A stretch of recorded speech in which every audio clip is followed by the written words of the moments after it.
Streaming now just for the sake of testing out the audio. You won't be hearing me too well because the microphone is not very well positioned. As a matter of fact, it's sitting somewhere around my kneecap. And what I'm going to do now is set up all of links, and you're just going to hear me annoyingly speak to myself as we do the live chat. Going to get this out of the way as soon as possible and actually kind of struggle along. And Lena Crane says hello.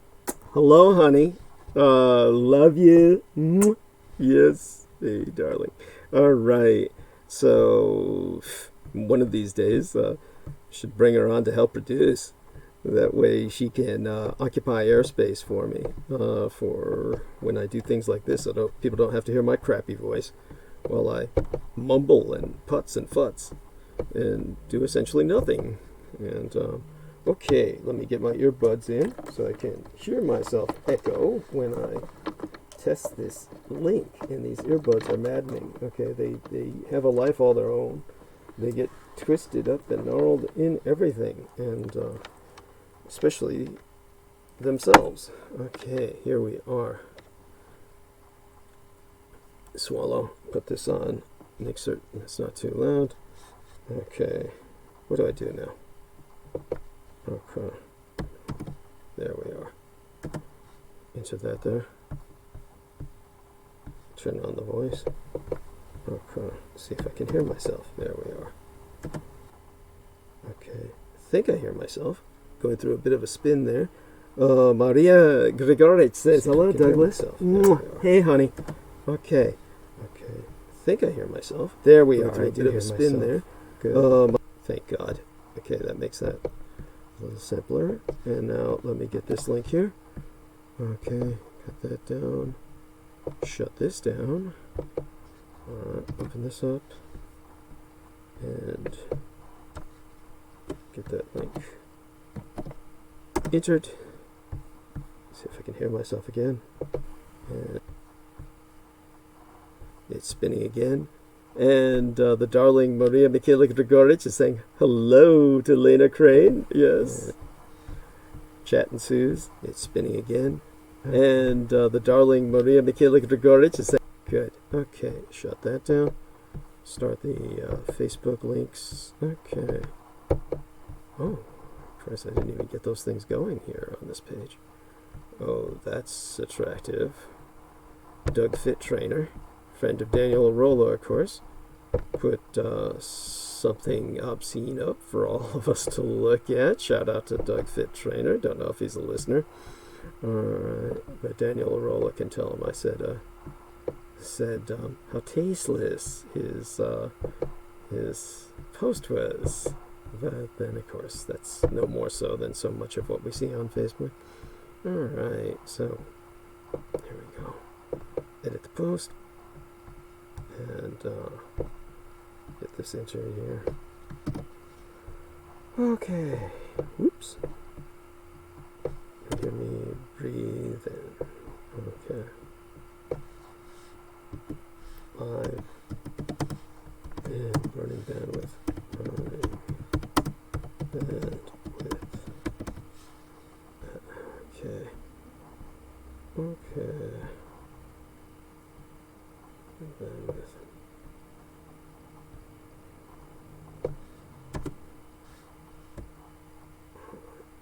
Colon. Preferred dash there.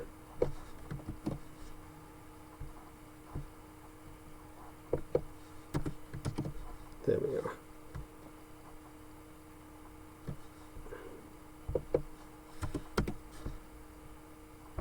That's changed.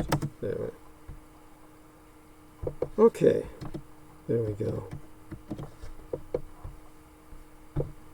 Now press the enter button.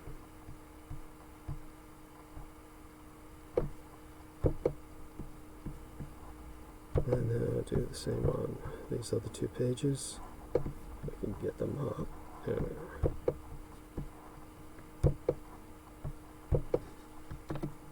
So exciting. Heat this part of production.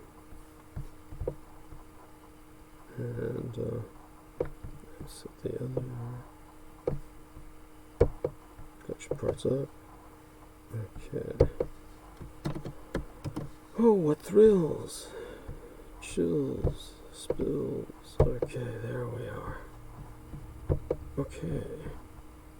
Then set this up.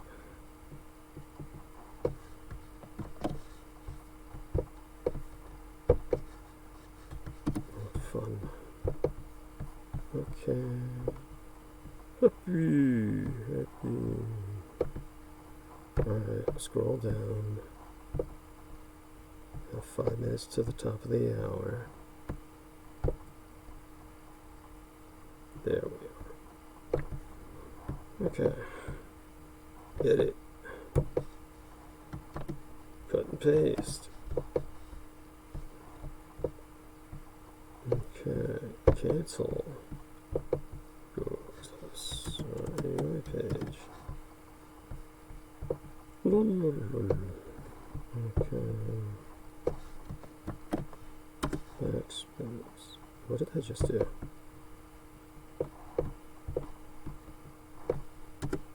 Okay. Get this entered. There we are.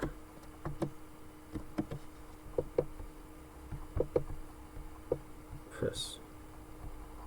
Post. There we are. Oh, how exciting. Okay, that's done. Do that on the other page.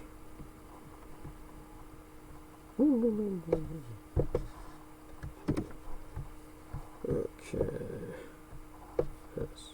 Sure now. Okay. Press. Pin to top of page. Okay.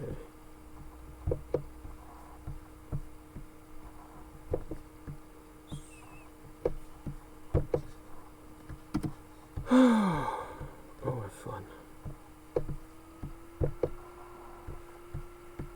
And people will hear me clicking, keyboarding for several minutes. Pin to top of page. If Daniel Arola's around, I hope he lets me know. Could, here,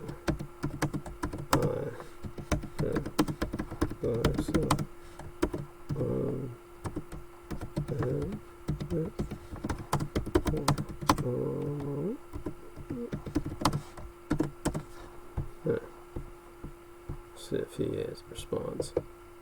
If he doesn't, I can understand. Alright. And with that, Marcus Grick says, "Hey Douglas, who is on with you today?" Maria Gregory says, "I think he's alone unless he has some invisible friends lurking."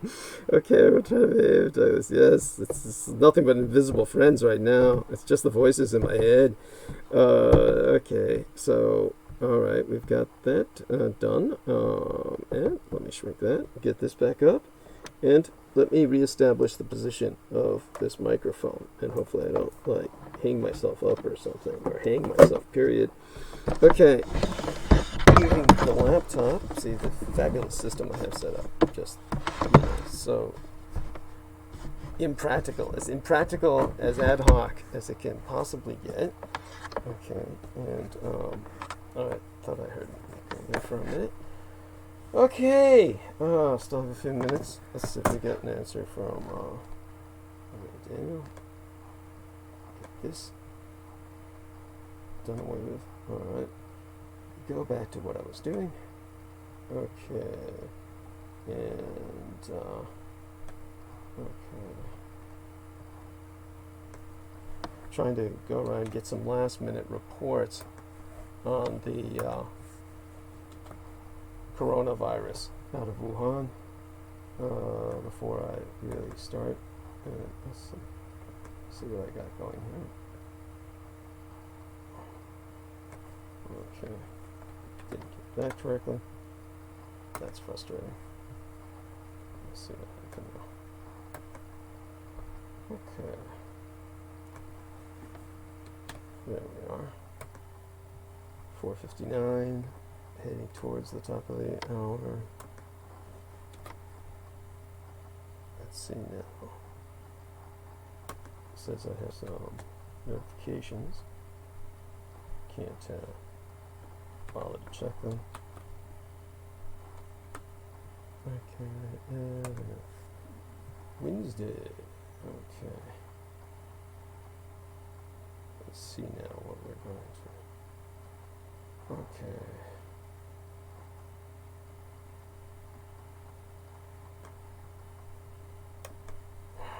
Okay, there we are.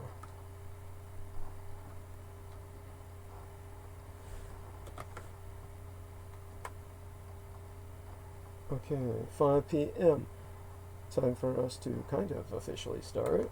Basically, you're going to hear me very awkwardly trying to adjust, trying to establish my voice here, and essentially trying to, in a very real sense, wake up. So let me refresh the page. Getting people are chatting. Oh, Sarah Shields is in there. Hey, honey. Sarah Shields is with us. Had a birthday recently, and a shout out unto she. Let me refresh all these pages.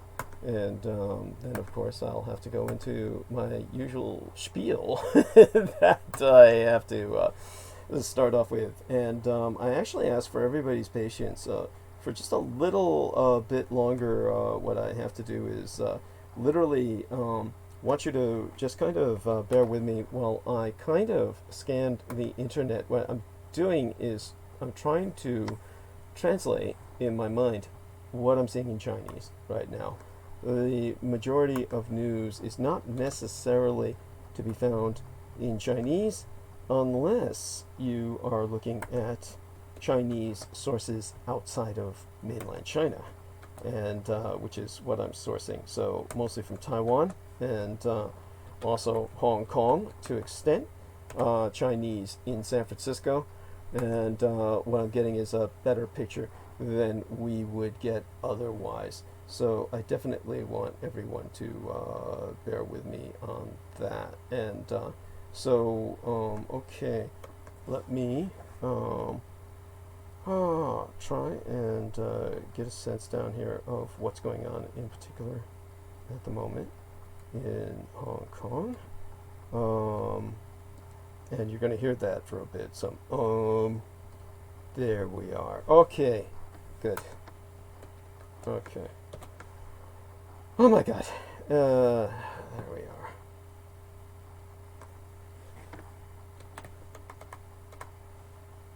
Okay.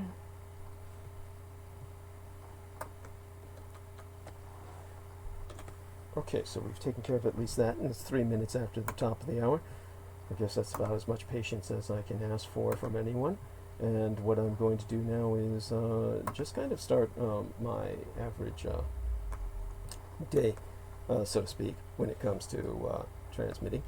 Mein Kampf, my struggle be thine own. Contribute to the struggle at showsdd.com/donate.html, which be acronyms for hypertext markup language, where we now be accepting contributions via PayPal Holdings Incorporated on showsdd.com. All due acknowledgement be unto our own personal hero, our dearest English brother in battle, who be Team Dietrich of Dragons, ultimate post-episodic producer, and our final productions archivist at showsdd.com, as well as the YouTube maggot channel property manager, John Henry II, McMills Warrington. You can subscribe to his channel at youtube.com/c/magator, which itself be spelled MAGGOTAUR.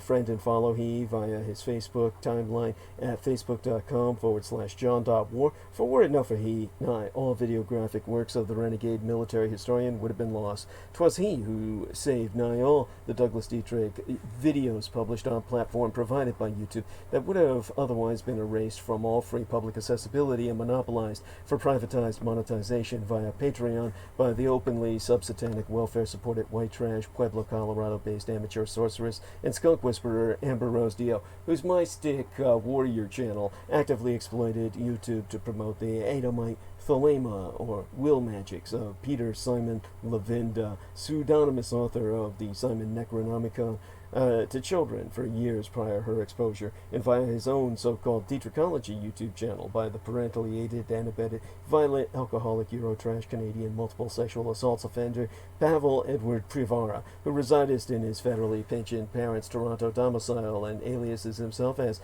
Paul Edward via his Facebook timeline, whereon he hides still behind images of myself to friend underage boys, precepts predation. You can find out all the details, photographic and other evidence you need on the homepage of showsdd.com for linkage unto evidence thereof.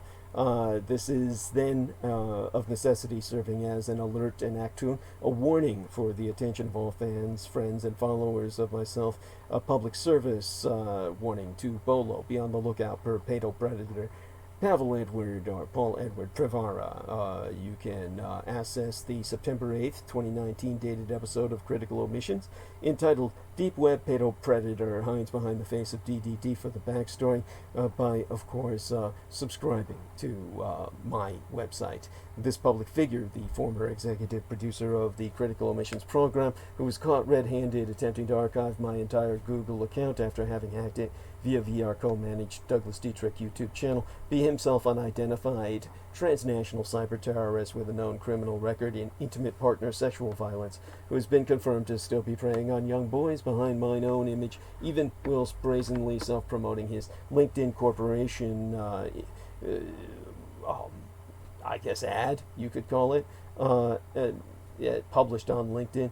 His employment expertise is noted as simply JAP, J-A-P in the uppercase. Paul Privara, referencing himself on LinkedIn as a data engineer for then producing my program, makes little sense beyond hyperbole, and the citing of JAP as his employer, or rather his field of employment, as he be presenting himself as self-employed, thereby indirectly but publicly self-asserting his unemployability, makes no sense at all beyond the intended entendre as ethnic slur against myself, JAP otherwise being acronymous for a software, Java Anon Proxy, which you can find out more about at Freshmeat, appropriately enough, linked via freshmeat.sourceforge.net/projects/anon, as in anonymous, it being similar to Tor, which is spelled T-O-R in the uppercase as well, the onion router, as in multi-layered, which itself be likewise exploitable in hiding or encrypting IP or internet protocol addresses by moving through multiple routers,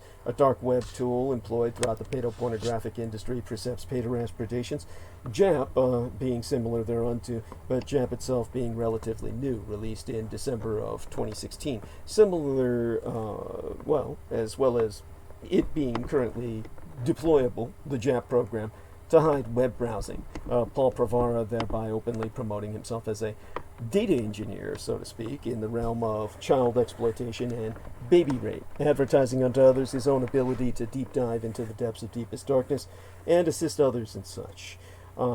So his about section in linked read as my objectives remain the same: resolve data problems through abstraction, which all too obviously maketh no sense whatsoever, a silly string of terms comprising a non-sequitorial word salad. A data engineer develops, constructs, tests, and maintains architectures, such as databases and large-scale processing systems, which altogether might be occulted, it is obfuscated as abstracting data problems, but it is not how anyone seriously seeking employment would ever advertise themselves.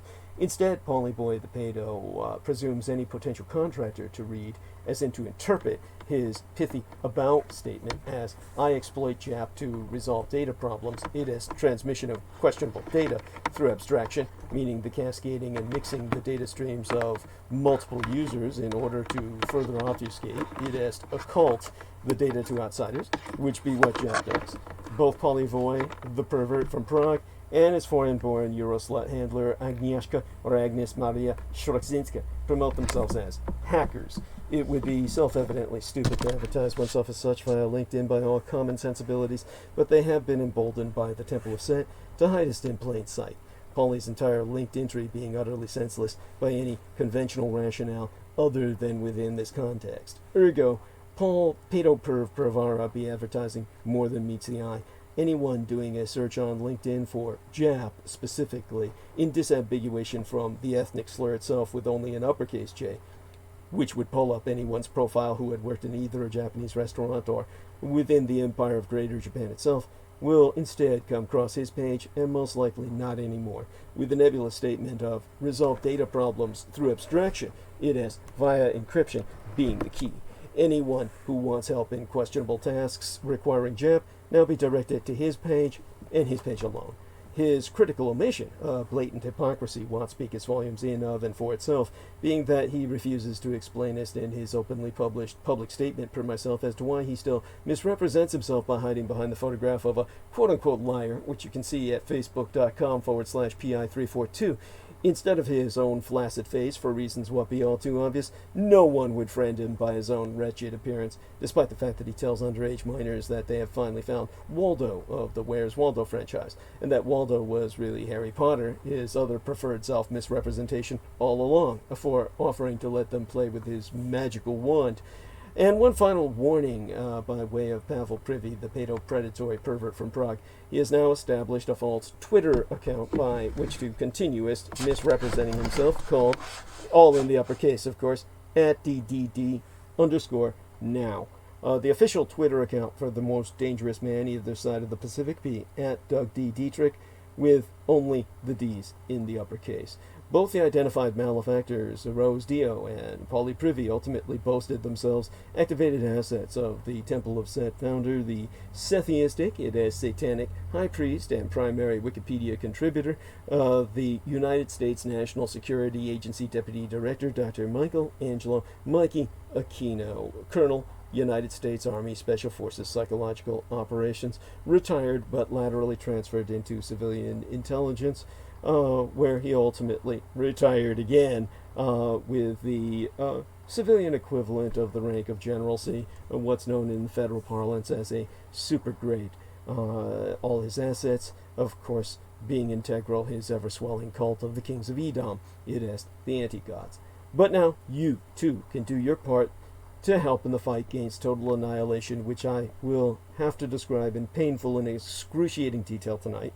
Spread the word about Douglas Dietrich, that he, the biological son of Adolphus Jacob Hitler, which you can find out more about at douglasdietrich.com/2019/05/08/ Douglas Dietrich, son of Adolf Hitler, fighting against white supremacist neo-Nazis, and confer while there a footnote on mine bio, sire, which be on the showsdd.com homepage, explain the meaning of my biological father's name, which most people have no idea about, and let others know, inform people that you know, that the biological son and scion of Adolf Hitler be alive and well and resident in the city and county of San Francisco, and if at all possible, electronically relay thy contributions at showsdd.com/donate.html. People are forever asking, Renegatis Humanis Arma Ab Massa Erudicio, the renegade human weapon of mass instruction, what they can do to fight the pedopathophilocracy, such being our present Slavo-Western government by patriarchy of pathological pedophiles. You can all help spread awareness by supporting myself. We have a new contribution page on douglasdietrich.com where you can make a donation online using either thy credit or debit card. Simply go to douglasdietrich.com and click the red Donate button. All sponsors will be granted exclusive electronic access to both my videographic and audio recorded archives through to this year, from the 2011th year in our Lord, the very year mine own late and sainted matriarch, the Grand Madame Diana Linsuchin Takabayashi Hideko Dietrich, was murdered. Assassinated, nigh immediately aftermath, Sanjuichi Sensemi, the 3/11 terror attack against the Fukushima Daiichi, or Big One, cluster of nuclear power plant facilities on site, the 7,000 islands of the greater Japanese Empire, when 'twas deemed by much Native American cosmological reckoning that the first rays of the dawning of the sixth world broke upon us, and magics could again be worked conjointly with Mother Earth to redeem the folk upon her. They're not on YouTube anymore. whereon the internationally recognized renegade military historian and intra-global crises analyst Douglas Duane Dietrich, long ago established his high-profile visibility platform per rationale of personal security by way of public promotion.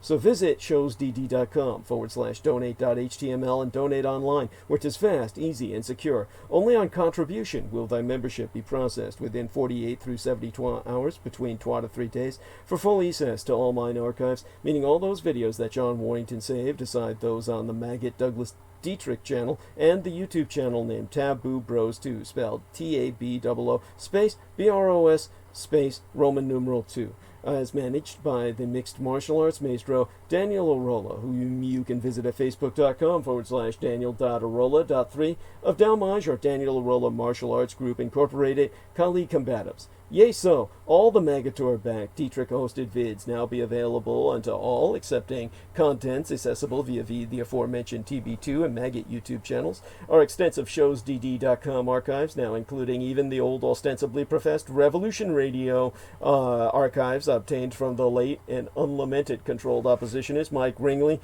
thanks to private purchase by the well-established alternative acid rock band Deep Space Pilots, whom you can visit at deepspacepilots.bandcamp.com. Their lead bandsman, Ronald P. Stroyne, who you can friend on Facebook as Zeb Shepard, he being general practice attorney at law in good standing at the law offices of Ronald P. Stroyne and Associates, serving the Chicagoland area's legal needs since 1980 in federal appellate practice, divorce and family law, real estate, bankruptcy, criminal, and DUI. Visit thedebtfreeway.com, as well as the Soi Disant American Freedom Radio transmissions I myself hosted from May 20th of 2018 that Pavel Privy smuggled onto YouTube, precepts ultimately copywriting such for himself, as alluded to within entitlement, a same dated episode, Douglas Dietrich on American Freedom Radio, about being introduced to American Freedom Radio. Those episodes being re-recordings with new images taken from correspondent points in mine presently banned Facebook timelines,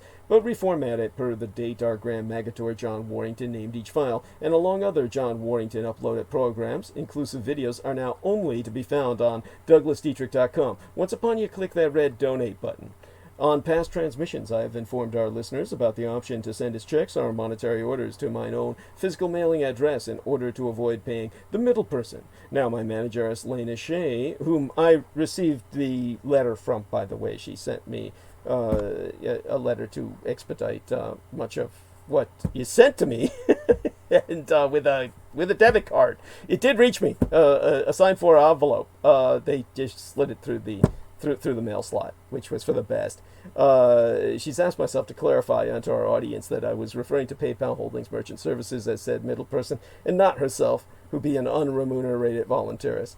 As my web mistress, the young Madame Leyden Shea, has been e-relaying thank you communique on mine own behalf unto everyone who submits their donations online. My presently transitional website situation be in no way, shape, or form analogous to the Aquino-designated suppression asset Lorian Ann Fenton handling, in which she was assigned to sabotage all my contacts per potential sponsors and all my communications via the open public, while stealing any and all incoming fiscal succor intended for myself as her personal profits. So fear goddess and dreadnought, whether you send donations online or through the postal services, it will reach myself.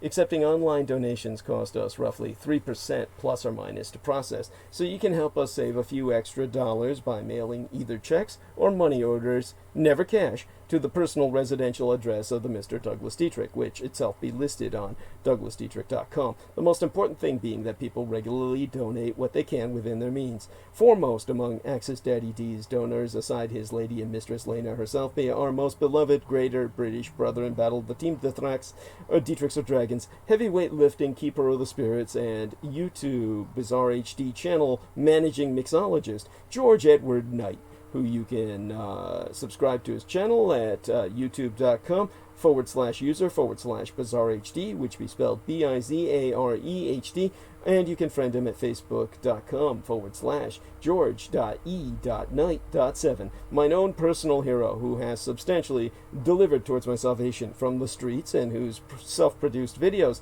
entitled How the United States Won World War I and Why We Are Still Legally at War with the Third Reich both be factually substantiated per mine own expositions. Indeed, the last, the Tracagulviens, the son of Dietrich's, or son of a dragon's, Anglo-corrupted as Dracula's, expositions via YouTube would not be possible sans generous benefactions from my listeners on a monthly basis. The Amerasian agent of the Peacock Angel, Tavush Malik, be the only person on the surface of this world with the insider knowledge and experience necessary to lead thy resistance against the Russo-sub-satanic occupation and anti-godly insurgency, it bearing no end of emphasis that Judy, Anglo-corrupted as Jedi, literally Master D, or the Master of Enlightenment, myself, is not paid to articulate mine expositions, and have never once been remunerated for my services rendered unto thyself and all thy holdest dear, at incomparable sacrifices to myself, most tragically of all mine loved ones, in my most singular and quite unenviable role as the ultimate public informant at personal risk, still at large. Your taxation cannot support me, as I be denied access to the United States Department of Veterans Affairs via benefits or services due dishonorable discharge. So again, go to DouglasDietrich.com and click Donate. The very survival of the human species be at stake, which should be quite evident by tonight's arc of narrative, and I am not exaggerating. Do not wait. Donate now. It be appreciated beyond my ability to express in any language.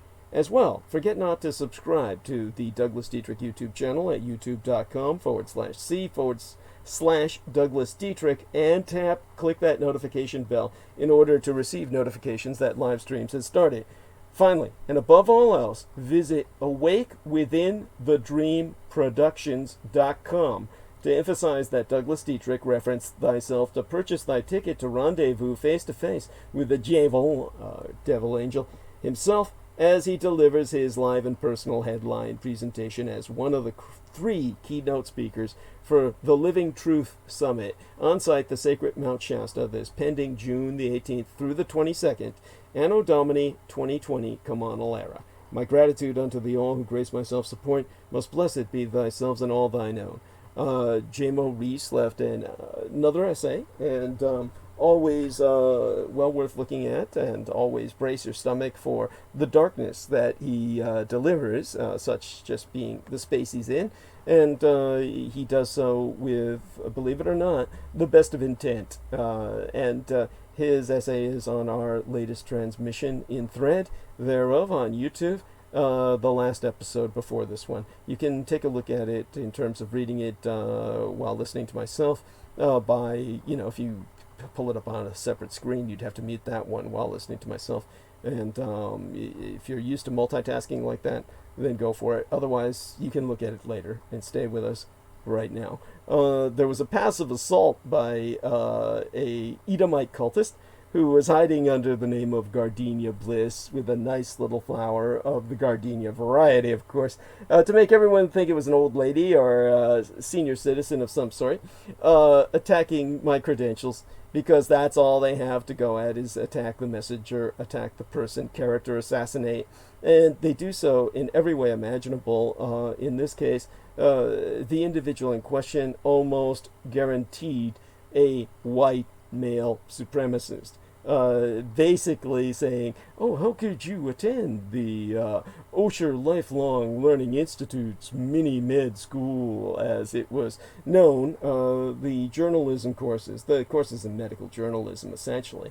How could you do that when that's for people over 50 years of age, or 50 years of age and over? And of course I responded by saying, as I've articulated each time I broach the subject, they allow care providers and patient advocates to attend these courses, and which is what I did. And of course we have wonderful people who then volunteered their own input, like Karen O'Connor. Shout out to Karen O'Connor, Karen and Barry in Dublin, Ireland. Wonderful people, God bless them.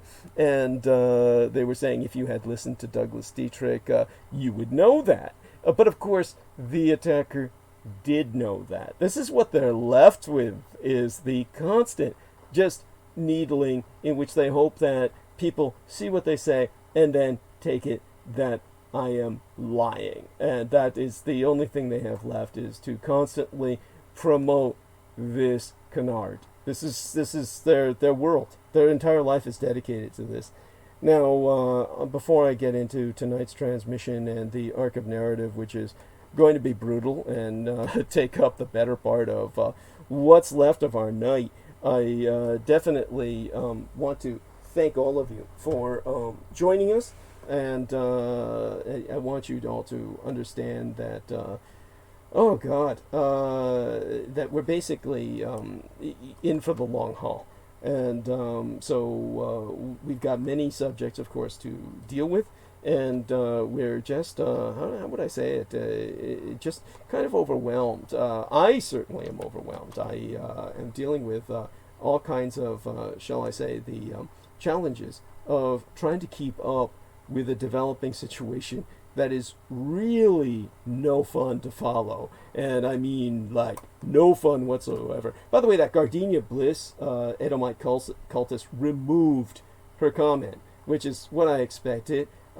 Basically, I knew that this was an assault, and I knew they would remove their comment. This can be, of course, confirmed by Derek Talley, who I know saw it, may have even put a thumbs up on, or an upvote on both the comment and my response, just because he, like many other people, assumed this to be what it was portraying itself as on the face of it. Some kind of elderly lady asking an innocent question as opposed to a passive assault, which is actually what it was. And a lot of people just don't have the jaded, faded, sophisticated experience in psychological operations to understand these things. Because people who are elderly and actually able to attend that course would have known that, would never have asked such a stupid question. And it should be obvious on the face of it that people who are patient advocates, because many seniors are homebound, they can't attend courses. So obviously there's going to be people who are attending in their place, who represent them, advocate for them. This is quite common in the medical industry. And the fact that someone, would attack myself on the basis of just trying to provoke doubt, just trying to incite doubt, this is part of the psyops, which have no end. They are paid to do this. They have an infinite amount of personnel who have dedicated their lives to this. So this is essentially what we're dealing with. And aside from that, we're dealing far more seriously with the impacts of the coronavirus, the impact, of course, of the global fires. These are subjects that if people say, "Oh, I don't want to hear about this," well, you're invited not to listen. It's just incredibly impacting in the terms. This is your future. This is your future, which may not even be. So aside from all of that, though, let me try and check into the chat room as a minor indulgence before I go into all of the gravitas, the seriousness of what we're all contending with. So I'm glad to see that everything seems to be working well. We seem to have, let me check the number here again, in terms of what it says here. Okay, let me refresh that. Quarter of 100 watching or more. Yes, 36. Okay, yeah, switch it forward, which means there's many more than that. Okay, yes, hugs to you and Barry. Okay, let's see now here. There we are, Karen O'Connor. There, okay. And she's, okay, here we are. Maria saying, be very patient. And Karen says, just in time. At 4 a.m. in the morning. Oh my God. And she's just awake. And there we are. Oh my God, thank you so much.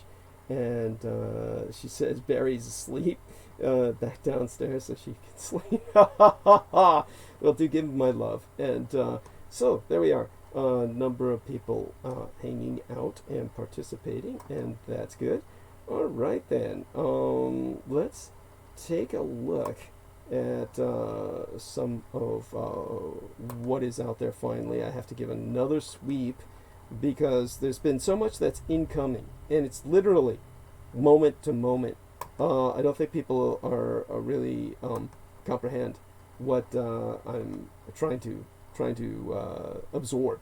In other words, there's a lot of incoming information, and you're going to be hearing quite a bit of it, starting in moments. But in the meantime, we are just dealing with trying to just gather some of this stuff. It's literally we've got so much coming in, and I'm trying to translate it, as I said, while I'm,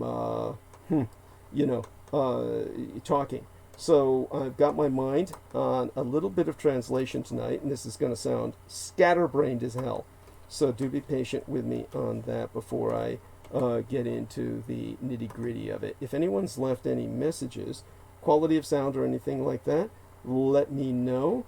And with that, we're going to go into a little bit of, here we are, just doing some last-minute checkups on updates on what happened with the so-called trade deal, and because much of this is impacting economy and trade, and it has brought us on the brink of something that will impact the global economy. Okay, so Samuel Romero has left a comment right here on DDD. Let me take a look at it and see what he has to say. He says he left a comment on DDD. Let me click to that. I love interacting with my audience. He says, "Hi Doug, sound clear but slightly muffled and some background noise." Okay, well, no doubt. If anyone's hearing me muffled or some background noise, let me know, because we've got new connections.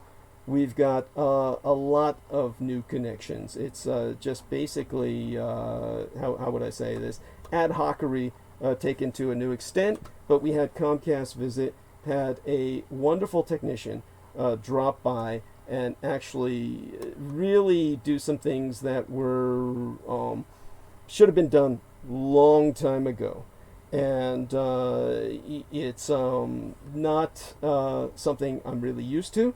We're still getting used to this, and as a result, you're going to hear me kind of putz and futz and deal with some things that I haven't dealt with before. In other words, there's new elements that I'm handling here. So what you've been hearing is, of course, a lot of talk without saying much of anything, and that's fine. It's just, as I said, too much to absorb. But we're getting there. Plus, I have to talk about Brexit tonight, which I will semi-start with. Going to start off with something that I find personally, shall we say, something that needs to be taken into account. Okay, we've got this. All right, let me put that here. There's some measures. And China's taking, of course, unprecedented, historically unprecedented emergency measures. And whether these are going to help or not remains to be seen. It is, it's just overwhelming. All right, so let me take this one last note and pin that up here where I can see it, and we will have we will have a kind of global outlook. Now, I've just gathered a few notes from the internet that I should have gathered hours ago. Getting an incoming message from the lovely young lady in Messenger who doesn't enter the chat room, and she says big hugs or whatever to this wonderful lady, almost out of the tea that she sent me. That's not a hint that she needs to send more, by the way. That's not her job or purpose in life. I know that our dear friend McGill Andohar, shout out unto he. Oh yes, and I also got some messages from Derek Talley. Oh my God, I hope he's all right, and he's probably working tonight, and hope that he's sent me a picture of his dad there, and so definitely appreciate that. And of course we had Mr. Ben Westhoff on, who the young lady in chat said, well, in private messages says is very interesting. Eric Laystick has sent some poems, and let me click on those, get that down here, and we're at the bottom of the hour now. And a shout out to Justin White, who just got to give him a kind of response to that. Just been so long since I've been online casually. Okay, and as you can tell, back from partying and really decompressing. Okay, Dianne Feinstein, who was the mayoress of the city of San Francisco, and thereby also Sam Alex says, want to send tea if you like green tea. Oh, that's fine. Actually, you know what, people? If you want to send me some tea, send different types of tea other than green tea. I always get plenty of green tea. And Karen O'Connor says, yes, now I'm hearing like static. The mic is fine. I think move an inch away for a few and see if it's like that. And so Lena Kren says, haha, Karen. Lena, how do I sound? Let me know how I sound, okay? And Karen says, perfect, just some info. You guys come in loud and clear from Ireland, Dublin, anyway. I also shared this link tonight. I'll be bombarded with angry friends in the morning. I forgot the time. And Elena says, I sound okay. Okay, like okay or good? Do I sound okay, or is the quality of sound like quality sound? Okay means I think of like people who are audible but not sounding like high quality technically. I know my voice may be, it's good. Okay, thank you. Maria Gregoric says I sound great. Okay, thank you, honey. Love you all. All right, yes, send other types of tea other than green tea. I always get green tea myself, and I actually drink too much of it. It's the highest caffeine content of all of the teas. Anyhow, so other teas will be fine, including herbal teas, which is kind of a misnomer, but, you know, those are great too. So Feinstein is leaning towards acquitting Donald Trump, as his attorneys have ended their impeachment or are be ending their impeachment defense arguments. Feinstein, who is the former mayoress of San Francisco, who became mayoress by dint of assassination, without exaggeration, without melodrama.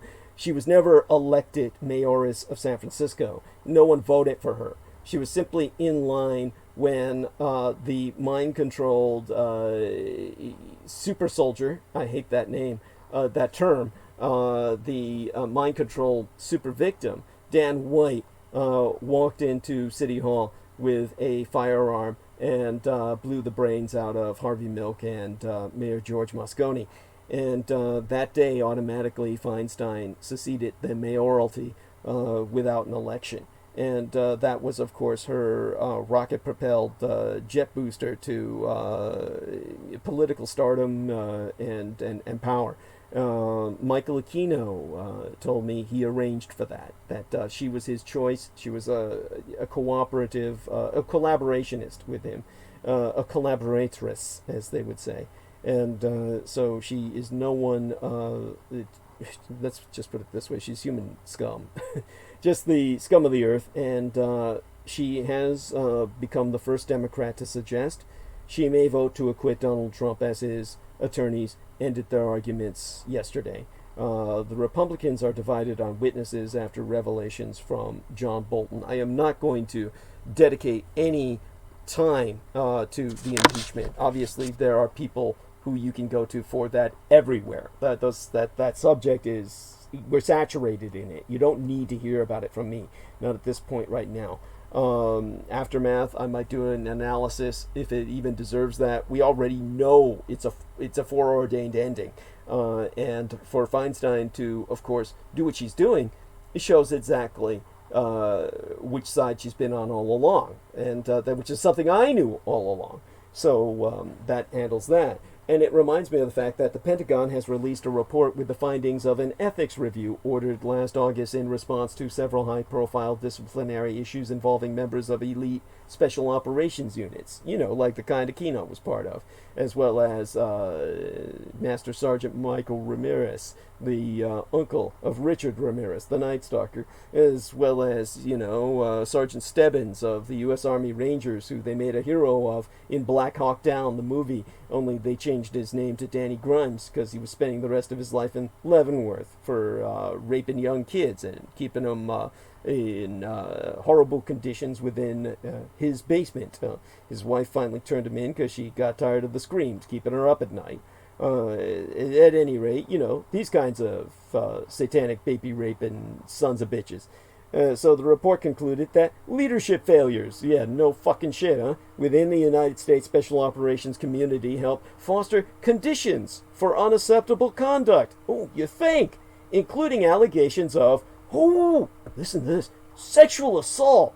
No, really? And cocaine use. I mean, oh, well, can't beat that. I mean, gotta coke yourself up to get the energy going, right? It's the only way these guys can get it up. Among Navy SEAL team members, In another incident late last year, a Navy SEAL was convicted of taking a photo with a dead ISIS prisoner, but later allowed to retire honorably after President Trump personally intervened. There we are. And the report suggests that these elite squads are too focused on deploying and conducting missions, which is obviously important, but can leave big gaps when it comes to leadership and overall discipline. In other words, they said absolutely nothing of substance. It's a lot like, Pavel Pravara's LinkedIn promo. That's what it is. It says nothing unless you're basically into the vernacular. Once you decipher the professional vernacular, you realize that these guys are saying, oh, well, they're going to get away with everything, that there's going to be no repercussions, and these guys are just going to be cut loose again, and worse yet, they're going to turn them loose on you, the civilians, when they come home and retire, quote unquote, or try to integrate back into civilian society, which they never do. This is why this so-called professional soldiery has to stop and a draft be reinstated. So we don't have this quote unquote elite, which is no elite at all, but basically a cult of baby raping Satanists running around who everybody thinks are heroes. That's the sickest aspect of all of this. So with that, we turn towards the real world and what we have to deal with. So give me just a second here. And it took me long enough to get to this point. Well, to start with, Huawei is building some new Chinese walls, firewalls mayhaps. Britannia has taken a third way, kind of like Sweden did during the Cold War when Sweden declared itself a kind of bridge between capitalism and communism. Britain has taken a third way on the fifth generation or 5G technologies with Huawei, prompting the United States Secretary of State to visit London within 24 hours. Snubbing Washington, Britain opened the door to Huawei on 5G. The British government gave a green light to Huawei Technologies Company Limited to build part of the country's next-generation 5G network in a controversial decision that the Chinese company welcomed as evidence-based. In a statement yesterday, the United Kingdom government skirted mentioning the Chinese company by making a general reference to high-risk vendors. That's an interesting reference in and of itself. To actually call the person you're contracting a high-risk vendor, how are they supposed to take that? Is that like a sop to the Americans to make them feel better that you're dating a high-risk prostitute? Like, hey, Mom, I'm going out with a high-risk prostitute. I just wanted you to know that because I'm relenting to what you told me about her, that I could catch something. But don't worry, I'll use a condom. And such vendors will be allowed to build the United Kingdom's 5G mobile network on condition that they be excluded from the core parts of the network. So the British government has said they will also be excluded from working on sensitive sites such as nuclear facilities and military bases. A 35% market cap will apply for such vendors, and that cap could be reduced should market conditions change in the future, according to the statement issued by the Boris Johnson government. Despite American protests, the Chinese firm, Communist Chinese, will be given a limited role in building new networks, so Mike Pompeo was meeting Prime Minister Boris Johnson and Foreign Secretary Dominic Raab, but 24 hours after the United Kingdom granted Huawei a limited role in its 5G network. Now, I don't know why, but I'm suddenly compelled to just check into the chat room again. All the ladies are making nice to each other. Wonderful. Yes. Blondes, redheads. Okay. And, okay. So, hopefully that static that's brought up by Karen is something due to the Atlantic distance and nothing more. Again, everybody do keep me up to date on the quality of sound. I'll check in once in a while. Now, the Huawei decision shows the limits of American power and Britain's. The lure of inexpensive Chinese routers, or shall I say Chinese communist routers and switches, outweighed Washington's pleas to its closest ally. For these United States, Boris Johnson's embrace of Huawei be a potential tipping point in Washington's faltering struggle with Beijing for global technological and economic dominance. For the United Kingdom, yesterday's decision be a pragmatic choice born of economic necessity? In the end, the lure of the Chinese companies' inexpensive routers and switches proved irresistible to a United Kingdom government that is banking on a quick and cheap rollout of superfast 5G networks to build its post-Brexit reputation for digital innovation and openness. And that was enough to outweigh the loud barrage of American warnings that Huawei's gear would open the door to espionage, not to mention a future in which the intrusive anti-democratic principles of the Chinese Communist Party rule the technologies of the future. The outcome bodes ill for the Trump administration's attempts to persuade countries like Canada and Die Neue Vereinigte Deutschland, the new United Germany, to spurn Huawei's equipment, further chipping away of the United States' future power in the networked world. What's more, Washington may have little choice but to accept Johnson's move for the moment, despite the fiery words of Trump allies, such as Republican Senator Ben Sasse of Nebraska, who lamented that our special partnership is less special now. Well, one American official told Politico, where I sourced what I'm going to tell you now, that some of the administration see at least a partial victory in London's decision to exclude Huawei from the sensitive core of British networks, limit its involvement outside the core, and acknowledge that Huawei is a high-risk vendor. Of course, that's like Pavel Edward, who had the keys to my YouTube channel, and just used that to access my Google account, which he was attempting to download completely. They can do that simply by being in the system. And since they're designing the system, I'm pretty sure the core will become quite accessible.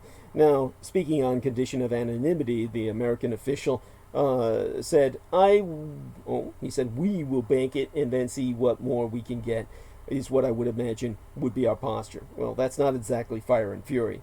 Now, why did the American pressure campaign fall short? Throughout the United States' anti-Huawei crusade, even close American allies complained that Washington was dictating, not making a case. Rather than presenting evidence, they asserted it fell back on the sort of argument made by Secretary of State Mike Pompeo that Huawei's security risks be self-evident. It's a Chinese communist company, full stop. By the way, that's essentially my own stance. That, in and of itself, be self-evident, based on China's history of business ripoff, full stop. In the past, that might have been enough, especially given the special, exceptional role that the United States has always played in the global communications network itself. The country built the internet, and many of online realm's most defining companies, from Google to Facebook to Apple to Amazon, were all born in these United States.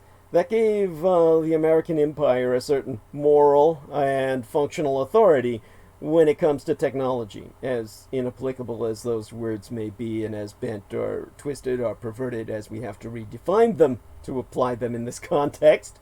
But a lot has changed in the past several years. For one thing, residual anger remains outside America over former National Security Agency contractor Edward Snowden's revelations that the American government was willing to tap those homegrown companies for spying, even on allies such as Vereinigte Deutschland, the new United Germany. Whether that anger be entirely real or a performance, it has still made the rest of the world less inclined to accept Washington's advice on how the internet should work.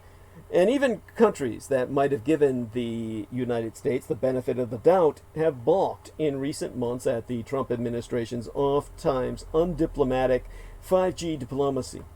On a July episode of Politico's Global Translations podcast that I reviewed, Deutsche, a German diplomat working on Huawei, conceded that in the end, his country would likely end up close to the American position.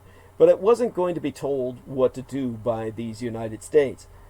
Chancellor Angela Merkel's coalition government is still struggling with a decision. What's more, the Germanys of the world now have options when it comes to tech. Cheap, reliable, Chinese communist options.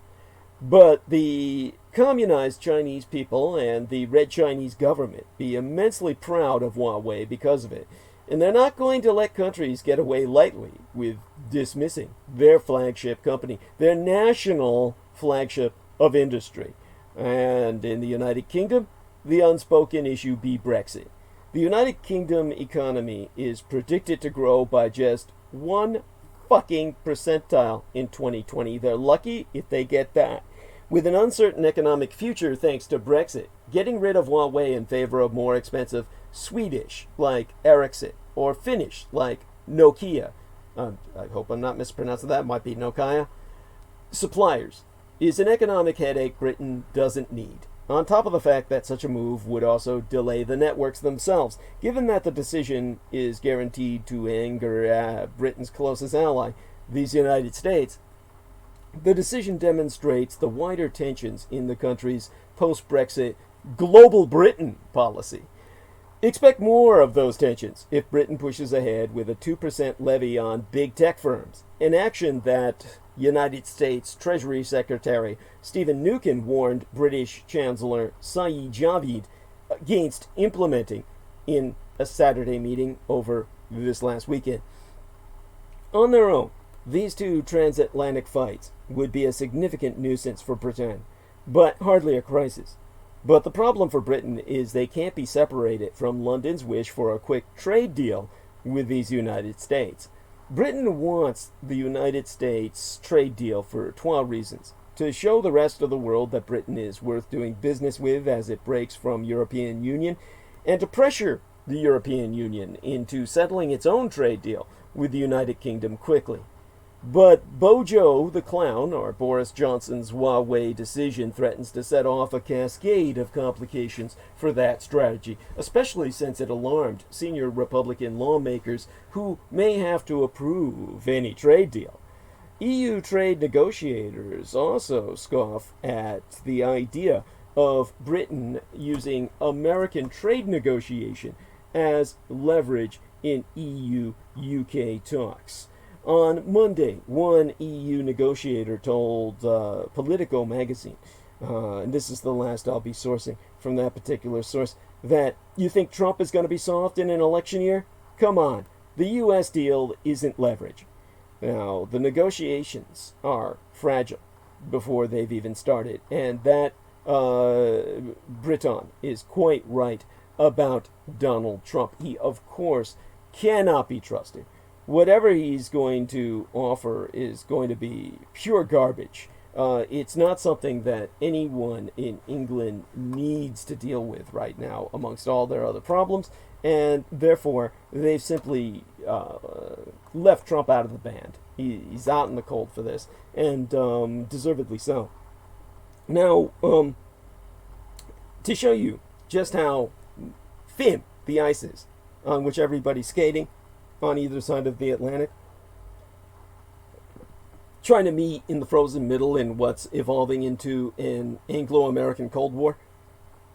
The United States wants full access for American drug and medical device makers, which sparked outrage across the United Kingdom but yesteryear, given the cherished role Britain's National Health Service, the NHS, plays in national life there.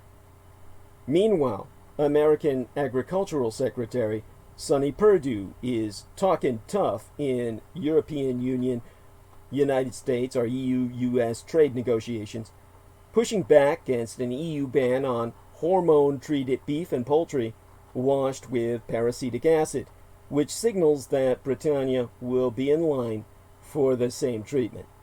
If delaying or losing a trade deal is the political price Britain has to pay for its Huawei decision, advisors to Bojo, or Boris Johnson, believe they're making a calculated choice. Now, I guess one more thing to cite from Politico. One British government official who works closely with Johnson told that source that in 10 years, we want to be a high-tech Silicon Valley across the whole of the United Kingdom. That'd be more important than getting slightly cheaper meat. Of course, Britain is going to be fucking starving to death unless it makes a good deal on beef with somebody. And if it's not going to be the United States. The only other real option would be, ironically and karmically fitting enough, Argentina. So I would dare say that, the British had better make well with Argentina. And, of course, start perhaps a kind of condominium or a co-development plan with the Falkland Islands that basically it should have been done a long time ago. The British have never developed the Falkland Islands. They are not exploiting any resources there. But then again, we're entering a new age in which doing so would probably be counterproductive to everything I articulate tonight in terms of our burning world and its mutating environment. So just hang on for the ride. It's going to be a screamer. So now Brexit, Britain will find itself caught between the world's superpowers. So for those who claim Boris Johnson would be Donald Trump's poodle, the past month has been corrective. Far from bowing before American power, he be defying it. Johnson is considered rejecting America's demand to ban Huawei from supplying parts of a new UK 5G, or United Kingdom 5th generation network. His government be willing to override Trump's objections and ensure the United States tech giants pay more tax. Meanwhile, the usually voluble Johnson has noticeably failed to offer loud support to Trump's destruction of Barack Obama's nuclear deal with Iran, preferring instead to ally with France and Deutschland, or Germany, instead. Johnson is not only showing that his left-wing critics fail to understand him, but honoring the promise he made to millions of supporters of Brexit. Why shouldn't Britain set its own tax policy and decide on its own foreign and security policies as it maketh its way in the world? On Friday, we will, of course, see Britannia sever itself to become a free and sovereign state once again, beholden to no one. Well, you know, the Brits as a rogue state, I think, is pretty much in keeping with history. So it's kind of like business back to normal. I mean, we are talking about the fucking famed pirates on the high seas issuing letters of marque. I know it's spelled Maquis. It's not pronounced so. It's pronounced letter of marque. Where, they're given awards for piracy. Literally, they're government-sponsored for plausible deniability, so that they can go out and steal money from everyone else on the high seas and then return home. This is where you got ruthless freebooters that you heard of. Some of the most famous pirates were Captain Kidd, various other Brits that were let loose without adult supervision and did what overgrown children do. Basically commit gratuitously sadistic acts and steal everything that wasn't nailed down. So Johnson is not only showing that this is going to be the norm once again, he's already siding with the enemy. And that's fine. That's what Britain wants. And they're doing a third way route like Sweden did in the Cold War, saying that they were going to become the perfect socialist nation, a balance between communism and capitalism. The reason that worked for Sweden, of course, was a combination of factors. Sweden was a nation that was not possessed of a history of rampant colonialism. They had wars in the past in which they invaded Russia. They had a fairly expansive empire. But once they retreated into insularity, they had the foresight, the common sense, the wisdom to maintain their troops at the combat ready by being the primary volunteers for United Nations peacekeeping throughout the opening decades of the UNO, the United Nations Organization.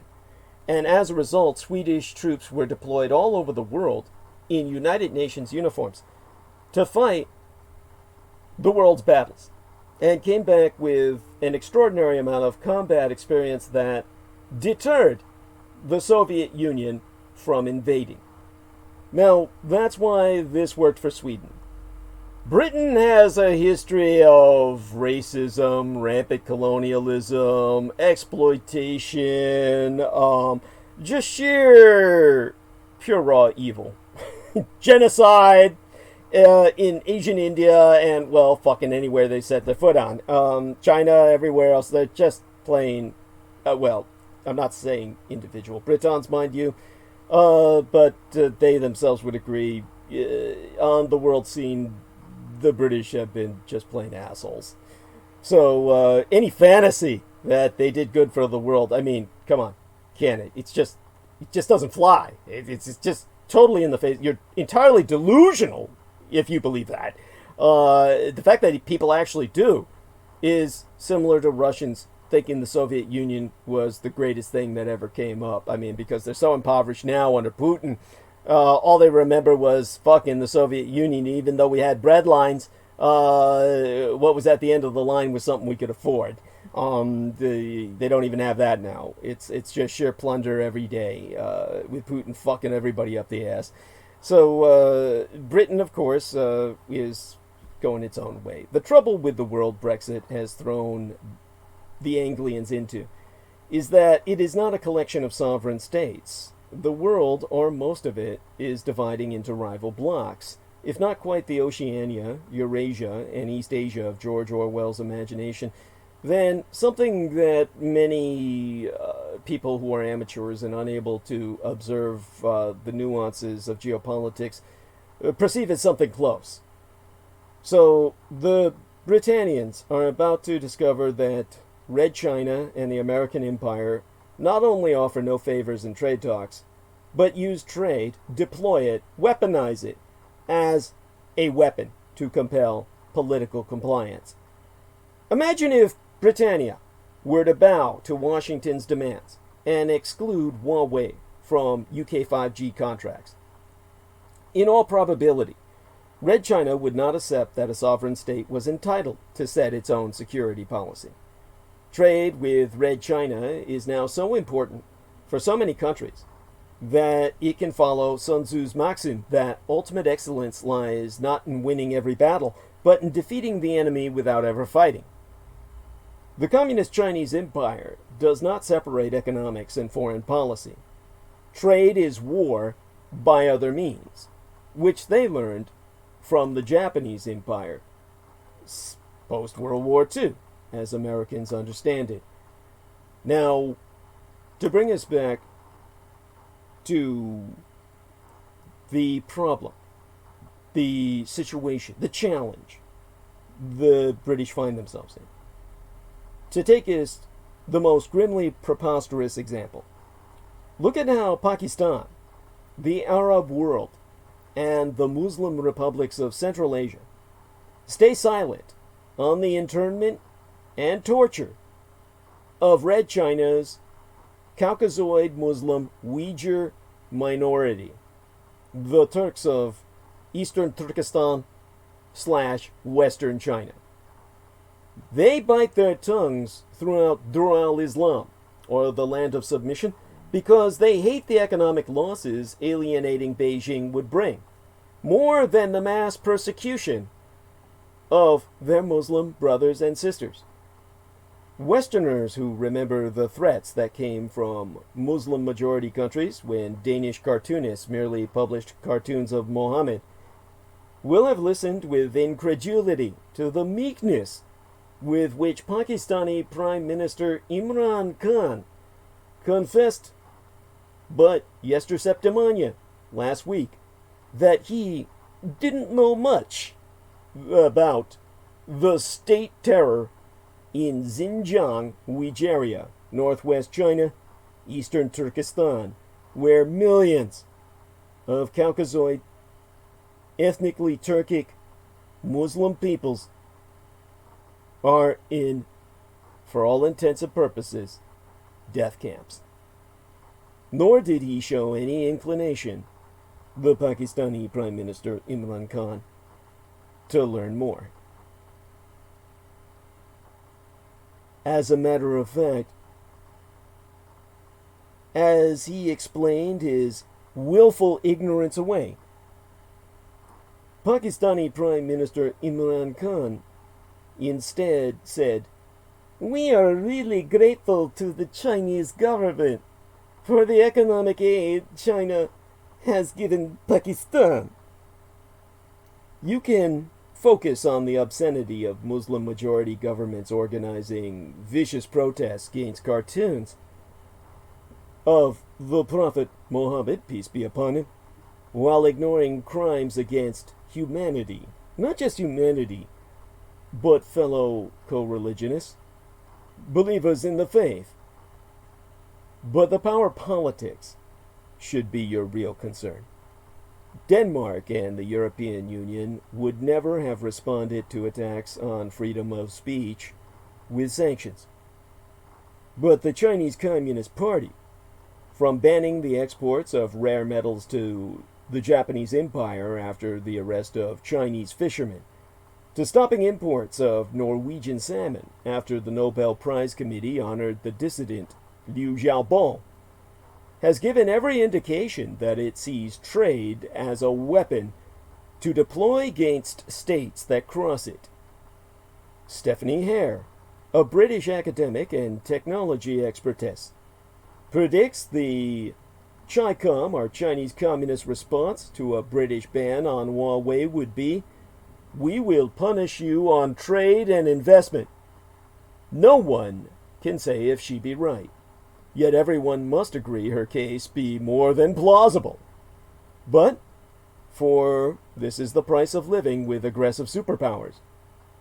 If the Britannians don't ban Huawei, or toe the line on Iran, or lay off the tech giants, there be an equally plausible threat that the United States will punish them in turn. The Johnson administration's promise to implement a 2% tax on the revenue of tech companies led Trump's Treasury Secretary, Stephen Mnuchin, to respond, "If people want to arbitrarily put taxes on our digital companies, we will consider arbitrarily putting taxes on car companies."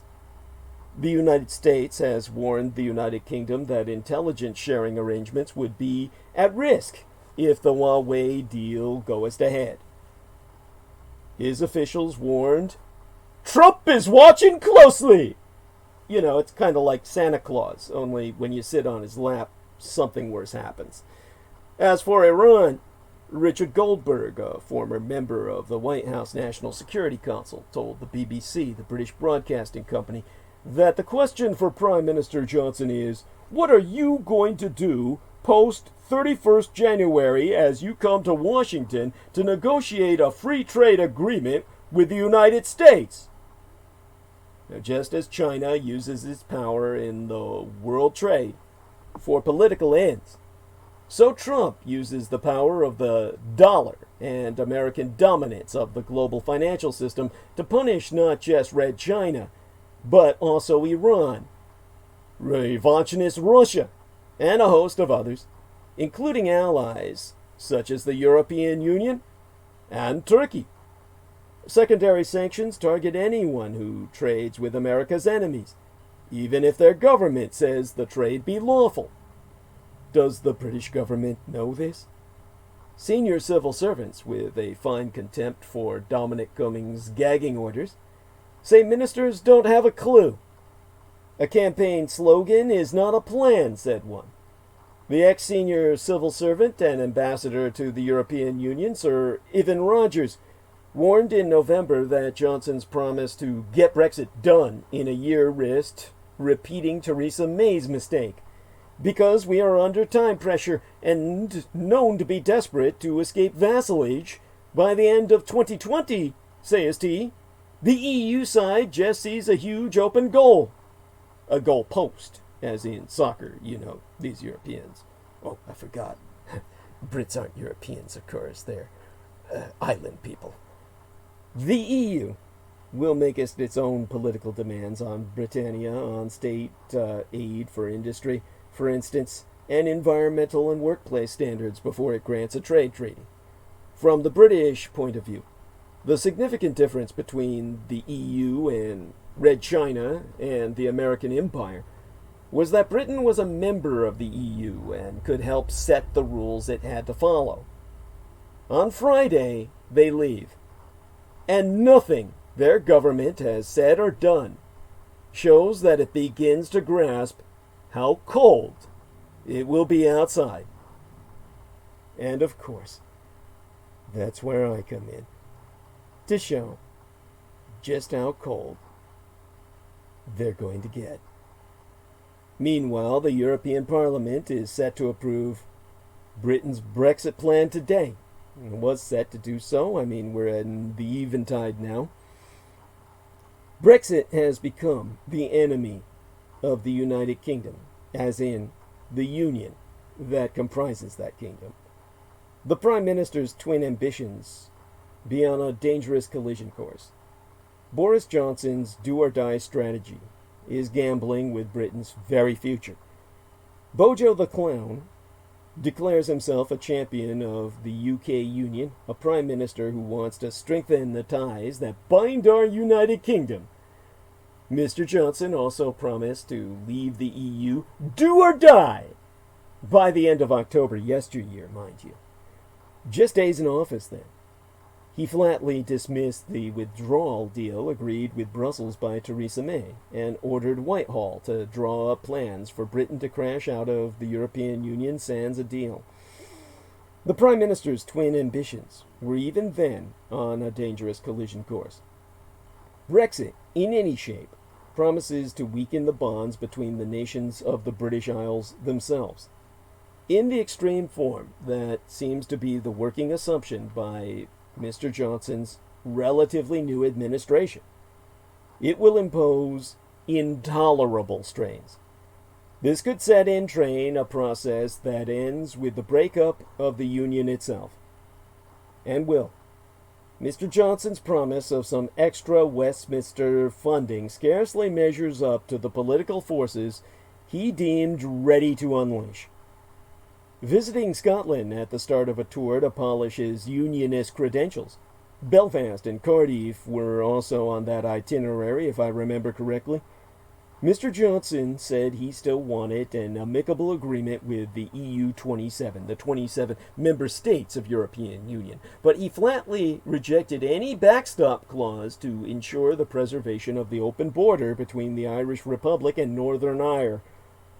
The Prime Minister knowest this be an impossible demand.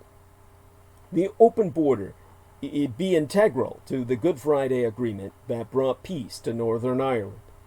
The Republic of Ireland and the rest of European Union have rightly made it a red line. Inconveniently, the start of Mr. Johnson's tour coincided with the publication of a blunt, independent analysis prepared by the IFG, the Institute for Government think tank. The Prime Minister's no-deal Brexit, it concluded, would put unprecedented pressure on the United Kingdom in union. Northern Ireland would suffer a double blow. Its economy would take a disproportionate hit because of its close integration with the Republic, while political stability would be jeopardized by an inevitable hardening of the border. Opinion could begin to tip towards Irish reunification. If Mr. Johnson harbored any doubts as to the effects on Scotland, Ruth Davidson, the leader of the Scottish Conservatives, has removed them. Miss Davidson, the architect in recent years of a Tory revival in Scotland, has strongly criticized Mr. Johnson's ultimatum. She has also been angered by his decision to sack, as Scottish Secretary, the middle-of-the-road Tory David Mundell, in favor of the hardline Brexiter Alistair Jack, the Ripper, as he's known to his friends. Ms. Davidson fears, and rightly so, that the economic chaos of a no-deal Brexit would play directly into the hands of Nicola Sturgeon's SNP, or Scottish Nationalist Party. Support for the SNP has been rising, and demand for a second referendum on Scottish independence will become irresistible. The IFG report deconstructed the idea that the government could properly prepare for a cliff-edge Brexit. The EU will set unilaterally the terms of any emergency arrangements. The government cannot compel business to prepare for tariffs and regulatory controls, and ministers will lose all bargaining leverage once Britain has left the European Union within 48 hours. Mr. Johnson and his fellow Brexiters like to talk about the will of the people because of the 52 ratio to 48%, 52 to 48, United Kingdom-wide majority in the 2016 referendum. A majority so minor as to be virtually tied. In its latest guise, Brexit more closely resembles an English nationalist project, meaning pure English, as in sans the Celts, or the Celtic fringe of the Scots, the Irish, and ultimately the Welsh. In Scotland, some 62%, and in Northern Ireland, 56%, voted to remain in European Union. Riding roughshod over those views by crashing out of European Union will prove more than an act of gross political irresponsibility. It will be a signal of Mr. Johnson's contempt for union. And, of course, with Huawei, Britain's Brexit future be at stake, as the United Kingdom and the United States find themselves an ocean apart. So is Huawei the right way? It's a question bedeviling Britain's Boris Johnson, one he has now had to answer. There were no easy options. Entrust the communist Chinese tech giant with Britain's 5G future, and he's incurred the wrath of Washington. But kowtow to the Americans, and he risks knobbling his nation's networking potential. It's a delicate decision that would, in time, define Brexit Britain's place in the world. Johnson's Huawei dilemma was years in the making. His predecessor, Theresa May, backed plans to open the United Kingdom's high-speed 5G internet infrastructure, but in principle only. Whether non-core elements of the country's network, those not involved with sensitive information, should include Huawei components, Johnson finally decided. In one ear, he's got the Americans. Their position be clear. Don't do it! Huawei is in thrall to the Chinese state, observes the White House, which has pressured allies to plump for an alternative. Some governments, the Japanese, Vietnamese, and Australians among them, have bowed to Washington's boycott. But others, like proud Britannia, were not yet decided. For 15 years, Huawei has been involved in United Kingdom telecommunications. Why now should Brits doubt the company's credibility? They offer cutting-edge equipment at unmatched prices, and, for what it's worth, have professed utter innocence, denying any desire to install backdoors for Chinese state snoopers. But the Americans aren't convinced. It would be madness to adopt Huawei's 5G equipment, as an American delegation told British security chiefs just this month. With them, they brought classified technical evidence of Red China's cyber skullduggery, warning the Brits to play ball or risk future US-UK intelligence sharing. For Johnson, it added to a swirling cauldron of political considerations. Now, more than ever, he be beholden to President Trump. With Brexit now just a few nights away, comest commercial uncertainty with the European Union, a blockbuster trade deal with America, far and away the world's largest economy, would go far to assuage fears of financial catastrophe. This be a shared objective. The President has signaled his hope for a massive trading arrangement, unfettered by EU restrictions. But Trump doesn't suffer those who shun his guidance. When Britain goeth it alone on Huawei, there will be consequences. With one fulminating Twitter flurry, Johnson's dreams of a post-Brexit deal could vanish. But he can't afford to alienate the communist Chinese either. Beijing has been as direct as Washington. If the UK locks Huawei out, the two nations' bilateral trade, valued at over 90 billion United States dollars annually, will suffer. Any doubting Beijing's resolve need look no further than the Faroe Islands, where, reportedly, their ambassador offered to exchange wider Chinese market access in return for Huawei serving the island's 5G needs. But plucky post-Brexit Britannia intends not to be bullied by anyone, Chinese or otherwise. Indeed, in the second week of January, United Kingdom Defense Secretary Ben Wallace issued a stinging rebuke of Britain's military dependence on these United States, warning that on surveillance especially, the nation must be able to stand alone. A not-so-guarded message to Huawei-wary Washingtonians and their threat to withhold intelligence themselves, perhaps. More than foreign powers, however, Johnson must have considered his domestic audience.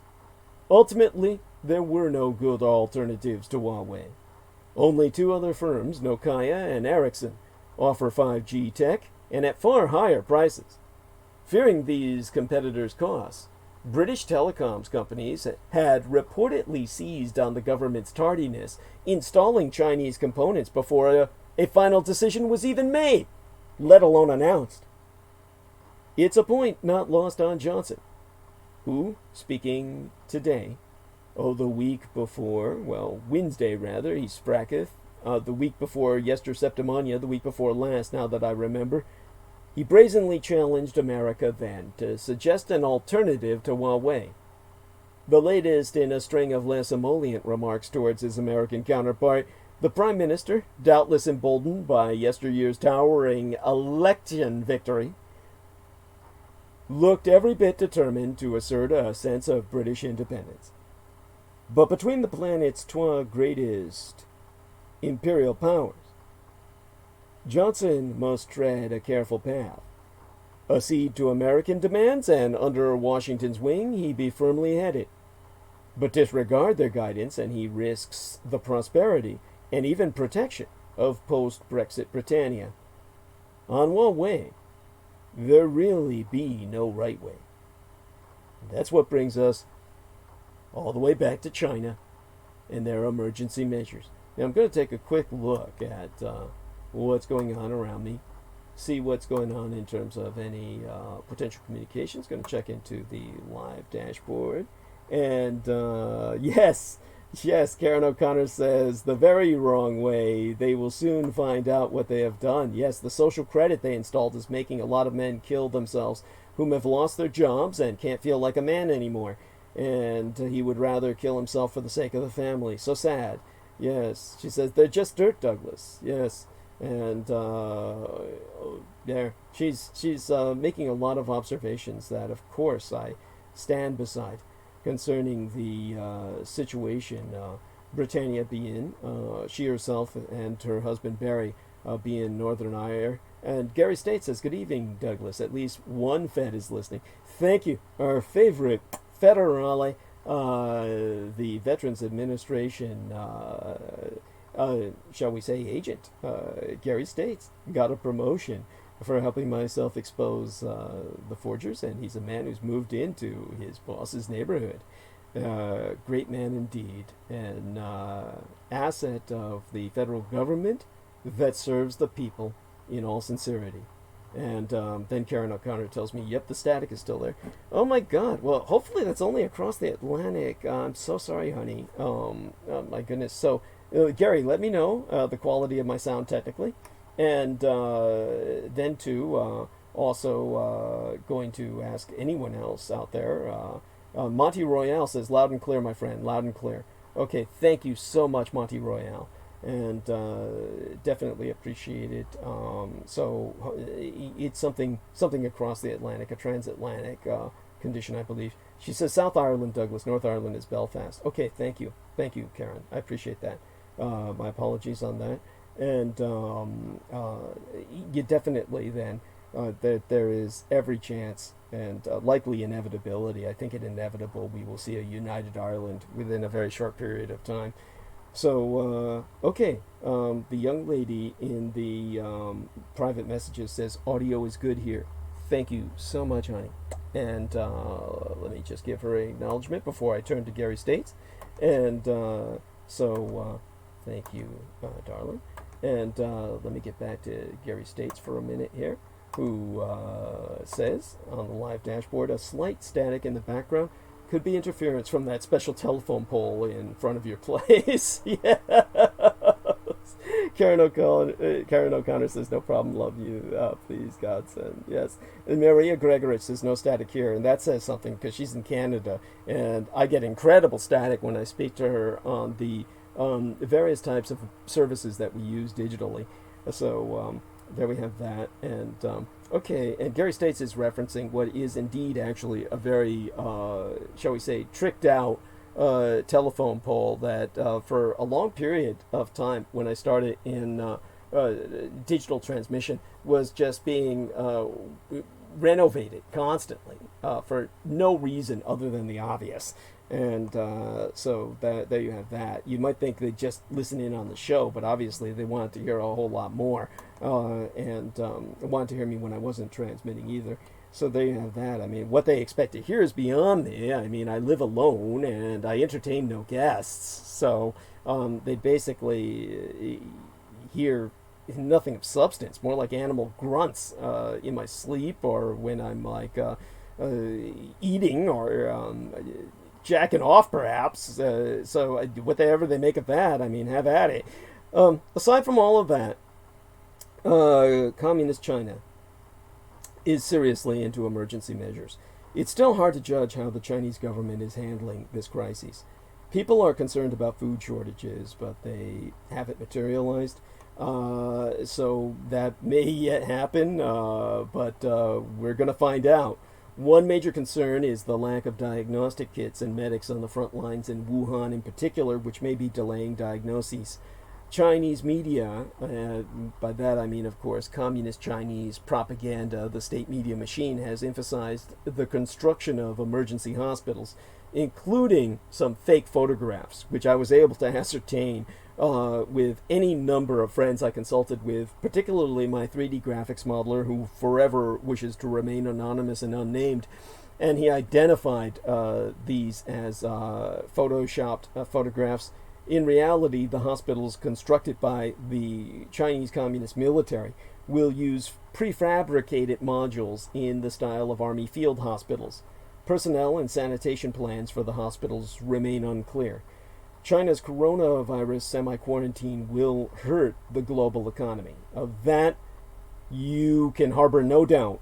It may affect industries from tourism to plastic flowers. As a matter of fact, when I thinkest upon it, the Yew Garden, a 16th century complex of pavilions and ponds in the heart of Shanghai, is all gussied up for the Chinese New Year holiday. Its walkways be bedecked with colorful lanterns, its stalls laden with dumplings, its entrances flanked by dozens of security guards to handle crowds. It's just missing one crucial key item to make it all complete. People. Fearful of coronavirus, they are staying home. Li Jinming, manager of a silk scarf shop, has been quoted as saying on record, "I'll be doing well if I make us but a few sales today." Yesteryear, Yew Garden attracted 700,000 visitors during this holiday week. Peak season for itself and its merchants. This year, Mr. Li confirms his losses might wipe out his earnings for months to come. By the way, just going to check into the messages of that lovely young lady. Yes, she's got the photograph of it. Thank you, honey. You've got it. You are incredible. She's got it. And and you can look this up yourself. By the way, I wound up back in the live chat. And Karen O'Connor says, let them go wild in your home. Make weird noises and talk quietly as if someone is with you. They probably have a camera outside your home. Yes.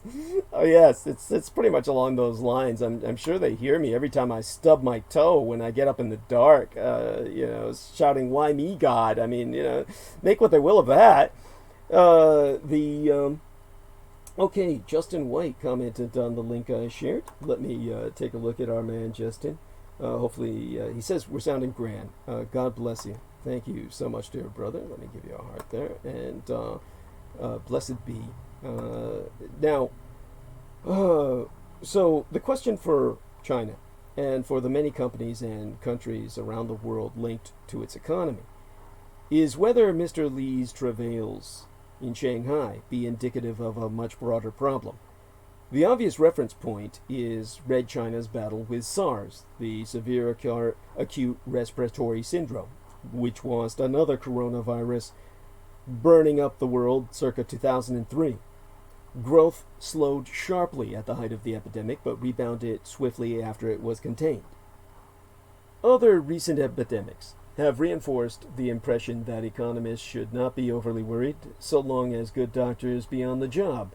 Neither avian flu, circa 2006, nor swine flu, circa 2009, dimmed the global outlook. But we have supply chain fears. The extended holiday and countrywide travel restrictions are likely to cause some productivity issues for Chinese manufacturing. Western firms accounted for the usual Lunar New Year shutdown, but they have not made provisions for large-scale disruption. Some municipalities have already extended the holiday of Asian Lunar New Year, IDEST, the Spring Festival, to February 9th, and that might not be the end of it. Plus, fears of migrant workers, especially those from Hubei, be growing.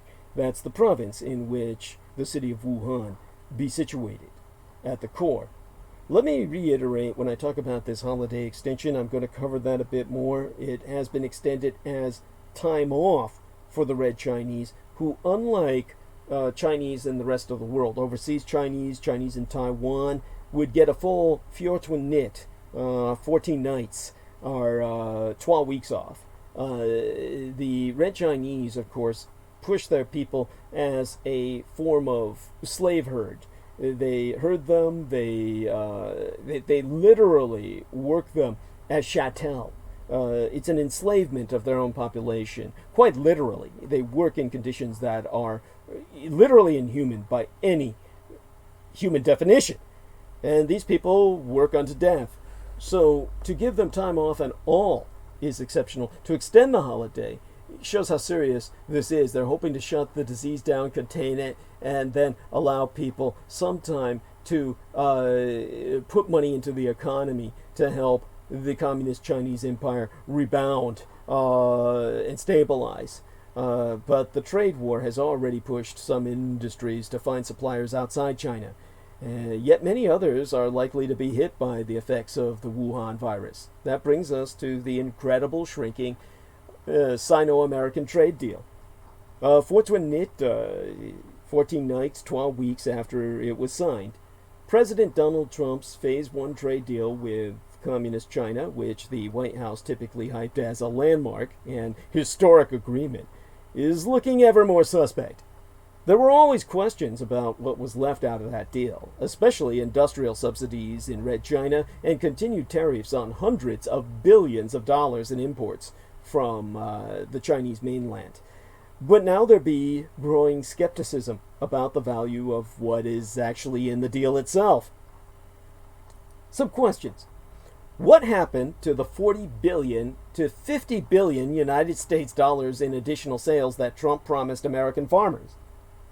Can Beijing really deliver on its commitment to increase imports of goods and services from these United States by 200 billion United States dollars over the next 12 years? And can it do so sans antagonizing other trade partners and running afoul of international rules barring Red China from favoring American exports at the expense of other countries? A number of factors bring the viability of the agreement into serious question. Hitting all of its stated targets would require the Chinese empire to almost double its imports of products covered in the deal by the end of 2021. Moreover, because the baseline level from which the increases will be measured circa 2017, and because of the trade war has caused Chinese imports to drop sharply in the intervening years, the required increase from estimated 2020 levels will be closer to 240 billion United States dollars, an even bigger stretch. And if Chinese economic growth, which was already decelerating, slows further because of the Wuhan coronavirus, as it will, the targets will be even harder to reach. Then there be the steadily declining benchmarks for Red Chinese agricultural imports. When he prematurely announced the conclusion of a Phase 1 deal last October, Trump touted additional annual sales for farmers of up to 50 billion United States dollars. American trade negotiators were more circumspect, saying the figure was likely to be closer to 40 billion United States dollars and spread over 12 years. By the time the text of the deal was finally released a fortnight ago, 12 weeks ago, the figure was down to 32 billion United States dollars by 2022. A footnote in the text says that, at the request of the United States, China will strive to purchase an additional 5 billion United States dollars per year of these products. But that hardly sounds like a commitment that American officials can effectively enforce. The text of the agreement further specifies that increased purchases will be made at market prices based on commercial considerations, something Beijing has repeatedly emphasized already. It also says the United States shall take steps to facilitate the availability of U.S. goods and services to be purchased and imported into China. This careful language could be particularly important with respect to the agricultural commitment, since falling commodity prices will shrink the dollar value of imports even if volumes continue to rise. American farmers were also hit by severe flooding across the country but yesteryear, so more bad weather could make it difficult for them to generate the necessary supplies, and it's not clear what appropriate steps the American government could take in response to that scenario. Markets also seem skeptical that the deal will provide as much of a boost to the agricultural sector. Average soybean exports for the half-decade prior to the trade war were 13 billion United States dollars, accounting for more than half of total American agricultural exports to China in that period. Yet global soybean prices have barely budged since the Phase 1 deal was signed on the 15th of this month. This could be because the major source of demand for soybeans in China is pork production, and pig herds in China have been decimated by the African swine fever epidemic, which I will go into in gross detail so that people understand that as the precursor to what we can expect with coronavirus. Now, given the importance of soybeans in Sino-American trade, lower demand as a result of the outbreak will make it that much harder for Beijing to meet its targets for this trade agreement. Markets may well be anticipating that Red China will divert its soybean purchases from Brazil and Argentina rather than increasing the total overall. A similar trade diversion could occur in other sectors which has Chinese trading partners, including key American allies, concerned about the potential impact on their producers. Australia and New Zealand are major agricultural exporters to China, while the European Union accounts for more than half of Chinese imports of motor vehicles and pharmaceuticals. Diverting trade from one exporter to another in order to meet the Phase 1 commitments would be a clear violation of global trade rules, though enforcement would be difficult as a result of the Trump administration's kneecapping of the WTO, or World Trade Organization's disputation settlement process.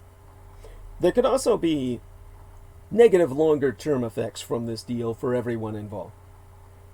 Red Chinese trading partners and advocates of Communist China reforming its trade practices point to the irony of reaching an agreement that requires Beijing to engage in more economic intervention and manage trade rather than less. That'd be a far cry from the structural changes in Chinese policy that American negotiators originally said they were seeking. For American exporters, especially in agriculture, this initial trade deal could well be a Pyrrhic victory.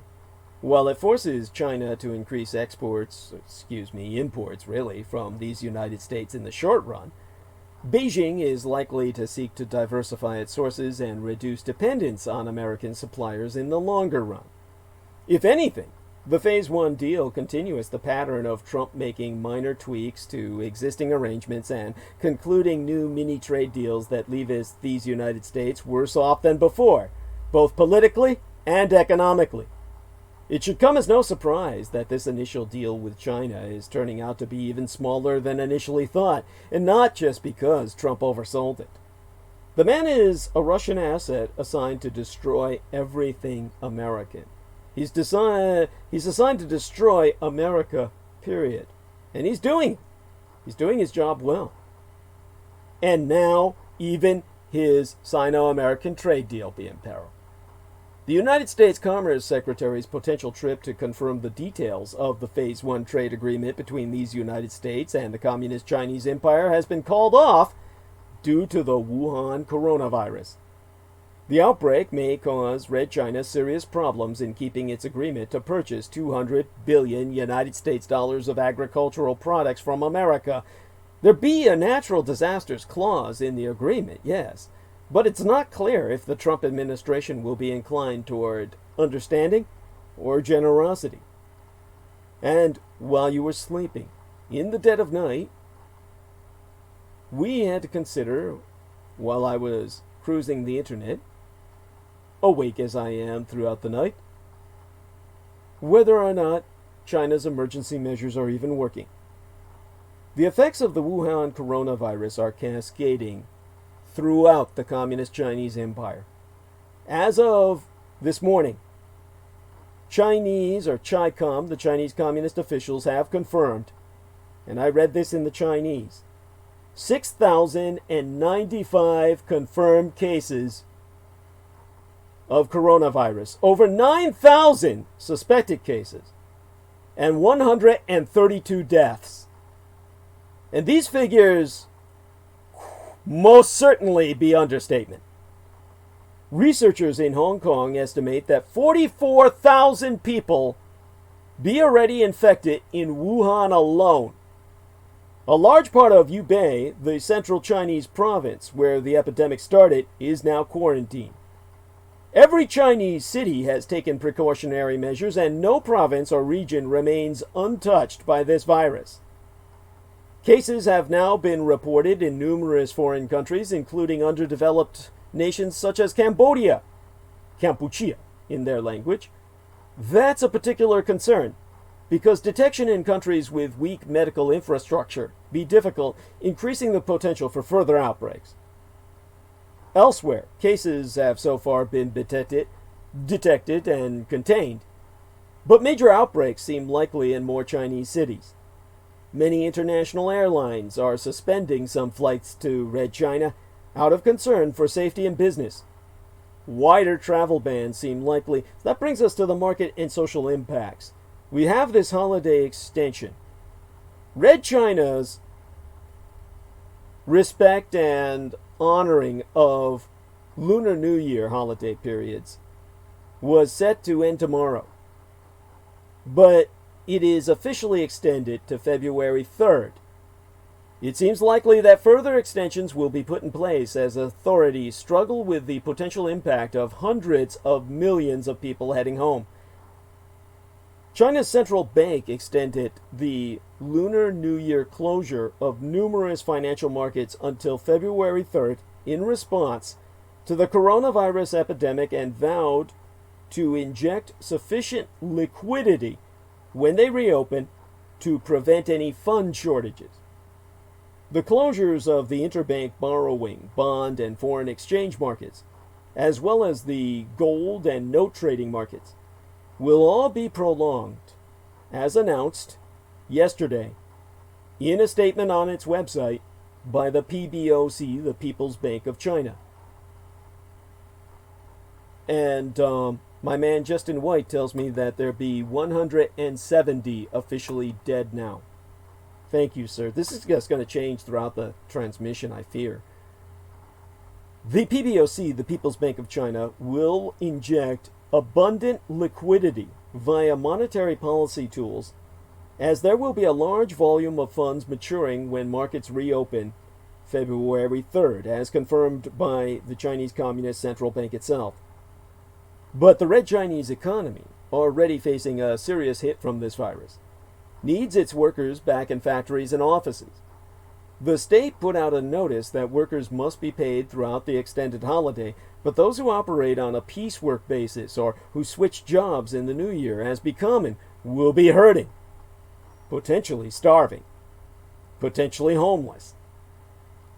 And For what entertainment was expected in a controlled state, we've got box office zero. Lunar New Year is usually a bonanza for the Chinese box office, with major movie releases timed to coincide with the holiday period.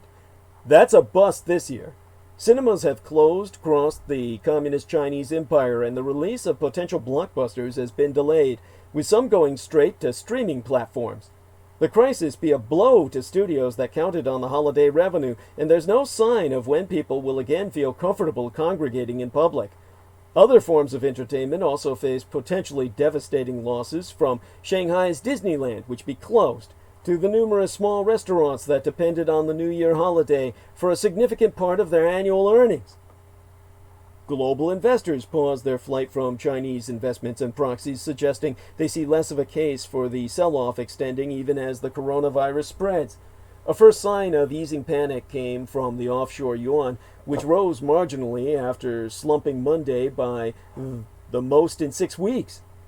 European exchange-traded funds swung between gains and losses, and early trading of Chinese shares and depositary receipts in New York signaled less selling pressure.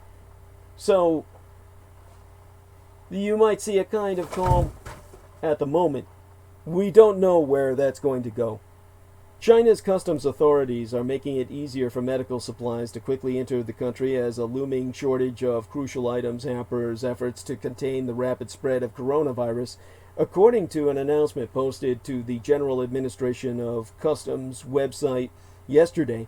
All local customs authorities are required to ensure the immediate clearance of incoming medical supplies, including equipment, medicines, disinfectant, and hazmat suits.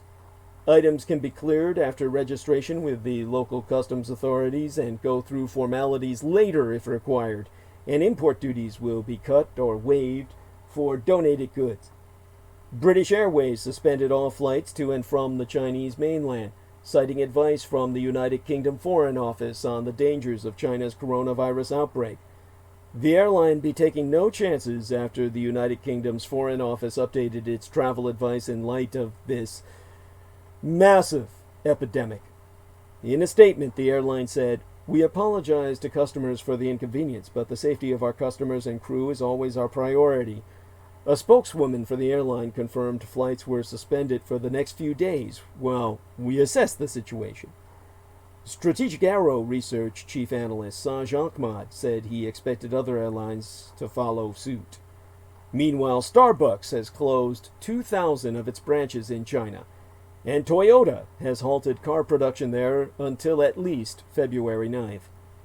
China's tech companies are lending a helping hand in the country's fight against the coronavirus outbreak. Baidu, Alibaba, and Tencent were among the first tech giants donating money and medical resources to the most heavily affected regions.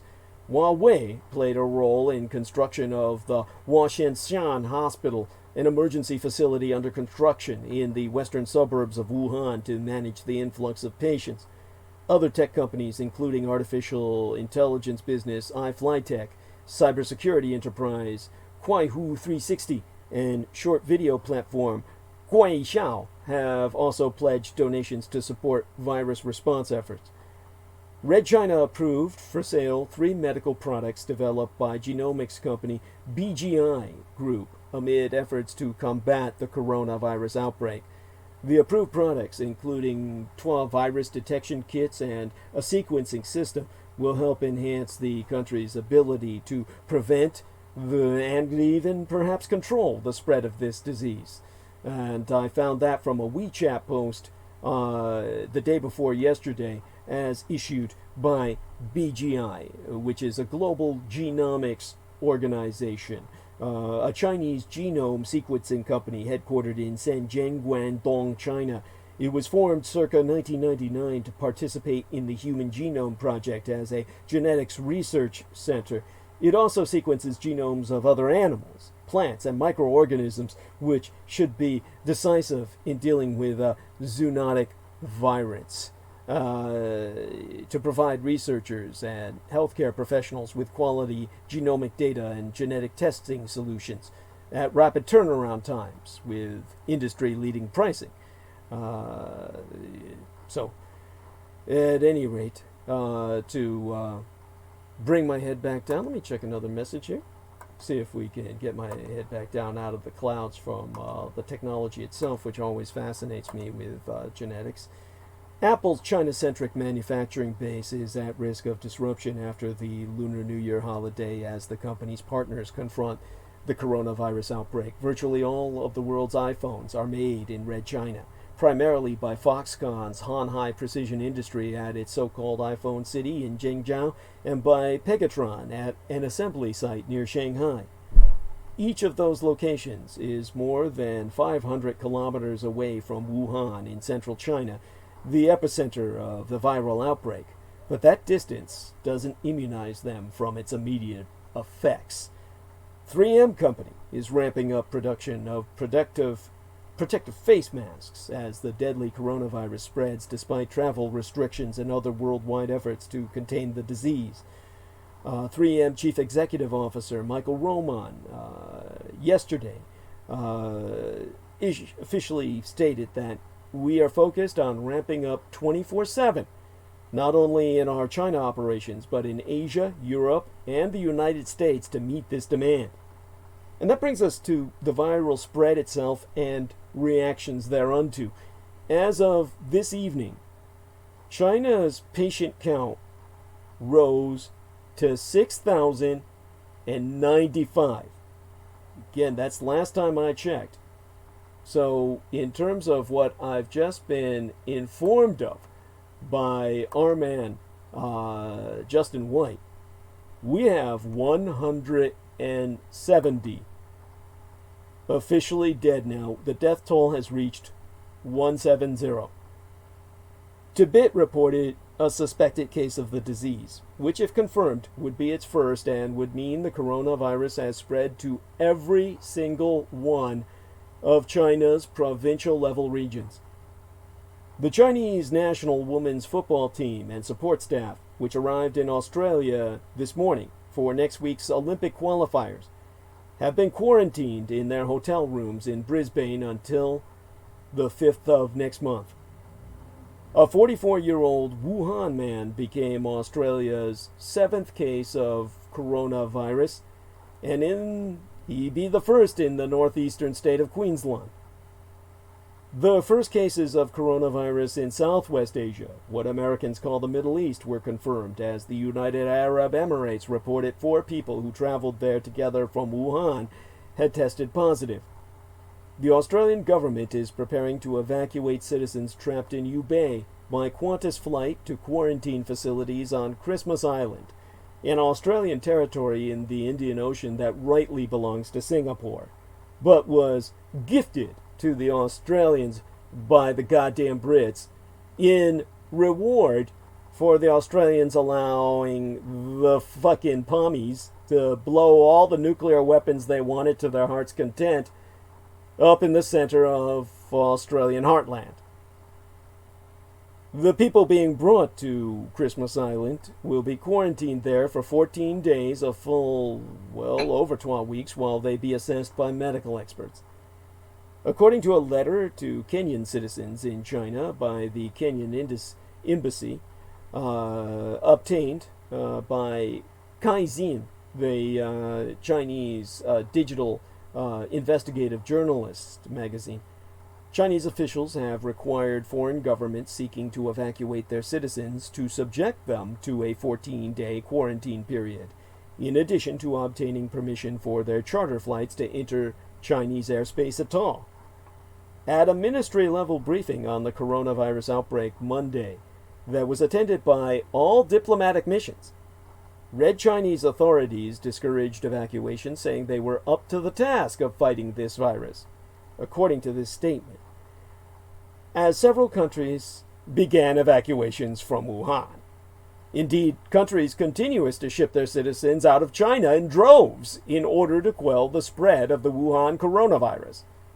The United States, the Japanese Empire, the European Union, and South Korea repatriated hundreds of their citizens, while other countries will do so in the next 24 hours or so.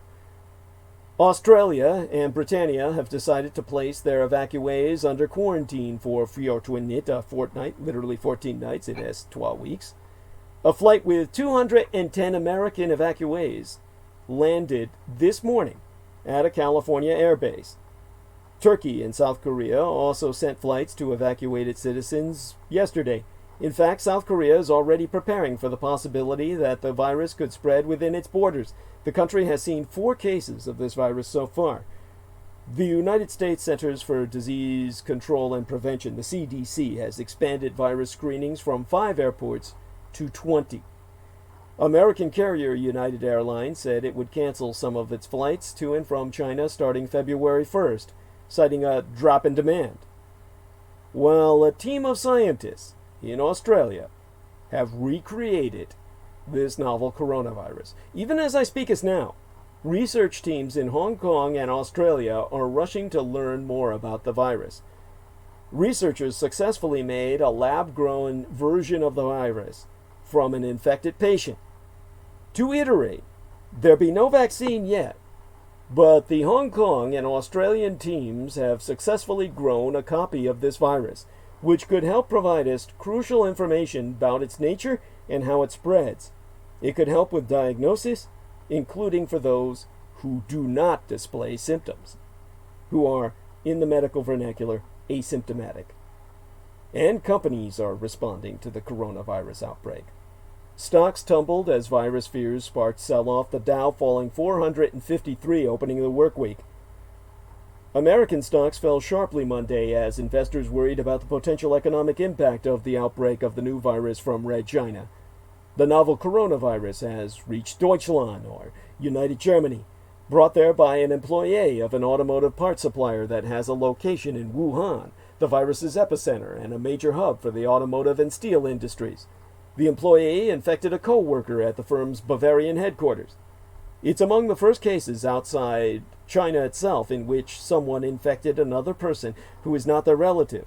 The Japanese tour bus driver seeming to be another similar case that I will bring up within minutes. The German supplier in question, Weaponized, has banned all travel to and from Red China over the next couple of weeks.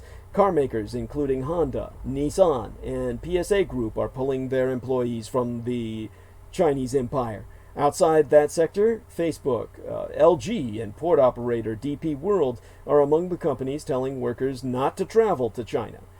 3 regions in revanchist Russia's Far East have closed their borders with China. And Hong Kong has suspended all high-speed rail and ferry services to the mainland, a move that may or may not mollify those calling for a strike over the city's inadequate response to this crisis.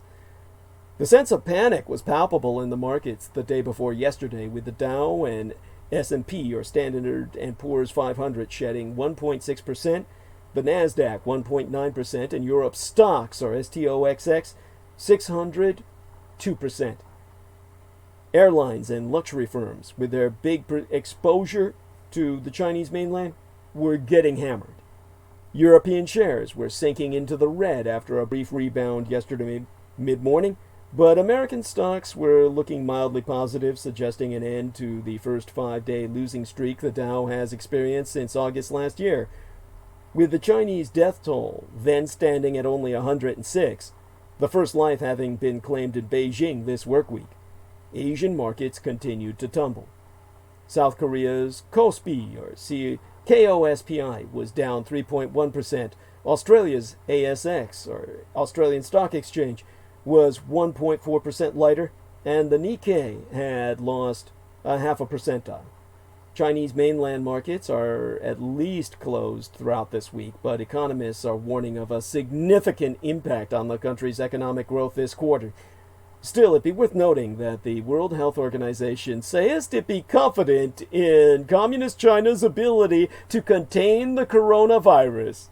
According to the state news agency, Xinhua, the state propaganda machine, the WHO, or the World Health Organizational chief, Tedros Adhanom Ghebreyesus, who I assure you has been bought off, purchased by the Communist Chinese, does not think countries should even be evacuating their citizens from Red China, as the majority, France, South Korea, Deutschland or Germany, and Daimyon or Greater Japan, have started to do. So keep your eyes fixed on the rate of the virus's spread. The official number of infections in China yesterday stood at 4,500, up then by 45% on the day before. Today, I knew at least 132 people to be dead, up to 170 now, as reported by Justin White, and 6,000 cases have been confirmed in mainland China, which alone and of itself, at that, overtakes the scope of the SARS, the severe acute respiratory syndrome pandemic there, circa 2003. But as they've exposed in Hong Kong, it's 44,000 in the city of Wuhan alone. This is the end of the world as we know it, people. And that's why there be desperate measures. The race to curb the spread of this new strain of coronavirus that has killed more than 170 people worldwide and has triggered shared grief, suspicion, and multiplying tensions within the communist Chinese empire itself, along with a massive public health experiment, Chinese authorities having indefinitely barred well over 50 million people in 17 cities from traveling, advising them to stay home. While some experts say it may work, others worry that the measures themselves, which many consider inhumane, will backfire by stoking panic and mistrust in the communist Chinese government. It's also unclear whether the tactic will remain in place as China begins accepting help from the World Health Organization, while Hong Kong simmers. Because meanwhile in Hong Kong, the region's government is being criticized for responding too slowly to this disease. Some see that as one more reason to demand greater autonomy from Beijing. Virus fears are keeping people away from street protests in Hong Kong, but the outbreak has dealt yet another blow to the city government's credibility. Some border crossings with mainland China are now closed, but Chief Danish Executrix Carrie Lam be under fire again for not acting earlier. Practically speaking, it's hard to imagine how Hong Kong could isolate itself from Shenzhen, its mainland sister city, sans taking extreme measures. Virus fears have also brought out prejudices, with restaurants turning away Mandarin speakers, for example, the national language speakers, as opposed to the regional Cantonese speakers of the city-state of Hong Kong, or the region of Greater Hong Kong itself, Canton. A planned quarantine site was vandalized by protesters over the weekend. Hong Kong residents fear a recession will follow this outbreak, as with SARS circa 2003. With reduced tourism due to the unrest, the city is already facing bleak 2020 futures financially. And there's been the first Japanese transmission of this new virus. Japan announced 3 more cases of the new coronavirus yesterday, including the first known case of domestic transmission. A bus driver who had driven 12 groups of Chinese tourists visiting Japan earlier this month from Wuhan, the epicenter of the outbreak. On Wednesday morning, the first plane of Japanese nationals fleeing Wuhan landed in Tokyo, carrying about 200 of the 650 people who have requested evacuation. This is the first time the Japanese Empire has evacuated citizens from overseas because of a disease outbreak. That tells you something. Health workers carried out checks on passengers on board and at the airport, but no mandatory quarantine was planned.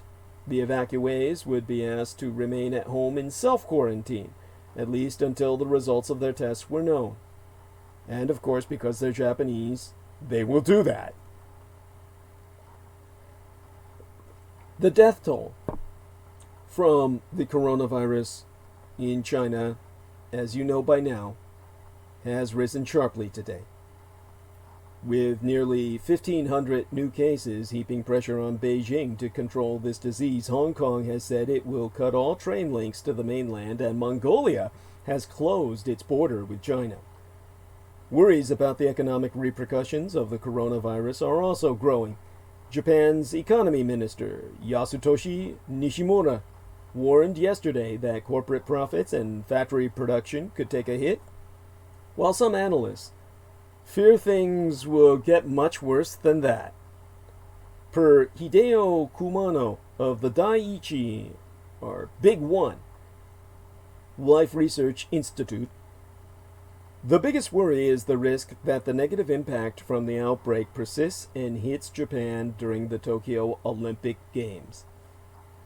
Well, we need not fear that, as Brendan Zoget has said himself, astute young man that he be.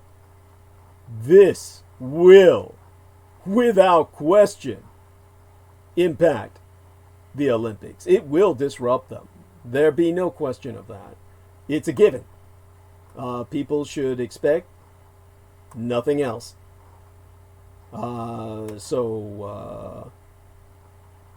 that to bear in mind, let me take a look at the live chat room here. And people are saying night sleep well to Maria Gregorich, who says thank you to Karen. Whenever you do go to sleep, hugs. And she says she has to take a mammy pill. Laugh out loud. Okay. Yes, she's mentioning the 14-day quarantine. And speaking about Canada, let me check my young lady in the private messages and then get back to my task at hand. Oh, she's sending me something. Okay. Love you too, honey. And, alright. Let's get back to the task at hand, as alarming as it be. The United States House passed an update to human rights policies that strengthens the sovereignty of the autonomous region of Tibet. The Tibet Policy and Support Act assures that the secession of Tibetan Buddhist leaders be left solely to the Tibetan Buddhist community, sans interference from the Communist Chinese government. Tibet be an internationally recognized autonomous region within the People's Republic of China, and the update to American policies on the region sends a message about American efforts to address human rights and national security concerns in the Communist Chinese Empire. The House has recently passed legislation holding China accountable for the well-being of citizens in Hong Kong and the empire's treatment of Uyghur Muslims. All of this be important because we are seeing potentially the end of the Chinese empire under communism. While sanctions alone never work, there has been literally a supernatural convergence for regime change in the Communist Chinese authoritarian, totalitarian state under dictatorship of Xi Jinping. The zodiacal year of the dog saw the onset of trade war. The zodiacal year of the pig, my late and sainted Cyrus's, my mother's year of birth, representing prosperity and majesty in China, and food for all provided by the great mother boar. The boar is used for the males, the pig used for the females. It's non-derogatory, meaning hopefully they give birth to many children, almost in litters. The pig is the staple diet in terms of protein source. That year, just behind us, ushered in the African swine fever that wiped out almost literally over 25% of the world's pig population. In China alone, where half the world's pig population be maintained. And now the year of the rat, bringing us plague. A cursed year. Retired NBA star Kobe Bryant's death on Sunday brought many Red Chinese fans to tears. Kobe Bryant was a hero of color in communist China, where he had committed himself to public service work and was an enthusiastic friend to his Chinese fans. He bridged the gap between Red Chinese basketball, which has been popular in China itself long before the communist takeover for over 100 years. And he bridged that gap between the Chinese basketball and the modern NBA, or National Basketball Association.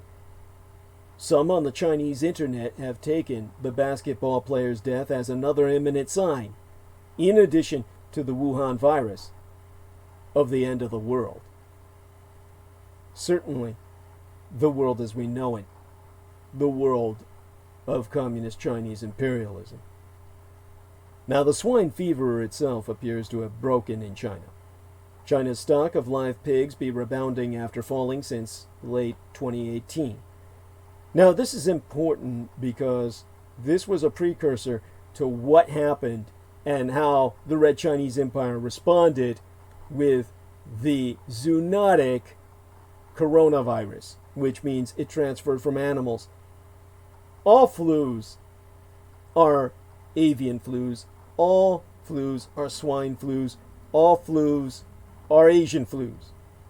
These cycles of influenza occur because Asia has the largest population of subsistence farmers, farmers who literally live with their animals. Their animals are in their homes. It's more so due to space constriction, due to culture, more so even than Western farmers can imagine. The pigs maintained by Chinese, other Asian subsistence farmers wander into the home like a pet, like a dog would. Very intelligent animals. They're not oftentimes in the smaller farms maintained in captivity as we understand it.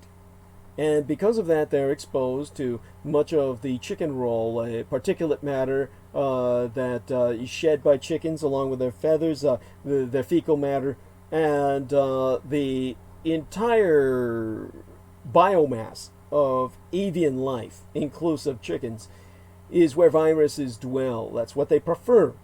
And humans, or mammals in general, are just sloppy seconds. When they run out of room in the biomass of bird life, then they fall into mammalian life, of which the pigs are the closest in terms of availability in a greater part of the world's concentrated population in Asia, which is the majority of humanity. And from there, because the pig's blood is so similar to human blood that in the olden days, in the Middle Ages, they would conduct blood transfusions using pigs into human beings, and sometimes it would tank. And as well, they use porcine valves, pigs' valves, to replace human valves if the human wishes greater reliability in terms of sturdiness in the valve. The mechanical valves are much more longer lasting, but they're less flexible. They're less flexible, and so the pig's valves are still preferred for the flexibility, which mechanical valves have not yet been able to emulate. With the new technologies, that's going to change. New fabrics, new artificial materials. Now, back to the pigs, however, China is finally getting a handle on African swine fever, the crisis that cut the nation's hog population by at least a quarter and stoked inflation. China's breeding sow population rose 2.2% on the month in December, but yestermencies last month, while pig stocks at large farms rose 2.7%. By January 9th is when I checked these numbers out. Beijing still has hard questions to answer about food safety, not least as it grapples with an outbreak of the new virus in Wuhan. But bringing swine fever under control will be great for Chinese consumers, those still left alive, and for the businesses that serve them. The swine epidemic created severe shortages of pork, China's staple meat. However, figures released Thursday, as dated the 9th of this month, conveyed that food price inflation slowed in December for the first time in 10 months, and while it was still very high at 17%, that was down from 19% in the previous month. The rate is likely to slow further after a seasonal bump in food demand during the Lunar New Year holiday, since the country's stock of live pigs is now rebounding after falling since late 2018. The breeding sow population rose 2.2% in December compared with the month before, the third straight rise. In turn, that means headline inflation, which was steady last month at 4.5%, is likely to start trending downward this spring, barring a dramatic ramp-up in oil prices. More measured price increases could give the central bank more room to ease monetary policy to ward off trouble in the debt markets. They will also support consumer spending, which was pummeled circa 2019 by a weak jobs market and skyrocketing pork prices. That could help struggling retailers as households set aside less of their budgets for expensive food purchases. Core consumer price inflation, which excludes food and energy, has slowed sharply since the second quarter of 2019, when food prices really took off. Sales of consumer goods grew at only 6.4% in real terms in the first 9 months of 2019 compared with a year earlier, the slowest since, at least, the year my mother was murdered, circa 2011. A horrible year of the pig is drawing to a close for China's food industry. If the labor market stays on the mend, which seems likely unless there be a sharper housing downturn or a renewed trade flare-up, vendors of other goods and services stand to benefit. Of course, what with what's going on now, this may be the nail in the coffin for any mandate of heaven that the Communist Party may hold, per Chinese reckoning, leading to regime change and the flood of refugees reflected in that parable, Star Trek Picard, that I described in my latest transmission proceeding tonight. Yesteryear, 'twas apocalypse now, so I called it. Swine fever. Scientists then warned a quarter of the world's pigs could die. As they did. The president of the World Trade Organization for Animal Health called it the biggest threat to any commercial livestock of our generation. This is the source of what we're experiencing now. Therefore, this is something people must know about. The industrial scale livestock production of foodstuffs leads to this potential, made it inevitable with the kind of corruption, haphazard safety maintenance, the unadministered tradition or just sustenance living and lifestyle of the Asian peoples in rural China and elsewhere. This led to the global price of pork and pig-based products skyrocketing through the holy day season. African swine fever hit the home of half the world's pigs when it hit China. And it was, for all intents and purposes, man-made. China's swine fever crisis has been exposed. Secrecy and loopholes fueled China's swine fever crisis. This is how it was man-made. Kai Jin, investigative journalist exposition, revealed how mass cover-ups and official inaction drove China's African swine fever epidemic to crisis levels. Now, while fatal to pigs, the disease itself, sans mutation, poses no known threat to humans. Still, the complex hardy virus, what causes African swine fever, kills almost every pig it infects. Again, it is not known to harm humans, unless this coronavirus be mutation thereof. It can survive on soil for months, and in a frozen environment for several years. Till now, no vaccines or treatments exist. One is said to have been released just now. I mean, like today.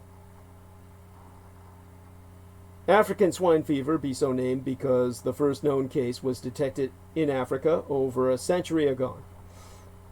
The virus spreads easily between pigs, which can also catch it from ticks, contact with contaminated surfaces by eating infected food, and cheap animal feed in China oftentimes contains pork. It causes hemorrhaging and oftentimes kills in less than a week. The death rate is at least 90%. Since 2016, outbreaks have occurred across Europe and Asia, but nowhere have they been more devastating than in China itself, which at least until recently was home to half the world's entire pig population. Chinese reporters have since learned that local officials in many parts of the country have refused to acknowledge suspected outbreaks of the disease in order to avoid paying culling subsidies, or the price to remunerate farmers for the necessary killing of their pigs to prevent spread of this disease. Facing massive economic losses, many pig farmers sold their stock at low prices when they showed the first signs of swine fever.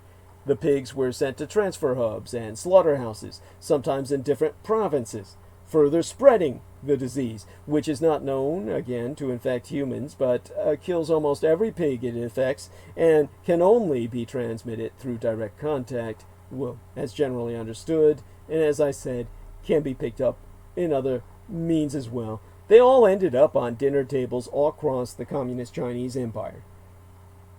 Chu Huaji, a research director at the Harbin Veterinary Research Institute, which of course be where the Japanese conducted biological warfare experiments on living human beings and other subjects, both animate, inanimate, as in dead, and reanimate, as in artificially resurrected. All of the experimentations conducted by Unit 731 led the Harbin Center for Warfare Experimentation to be converted by the communists into a veterinary research institute to make use of those biological labs in what was viewed to be a constructive sense for the Chinese people. And Chu Huaji, the research director therein, went on record to testify that the crisis that has devastated the Chinese Empire's pork industry be entirely man-made. In his capacity as director of the Porcine Infectious Disease Research Branch of the Harbin Veterinary Research Institute, Chu Huaji has been one of the strongest voices to weigh in on the African swine fever crisis that has lashed China since August. Recently, noting that even mid-size and large hog farms have been hit, resulting in more than 1 million pigs being culled. He declared, "The official data show us that new sow stock, female pig stock, has fallen by 20%. I have learned through other channels that the situation may be even worse. The losses are very, very heavy. It is worth pondering. Is it the biosafety of the pig farms or human factors?" So while the Chinese zodiac celebrated the year of the pig, for the earthbound variety, yesteryear was a terrible time. African swine fever, harmless to humans but fatal to porkers, then spread across the Red Empire. China's vast number of backyard farms has made it hard to contain this virus. Hong Kong's first case was reported on May 17th of yesteryear. The epidemic affected colossal numbers of pigs, pushing up pork prices steeply. It walloped the tens of millions of Chinese who depend on pig rearing for their livelihood. There'd be no effective vaccine, until one apparently released today. The China swine fever outbreak has already, in and of itself, threatened the Communist Party's reputation. The epidemic sparked a rapid rise in pork prices and pushed the CPI, the Consumer Price Index, to a 6-year high. The CPI being a measure that examines the weighted average of prices of a basket of consumer goods and services, such as transportation, food, and medical care. It is calculated by taking price changes for each item in the predetermined basket of goods and averaging them. Now, I've seen some documentaries on this out of China itself, and halfway up a rugged mountain in Yangjin County in the central Chinese province of Hubei, Shijiangao actually, Gua, depending on the dialect you speak it with, a 32-year-old who has been farming for a decade was trying new ways to defeat African swine fever all by himself, a disease that had wiped out more than half of his pigs. Instead of killing or burying or burning sick animals, as the government has said farmers should do, he began relying on a supersized mosquito coil to fend off the disease, using traditional Chinese medicine to protect his herd, and selling the animals to the local slaughterhouse before their symptoms became too visible, even though Beijing banned the practice for fear it could exacerbate the spread of the disease. To quote Xi Jinping, in the beginning, the government would subsidize us to cull pigs once the disease breaks out. Now the government does nothing and we sell sick pigs to shore up our losses. Mr. Xi was among tens of thousands of Chinese pig farmers adopting their own practices to deal with a swine fever epidemic that Beijing sees as a threat to economic stability and the reputation of the Communist Party. Now, pork accounts for more than 60% of meat consumption in China, and the outbreak has slashed the country's pig population by, at the very least, 39%. The epidemic has sent prices surging by more than 2/3 in August or yesteryear from a year earlier, helping to push up China's consumer price index to this 6-year high. The problems in Yanjin be but a microcosm of the challenges facing the Red Empire to contain this outbreak. Farmers and analysts agreed that government missteps were then an important contributor to the crisis, with poor policy threatening to make the disease a chronic issue despite efforts to revive the pig farming industry. Beijing set a rate of up to RMB 1,200, meaning 1,200 renminbi, which would be equal to about 168 United States dollars per pig, to subsidize the disposal of infected animals. The central government would pay 40 to 80% of the bill, and local officials were required to make up the rest, even though many of them said they did not have enough money to manage the crisis. Now, disease hit pig farms in Hubei, Yunnan, Fujian, and Jiangxi. Provinces were either underpaid or did not receive any financial support from government. Mr. Xi said he had not been compensated for the 60 sick pigs that died in June. The government is turning a blind eye to me. Disease prevention is another area where government spending be waning, with disinfectants that were once distributed for free now off limits to average farmers. One reason for the inaction be a slowing Chinese economy, which is growing at its slowest pace in almost 30 years, making it difficult for many local governments to meet their obligations. In Yanjin, the local government last year earned 1 billion RMB in land sales, a big source of fiscal income, but less than half the official target. In an announcement on its website, I saw the Finance Bureau saying, "We are facing unprecedented difficulty and pressure." The funding shortage has also prompted areas such as Yanjin to play down the number of swine fever cases to limit the number of payments it be required to make. An official at Yanjin Animal Husbandry Bureau, the office responsible for livestock and veterinary affairs, confirmed the regional government had struggled to pay the subsidies, himself then testifying that there is no way we could pay for so many sick pigs. We'll stay away if your pigs run into trouble. And farmers maintain the cover-up is making the epidemic but harder and harder to tackle. Xi Jigui, another Yanjin-based pig farmer, so stated that we can't prevent the disease because we don't know how many farms have been infected. So regional banks were also reluctant to finance what they see as a risky industry, even though Beijing has asked them to do so. 5 banks in Yanjin told the Financial Times they either curtailed or simply stopped lending to pig farmers entirely. Mei Junwen, a director at Yanjin Hanyin Rural Bank, said the company no longer worked with pig farms. He'd be quoted as saying, "Swine fever is here to stay, and we have to think about risks. We won't lend to pig farms until the disease goes away for good." Many farmers then chose to keep their herd sizes small and, in some cases, quitting the business altogether despite incentives from Beijing, including subsidies and low-interest bank loans to increase the country's pig population. A farmer in the eastern city of Zhangjiao named Wang Kaiyi went on record to say that we don't dare to increase our hog herd. We are not sure how many pigs will even survive. Farmers complained that an added problem be the government's focus on large operations, leaving smaller farmers, which represent the bulk of the sector, sans enough support. In Hubei, pig farms must have at least 500 breeding sows to qualify for subsidies, reducing the number of eligible farms to 9 out of more than 2,000 in all Yanjin. While the policy helps promote industry consolidation, it did little to stem the spread of swine fever. In the absence of government help, Mr. Xi openly harbored every intention to rely on his own methods, despite scant evidence that they even work. He's so saying that, "This is the most I can do. I will then leave it to luck to keep my farm safe." Now, China claimed yesteryear, that African swine fever cases were slowing, but analysts warned even then that official data downplayed the scale of outbreak.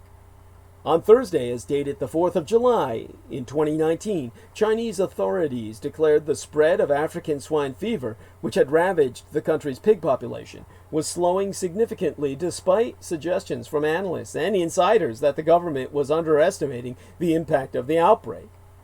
That black and infamous day, Vice Agriculture Minister Yu Kangjin stated, "Overall, the incidence of African swine fever has slowed markedly, and the production and distribution of live pigs is gradually returning to normal." Mr. Yu proclaimed there had only been 44 new cases in 2019, and that the number of outbreaks had been in the single digits in every month of that year, excepting April. In comparison, neighboring Vietnam has seen over 3,000 cases, he said.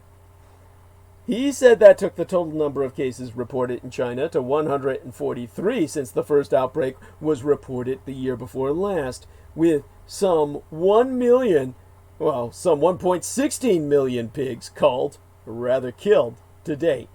That date. However, industry insiders then exposed that official numbers significantly underestimated the scale of outbreak. Farmers have been known to send entire herds to the slaughterhouse rather than report signs of the disease to the government and receive meager compensation. And while Mr. Yu's comments suggest that the situation might have been stabilizing, analysts then expected further calls in the country's pig population as the disease took its toll. J.P. Morgan expected China's pig stock decline to continue and pork production to drop 25% throughout yesteryear, equivalent to a 13.5 million ton shortage in pork meat production. Meanwhile, Rabobank then estimated that a third of China's national pig stock, the biggest in the world, would be wiped out by the disease this last year. African swine fever has also resulted in a sharp uptick in inflation, with consumer price rising hitting their highest level in 15 months in May. Most of the rise had been driven by pork prices, which rose nearly 20% on tighter supply. Experts even then said that it may take us years for China to control the disease. Pork prices in China have almost doubled since the start of 2019, fueling inflation. The year of the pig brought devastation to Asian hog farms throughout the East. China and neighboring countries are hugely reliant on pork for their protein needs. Now African swine fever has spread to China's neighbors and is fueling inflation in region. Alan San Juan, a hog farmer in Bulacan province north of Manila, knew disaster was about to strike in August when his neighbors' pigs began dying en masse, forcing them to dispose of the bodies in local catfish ponds. African swine fever had not yet been reported in the Philippines, but by early September, all 250 of the San Juan's hogs had also died of the disease, and, with the ponds now full, the family hired a backhoe to dig a pit and bury them on their farm. His wife, Geraldine San Juan, a part-time law student and mother of 6, went on record to say, "We cried buckets of tears. All our dreams went up in smoke." In the Chinese calendar, yesteryear was the Year of the Pig, a symbol of wealth and prosperity throughout China, Vietnam, and East Asia. However, it will be remembered in Asia for throughout this next zodiacal cycle at the least, as the year when ASF, African swine fever, devastated hog farming, creating what experts are calling the worst crisis to hit the global livestock and meat industry in decades. Since ASF arrived in China in mid-2018, about a quarter of the world's pigs have died from the disease or culls undertaken to prevent its spread. China farms about half of the world's pigs and consumes about half of the world's pork. Justin Sherrard, global strategist for animal protein at Rabobank, observes, we're talking about unprecedented impact. We're talking about a disease we haven't seen before at this kind of scale. When ASF spread to Southeast Asia at yesteryear's end, it drove up prices of pork and other meats as Asian consumers switched to other sources of protein. Experts say the outbreak will transform farming and the global meat trade well into the 2020s. The Paris-based World Organization for Animal Health informed the Financial Times that as no vaccine against ASF be available now, and probably won't be in the near future, we might consider that the current crisis is one of the most important for the livestock sector, in decades. Now, again, I need to emphasize, ASF, African swine fever, is not transmissible to humans, but veterinary disease experts discourage eating meat from infected animals. Something has happened with this coronavirus in direct wake of this animal plague. They are connected. They must be. All logic points to this very simple conclusion. In the Philippines, a nation of avid pork eaters, some consumers have been shunning the meat. In La Loma, Quezon City, a neighborhood of Greater Manila known for its restaurants serving licon, or suckling pig, the head of a local Liconero restaurant association said business had fallen by nearly half since October. This was despite certificates from the local veterinary association asserting that the meat served there was safe to eat. Ramon Ferrero stated, I am telling them that it be ASF free, but added that many customers were still avoiding pork and coming to drink beer or bet on televised cockfights instead. Experts believe this ASF arrived in China from Russia, but awareness and reporting on the disease was initially low, allowing it to spread fast. And what does that tell us, of course? From Russia. What more do you need to fucking know? The goddamn Russians again. Truly a man-made disease. And what else could the coronavirus be? Why would the Russians do that to their ally China? Because China will overwhelm Russia economically and in terms of population in the all too near future, unless Russia does something, which it has obviously decided to do. China's hog herd was 191 million in October of yesteryear, 41% down from August of the year before when the disease was first reported. The real decline be much larger as many cities have played down numbers in order to cut the subsidies they pay farmers. Pork prices in Red China hit a record in early November, if I remember. They have eased since then, but only after officials stepped up imports and released frozen meat held in reserve, but are still up by more than half this year. Consumer price inflation in China hit a 7-year high of 3.8% in October, and in Vietnam it rose by nearly a percentage point in November over the previous month, thanks largely to rising prices for pork and processed meat.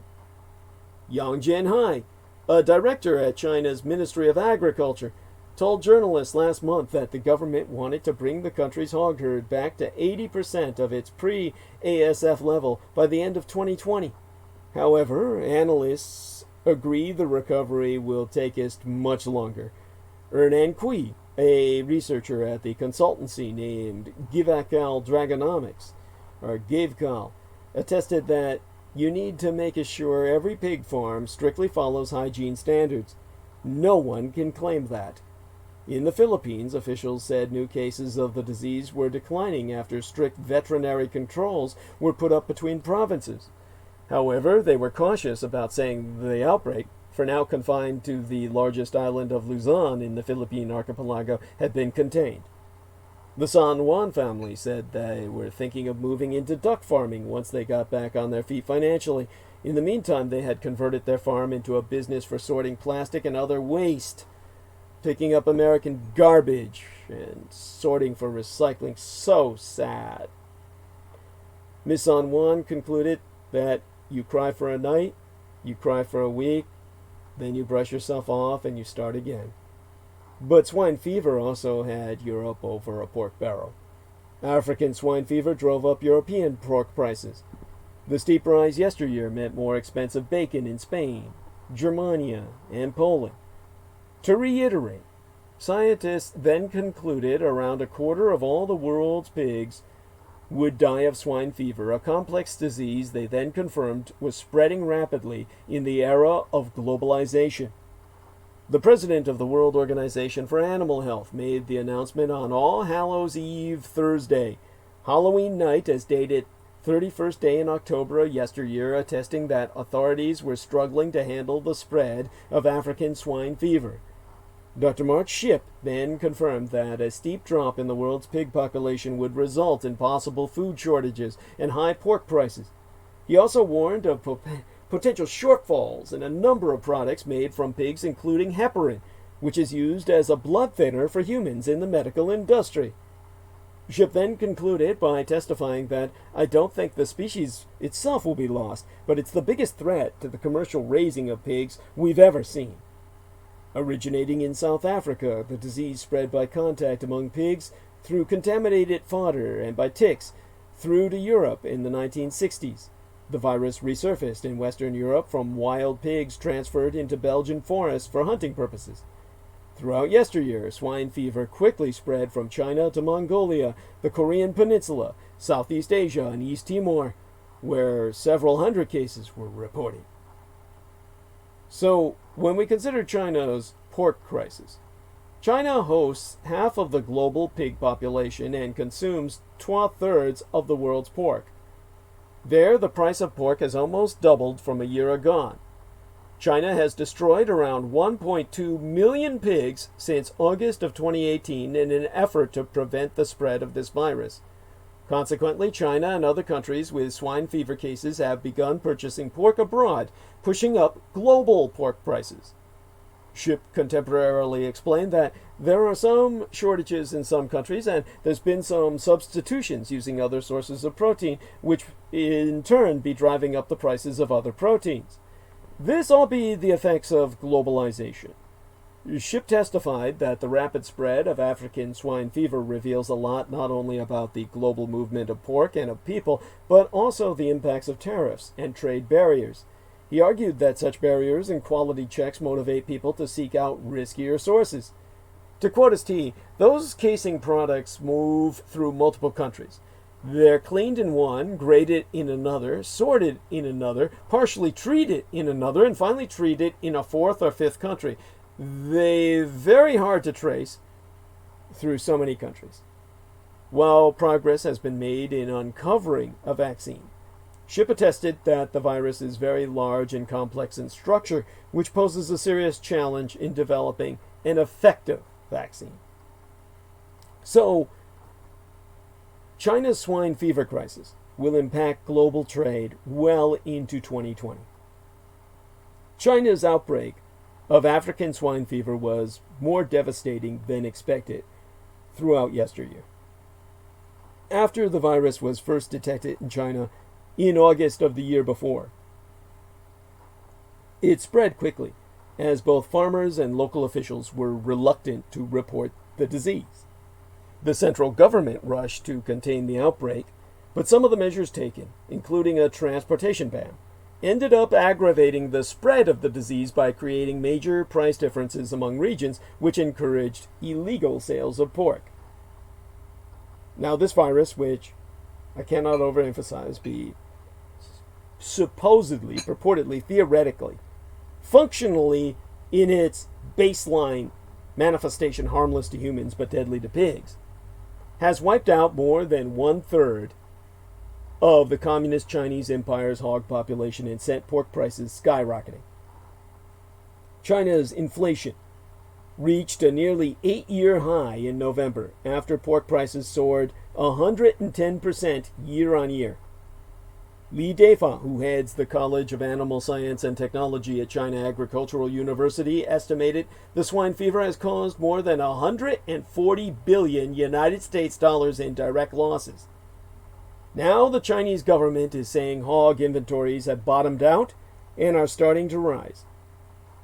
Yang Zhenhai, head of the Agriculture Ministry's Animal Husbandry Bureau, said this month the recovery should keep pork prices in check going forward. But despite the alleged turnaround in the swine fever crisis, experts estimate China's pig farming industry will take us years to recover, while Beijing will continue to ratchet up pork imports. And according to Gavicow, the financial services company based in Hong Kong, China's pork imports were on pace to double to more than 2 million tons throughout yesteryear. The trend is set to continue this year. Meanwhile, pork exporters from these United States, Europe, and elsewhere are hoping to boost their sales to China. Beijing promised this month to buy more agricultural products from the United States as part of a Phase 1 agreement with Washington to end the country's trade war. China's pork imports from these United States, which has not been affected by the African swine fever, have grown despite a 62% tariff in place since 2018. Beijing in September announced it would lift the punitive tariffs against U.S. pork in a conciliatory gesture. Christine McCracken, a senior analyst at Rabo Research, recordedly stated that we expect record exports of American pork to China throughout 2020 as restrictive tariffs are gradually reduced. Shipments should begin the year sharply higher, as Chinese protein shortages are acute following the decimation of the Chinese herd due to ASF, the African swine fever. McCracken then expected imports to soar ahead of the Chinese New Year holiday at the time, which befell us on the 25th day of this month of January, herself so noting that purchases are likely to remain volatile, however, as competition with European, Canadian, and Brazilian exporters will be intense, and Chinese buyers are savvy negotiators. Europe is also eyeing China's pork demand. The European Commissioner for Trade, Phil Hogan, said at a press conference in Beijing in November that the EU was interested in filling the gap caused by China's significant protein deficit. Brussels and Beijing be hoping to finalize an investment agreement this 2020 that aims to boost bilateral trade.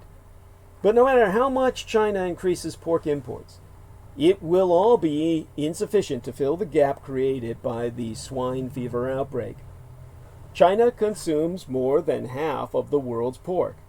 The entire pork global trade volume makes up only about 20% of China's domestic consumption.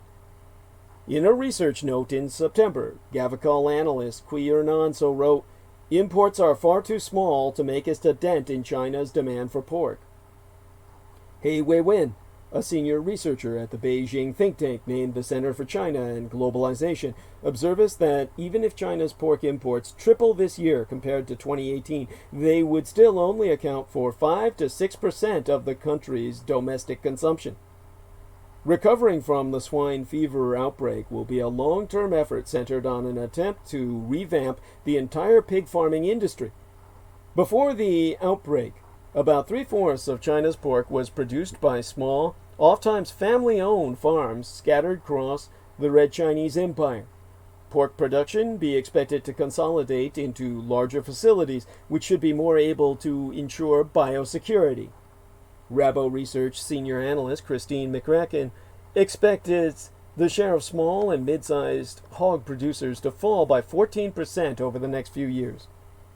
Quirnan has confirmed that China's pork industry will take us at least half a decade to fully recover, based on other countries' experiences with African swine fever. McCracken so concludes that it is generally expected that the hog production will not recover until the end of next year, at the earliest. At least for next year, the prices be expected to continue to rise. And Asia's African swine fever crisis is transforming the global protein market. The devastating spread of African swine fever is affecting the market today and could shape global protein production and consumption into the future. It is being described as the biggest animal disease outbreak the world has ever seen. Its impacts are already profound in Asia and beyond, with increased export demand certain to support pork prices for the foreseeable future. There will be longer-term implications of Asia's ASF, or African swine fever outbreak too, concerning the production and consumption of pork, some of which are already becoming apparent. The global pork industry will need to be wary that short-term gain does not turn into long-term pain. The scale of what is happening in Asia is staggering. ASF is an animal welfare, social, and economic disaster of astonishing proportions. The virus spread across the whole communist Chinese empire since it was first discovered in August of the year before yesteryear. Official figures from Red China show the national pig herd had declined by 32% year-on-year by July, with an estimated 100 million pigs lost by then. While some of the losses will be directly or indirectly linked to the disease itself, the reduction is also heavily driven by vast numbers of producers choosing to slaughter their herds and get out of pigs before the virus gets to them. Rabobank was even then forecasting that by the end of last year, China's pig herd would have been halved. Given that it numbered 700 million and accounted for half the world's pigs before ASF struck in August of the year before yesteryear, the damage the virus has caused to be plain for all to see. And that is just China. ASF is continuing to spread across Asia at a worrying rate, confirmed in September for the first time in South Korea, where 6 cases were confirmed within 12 weeks, and the Philippines, where 12 cases were recorded in one area in a short time. In Vietnam, infected soon after China, the virus has reached all 63 provinces, and around 5 million pigs have been killed. Rabobank forecast a 15 to 20% reduction in pork production in Vietnam this year. ASF has also been recorded in North Korea, Vietnam, Cambodia, Laos, Mongolia, as well as Hong Kong and Myanmar, or formerly Burma. And that's just so far. These be typically, like China, countries with large pig populations and consumers traditionally hugely reliant on pork to satisfy their protein needs. In Vietnam, pork accounts for 3/4 of all meat consumed. And then there was the ineffective response that made this man-made, beyond whatever the fucking Russians unleashed. There was little real sign of the virus being under control in China, which continued to report new cases in September of yesteryear. The response was hampered by a number of factors from the start.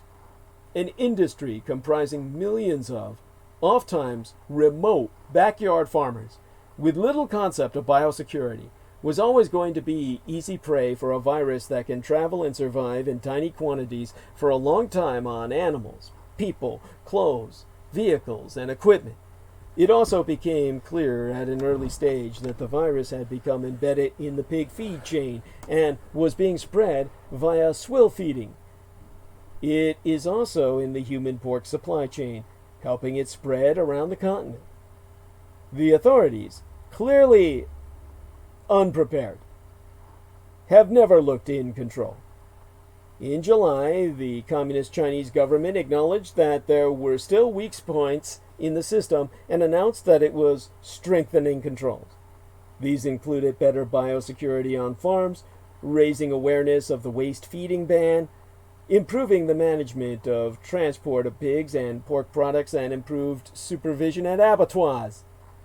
But they still have a mountain to climb, as one insight from an ASF-affected farmer quoted in the South China Morning Post highlighted.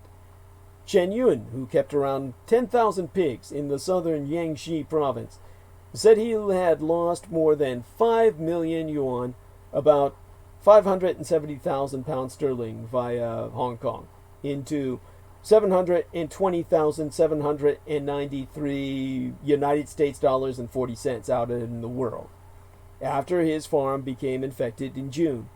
He so attesting that the biggest problem is there be no effective epidemic prevention measures.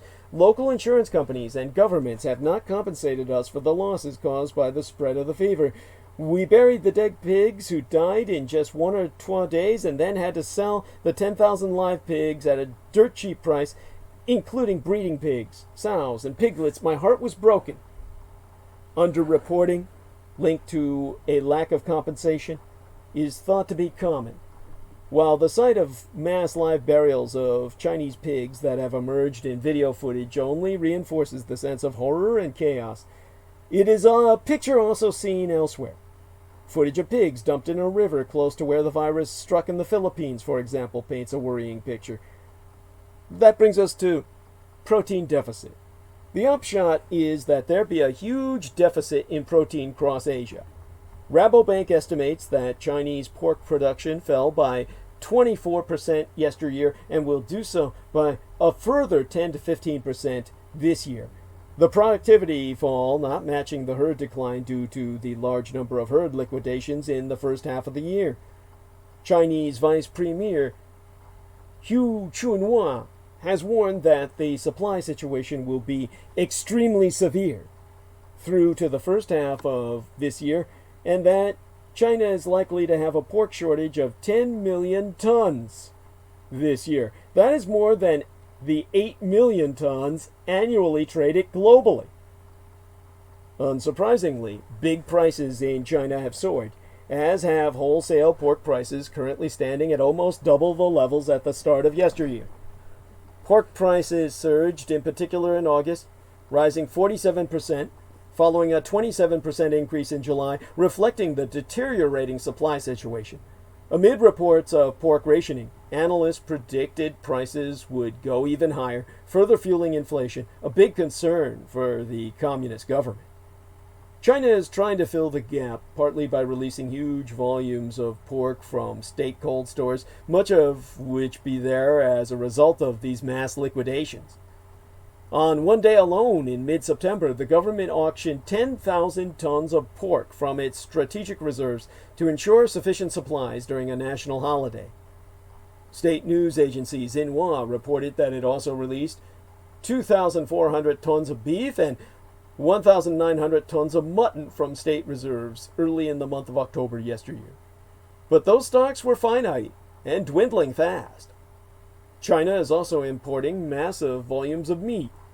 Pork imports increased by 12% in the first half of 2019, with Spain the biggest beneficiary, shipping nearly 160,000 tons in the 6-month period. It was followed by United Germany, Canada, Brazil, and, despite tariffs imposed as part of the Sino-American trade war, these United States.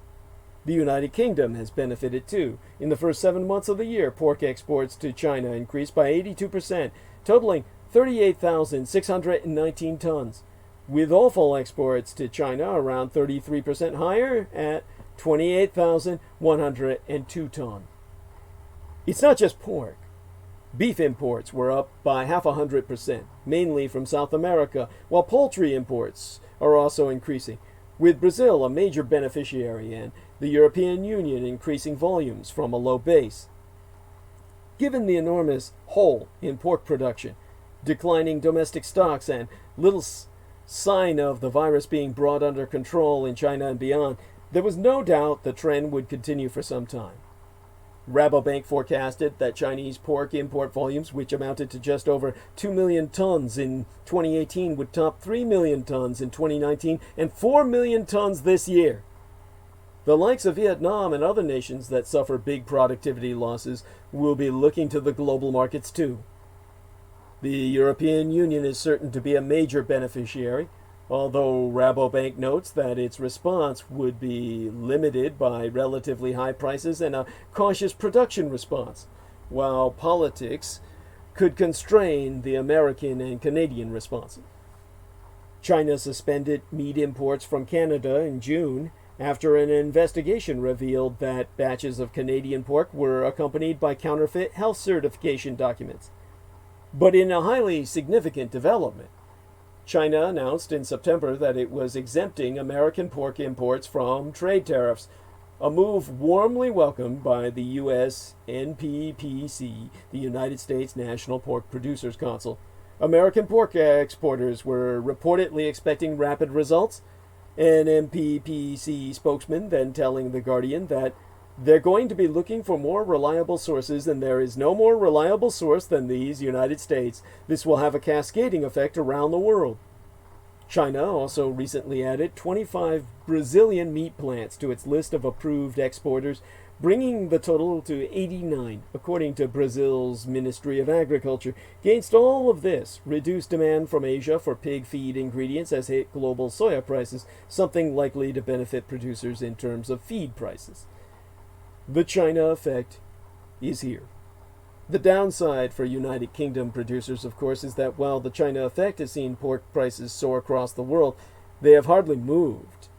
They're on perfidious Albion. Export prices rose sharply in the second quarter in the world's four main pork exporters, the EU, US, Canada, and Brazil, averaging $2.75 per kilogram in June, up 9% on a year earlier. Now, a PIP is a useful measure here. PIP is an acronym for percentage in point, PIP. A PIP is the smallest price move that an exchange rate can make based on Forex market convention. Most currency pairs are priced out to 4 decimal places, and the PIP change is the last fourth decimal point. A PIP is thus equivalent to 1/100th of 1%, or 1 basis point. Now, the high prices have been maintained, continuing to rise in Europe, where the mid-September EU reference of 162 pip per kilogram compared with around 120 pip per kilogram during the first quarter. In Germany, the reference price topped 174 pip through the holy days, more than 50 pip up on a few months earlier. But in the United Kingdom, the SPP, hovering at around 152 to 153 pips per kilogram since mid-July, remained only a few pence ahead of where it had been before. As a matter of fact, if I wanted to, where it was in the first quarter. And so with the British, nothing really beneficial happened at all. Now, in terms of the acronym that I used, in terms of the SPP acronym, if I remember correctly, because I throw these measurements out and I try to, of course, I get the numbers and I spit them back out. I try to remember exactly what they oftentimes mean. It's kind of a marketing monitoring unit that is I'm really just going to have to honestly look more into. It's something that I know is used, and I see its measurement, and of course it's something that I relay to you.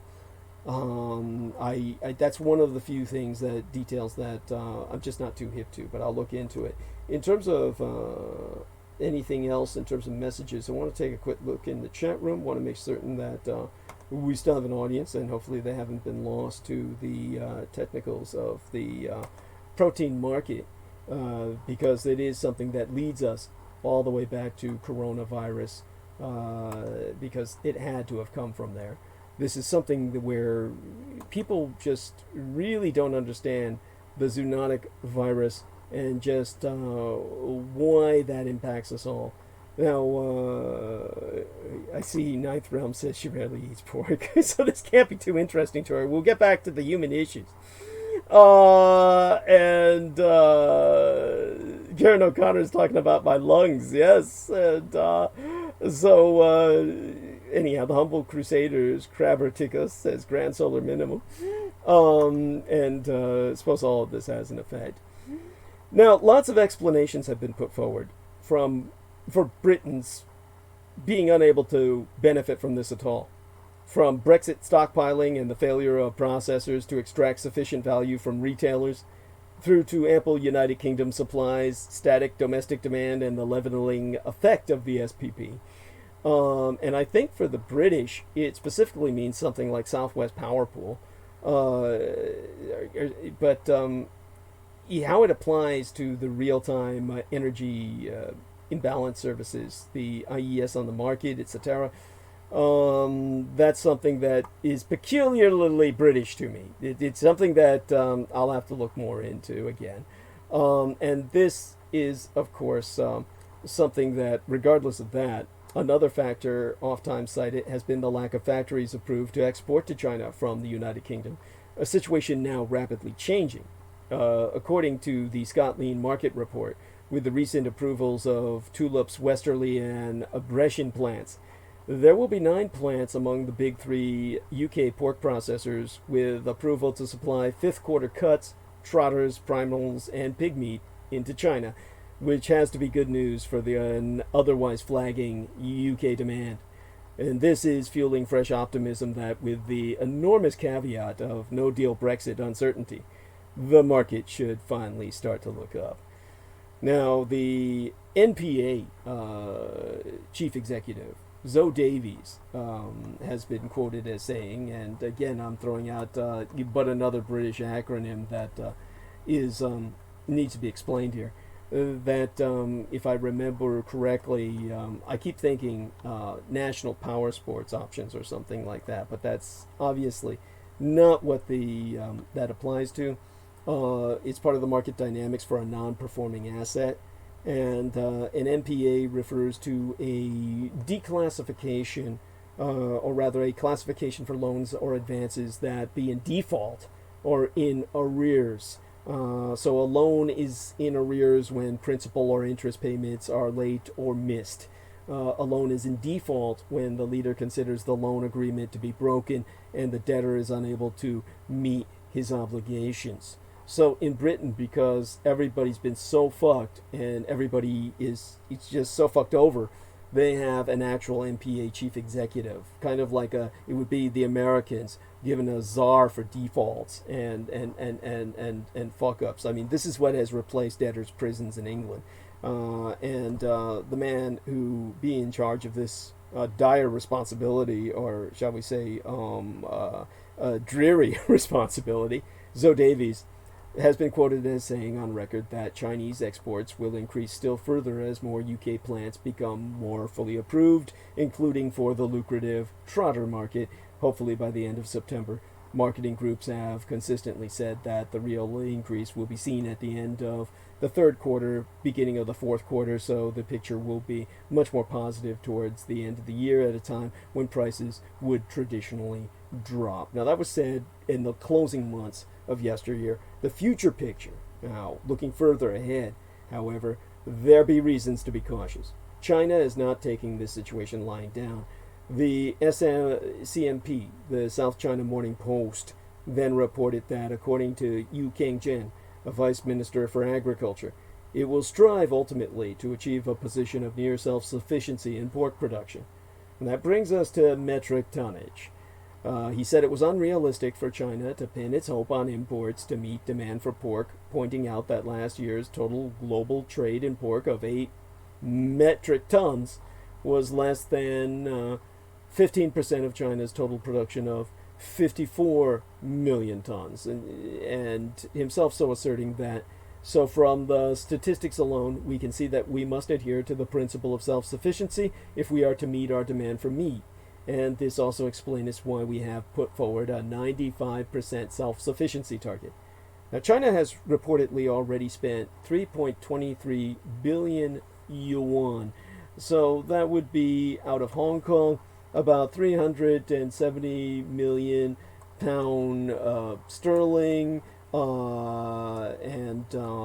If I remember correctly, if I can still do this sort of thing in my head, that would be about 481,481,000 United States dollars. And in subsidies that China has already spent so far through unto the holy day season of yesteryear to tackle the pork shortage crisis, including support for farm improvement works. But in response to frustration within the government, which be desperate to restore its domestic supplies, that farmers, not entirely surprisingly, are not restocking after ASF outbreaks, details of further huge subsidy programs have emerged. These include subsidies of up to 5 million yuan, which would be about, out of Hong Kong, I'd say about 570,000 pounds sterling, which in dollars would be about $741,741 United States dollars to support the construction of large-scale pig farms. It is reported that funds will be used to subsidize new or rebuilt pig farms and relocation projects before the end of this year, following on facilities that prioritize disease prevention and use automatic feed systems. The authorities are also asking local governments to free up money for artificial insemination technology, as well expediting subsidies to farms where pigs have been culled because of ASF. Beijing also plans to increase subsidies, loan support, and insurance coverage for pig producers nationwide. This appears to be the first step in the transformation of China's pig sector, as predicted by JIRA's Richard Brown at May's Pigs Tomorrow conference, away from the millions of backyard keepers scattered across its rural areas towards heavily commercialized, large, sometimes multi-story, biosecure industrial pig units, a transition already taking place in Russia in response to sustained presence of the virus, which was obviously fucking bioengineered in some goddamn Russian lab.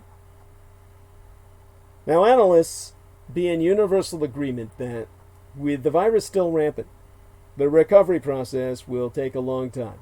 Rabobank suggests it will take us at least 5 years for production to recover in the worst-hit countries. But there be no doubt where China wants to end up, and this will look very different to how it did before ASF arrived. And it's shifting consumption. Meanwhile, with not enough pork to go around, consumption is changing too. Production of all other proteins is up in China, with poultry at the front of the quay, forecast to grow by 10% throughout yesteryear and more beyond into this, with prices up to match, according to Rabobank. Eggs, seafood, beef, and lamb are seeing growth too. Consumers are being forced to switch to other proteins by a combination of availability and price, with some reportedly put off pork by a misplaced fear of contracting ASF. Not so misplaced when I bring up the fact that the coronavirus likely sources therefrom. Analysts believe these production and consumption patterns will be sustained. Now, IHS Markit Limited is a London-based, they're a global information provider formed circa 2016 with the merger of IHS Incorporated and Markit Limited. Some parts of this company are pre-1800, Markit being spelled M-A-R-K-I-T. Adam Speck, a senior commodity analyst with IHS Markit's agribusiness intelligence, told The Guardian, ASF in China is turning out to be the largest global event for animal protein. The impacts are going to completely change the global trade in animal protein over the next 10 years, and those changes will be permanent. China is home to half of the world's hogs and consumes half the world's pork. When you have devastation like the devastation that ASF has released, you reduce the world's supply. We don't have enough globally to even begin to replace what China has lost domestically. And in terms of the view from China itself, during the last week of September, yesteryear, the former AHDB, the Agriculture and Horticulture Development Board, a levy board funded by farmers and growers and some other parts of the supply chain. This former AHDB pork strategy director, Mick Sloyan, chaired a discussion on the impact of ASF at the World Pork Congress in Chengdu, China. He said the messages coming out of China were clear, himself assessing that a near doubling of pig prices in China in the last year will continue to drive imports and have a positive impact on prices in Europe. But Chinese pork production will recover. The unresolved question is when. Now, delegates at the event, organized by the International Meat Secretariat and the China Meat Association, heard from Chinese government officials that in the last year, the live pig price had increased by 90%, and the pork wholesale price was up by 80% as a result of the sharp decline in pork supplies. So to quote the Mr. Mick Sloyan at length, the demand for imported pork and offal has increased dramatically, especially from the EU, despite a release of government-held stocks and a fall in consumption. Government officials outlined a wide range of policy measures and financial incentives that have been put in place aimed at controlling and eliminating ASF and stimulating a recovery in production. They also stated that a previous policy aimed at restricting production in parts of China would be relaxed. Everybody agreed that Chinese production would recover. However, there were different opinions about when that would happen. While some organizations thought production could recover within a year, most felt that it could take 3 years or longer. So it looks like Chinese import demand is likely to remain strong into 2020. This should benefit UK and other EU exporters.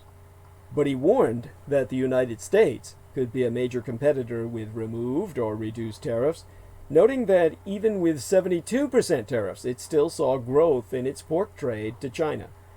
He then added that there was no evidence that the spread was under control as there continued to be sporadic outbreaks at the time, himself concluding that the reversal of policy restricting production may also make it more difficult to remove small-scale producers, which could be a risk factor for the future. He adding that the spread of ASF into neighboring countries made it less likely it would be under control anytime soon. But that brings us to the African swine fever pandemic's impact on China in the geopolitical sense. Now, to quote us first from two sources, the one being in the French, Peste porcine africaine, actualité en Europe et dans le monde, from October 11th of 2019, but yesteryear, not that long ago, just months ago. They asserted that a pandemic of African swine fever is devastating the pig stocks of China, Vietnam, Cambodia, Northern Korea, South Korea, Laos, the Philippines, and Timor-Leste, or East Timor. Furthermore, some wild boars carrying the disease have just been detected at the frontier between Mongolia and Russia. In terms of the African swine fever update from the Food and Agricultural Organization of the United Nations, issued October 3rd of yesteryear.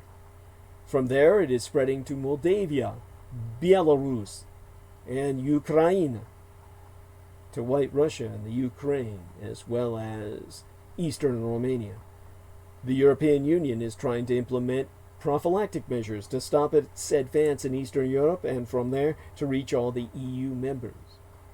And then from another source that I found compelling, the South China Morning Post from September 23rd of yesteryear. Entitled in a column, China's pork imports surged almost 80% in August to cover gap left by African swine fever.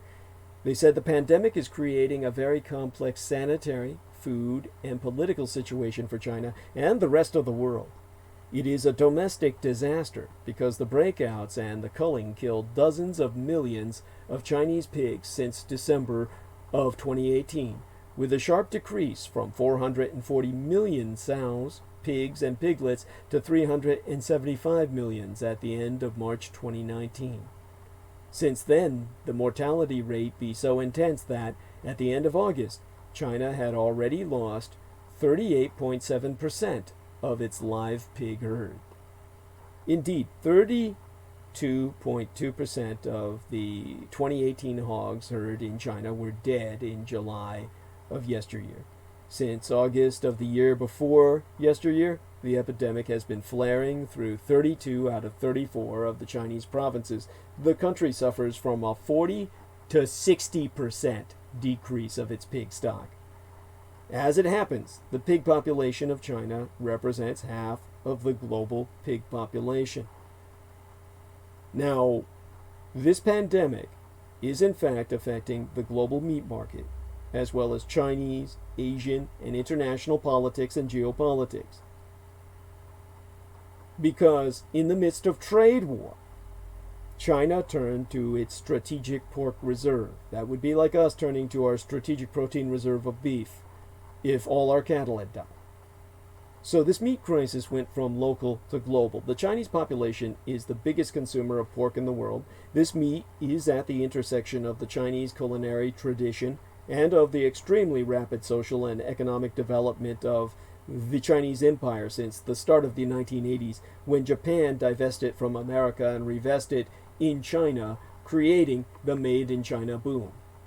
In August of yesteryear, the prices of pork jumped by 46.7%, making this staple food much more difficult to buy for hundreds of millions of Chinese urban middle-class families. This turns the sanitary crisis into a social and political problem. Furthermore, this spike in pork prices has other difficult consequences. In August, it drove a 10% increase for all food prices, while accelerating a 2.8% inflation. In the same dynamic, it is also driving a global increase of pork prices, while the Chinese meat demand transfers to other staples such as duck and chicken, and thus rises their prices too. So, China's diners must pay more for their favorite meat or forego pork at mid-autumn as swine fever devastated their supply. So, what is the geopolitics of the death of pigs? Mass death. This situation forces the Chinese government to develop countermeasures. Exempligratiate. The Chinese political authorities increase imports of pork as well as other meats and encourage farmers to breed larger hogs breeds in a bigger is better strategy. However, this happens while the trade war is putting a growing pressure on the resilient but sensitive Chinese economy. Exempligratiate yet again the necessity to import more pork as well as more soybean in order to feed the generation of new, larger, mutant pigs is opening a breach into the wall of the United States imports ban imposed to retaliate against the new American tariffs. So these Hogzilla mutants, the supergiant pigs that they're breeding so that one pig can provide all the more meat, are, of course, requiring them to buy more feed, which primarily comes from America. Look at the geopolitical consequences of the African swine flu pandemic in China and Asia. First, focus on the way this pandemic has unintended political and geoeconomic consequences on Red China as it weakens the Chinese position in the trade talks with these United States. Then try to understand how the tsunami of pigs' mortality is unveiling the geopolitical strategies of China as a land power and of the United States as a sea power, and how dominance is deeply linked with protein power. So in that sense, when we've got the porkopocalypse now, the pig apocalypse now, towards global shortage, the year before yesteryear, the Chinese hog population was 440 million strong, for a global population of 769 million. Since the outbreak of the African swine fever that same year, China lost more than 100 million pigs in 1 year. This staggering amount is profoundly disturbing the protein market in China as well as the Chinese meat consumption. The government tries to alleviate the tensions on the pork market by releasing some strategic meat reserves, but the lost quantity of pork is too high to be compensated in such a way. As it happens, yesteryear the Chinese market suffered a shortage of 10 million tons of pork, which of course they tried imports from Denmark and Brazil to save China's bacon. Now, knowing that the global trade of pork is only 8 million fucking tons, it means that global capabilities be insufficient to compensate the consequences of this pandemic. This situation be aggravated by the way it spreads all around Asia, as biosecurity systems are not developed enough. And so the conclusion be the mutation. A good pig is a very big pig, the Hogzilla strain. In order to mitigate the crisis, the Chinese Communist government is supporting the creation and mutation of giant semi-automated hog farms. It also encourages big and small producers to breed bigger pigs. If a normal pig weighs 125 kilograms, new breeds can reach 200 to half a thousand kilograms. It is equivalent to a polar bear. I'm not exaggerating. China is now breeding giant pigs the size of polar bears, directly because African swine fever caused the pork shortage. You can verify this yourself through the South China Morning Post, or if you don't read Chinese, through Bloomberg, where they spracketh of this in October of yesteryear. In the same time, the government is increasing its pork imports by more than 80%. This includes American pigs, despite the trade war opposing the United States and Chinese empires. But the 100 million dead pigs and the coming dozens of millions of living ones that are going to die in China and throughout Asia have a much deeper consequence.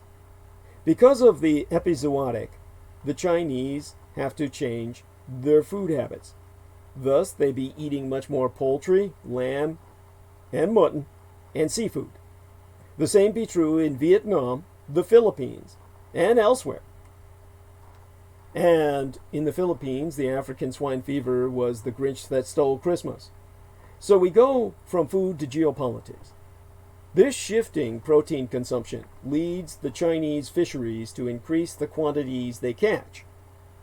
So Huawei saw the African swine fever outbreak driving China fishing consumption. And so this is undercurrent news, seafood business news from beneath the surface, if you will.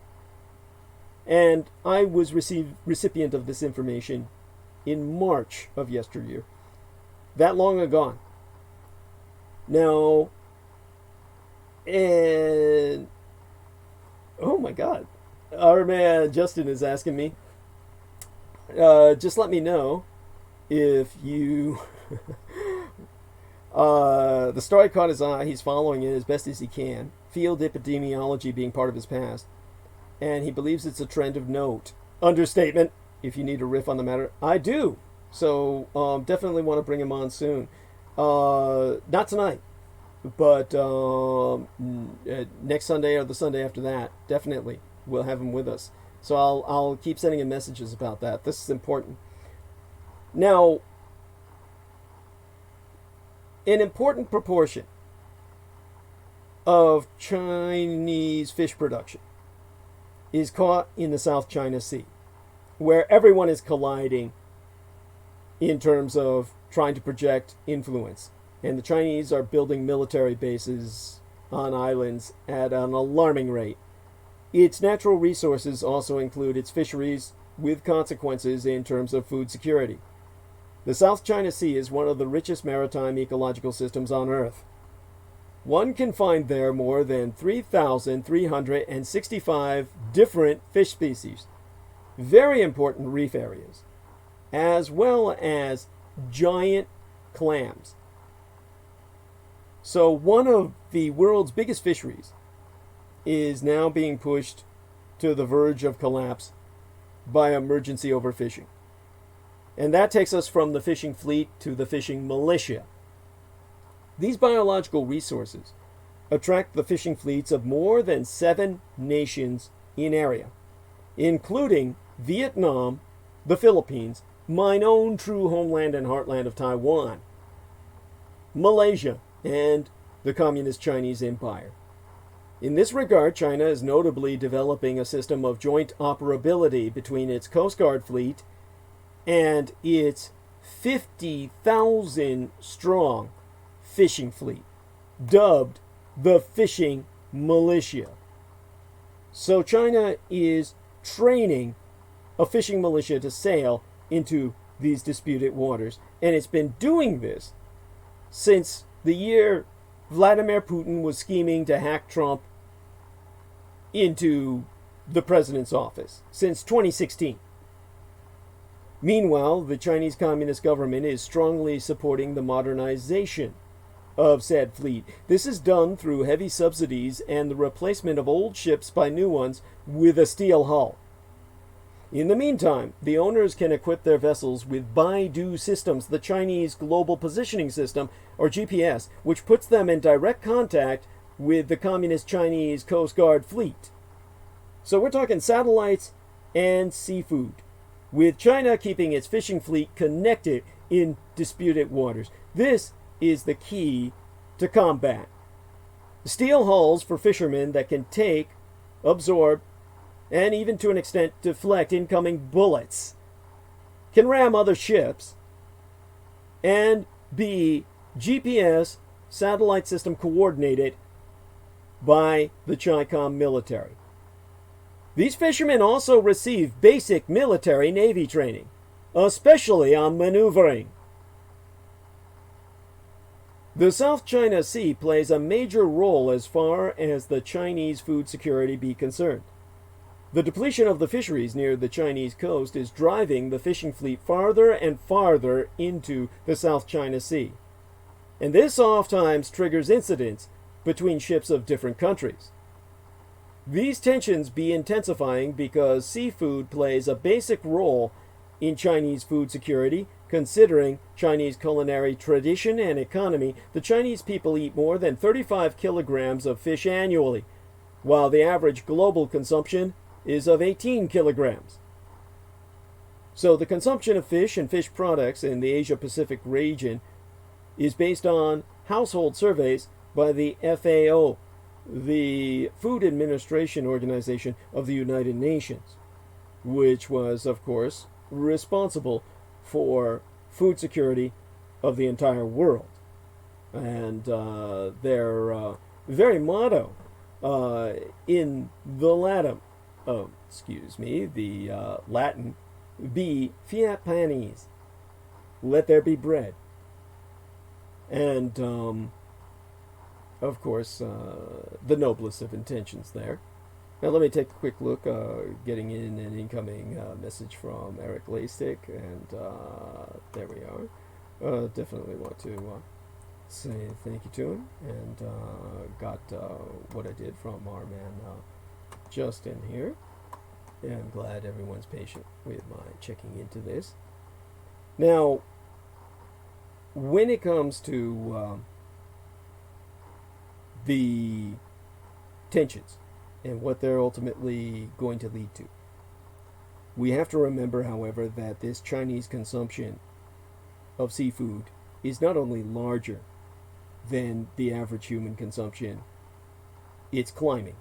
And it's going to keep doing so as long as the Chinese pork production is not back to normal. Thus, the African swine flu fever is becoming a new driver of competition for the South China Sea fisheries. Now, this happens in an area already rife with tensions, while the international environment is under pressure because of the Sino-American trade war. And that brings us to the geopolitics of protein power. In other words, the African swine fever pandemic impacts the geopolitical competition for resources that oppose China itself, other Asian nations, and these United States. From a geopolitical perspective, if we follow Mackinder and Mahan, the great strategic theorists of yore, China is today the main power of the world island, meaning Eurasia and its resources, which be why the Russians did what they could to eviscerate them with the ultimate stab in the spine to cut their spinal cord by introducing their biolab-developed African swine fever, weaponized to take down their main source of food and starve their population into crash. Now, when I speak of geopolitically the concept of the world island, it means the continuity between Eurasia, the Southwest Asian or the Middle Eastern, and Africa landmass, the ultra-continent of Eurasia-Africa, while the United States and other maritime powers be the dominant powers of the outer rim that they constitute: Japan, the British Isles, Taiwan, and the archipelago of the Philippines, going through to Indonesia, all of which the United States tries to have an outreach into. Now, war be the progress of civilization, from primates to robots. And what we see here be the victory day of the living pigs, because thusly the colossal pressure exerted by the pandemic and by the shifting Chinese meat consumption forces the Middle Kingdom, the central state of the world island of Eurasia Africa, to import more meat from the western side of the world island and from the outer rim of the archipelagos which bracket that island and contain it. This has an unexpected economic and political consequence. The reopening of the Chinese market to American pork meat and soybeans supports the resiliency of the American Farm Belt. As it happens, this situation supports the United States Middle West Farm Belt. It was sorely tested by the 2018 through 2019 convergence of diminishing exports to China because of the Chinese trade retaliations to the United States imposed trade war and of a catastrophic series of extreme weather events, the Midwest floods, which converged with the trade war and the swine flu pandemic that brought the agricultural and food superstorm here. Now, the Middle West of North America being a bulwark of the electorate of Donald Trump, the China swine flu epizootic is becoming a driver of economic activity and, in the same dynamic, a political support of our reactionary president installed by Vladimir Putin, which is exactly why Vladimir Putin unleashed the bioengineered African swine fever into China. And thus it supports Russia's foreign and trade policy. Trump won the Midwest. Vladimir Putin is saving the ass of the Midwest that he chewed off when he started trade war. This brings us to the competition of national needs. In the same time, by trying to dominate the competition with other Asian fishing fleets, Red China pushes other Asian nations, which also need to compensate the effects of the pandemic, into a geopolitical gray zone between the Communist Chinese Empire and the transoceanic American influence.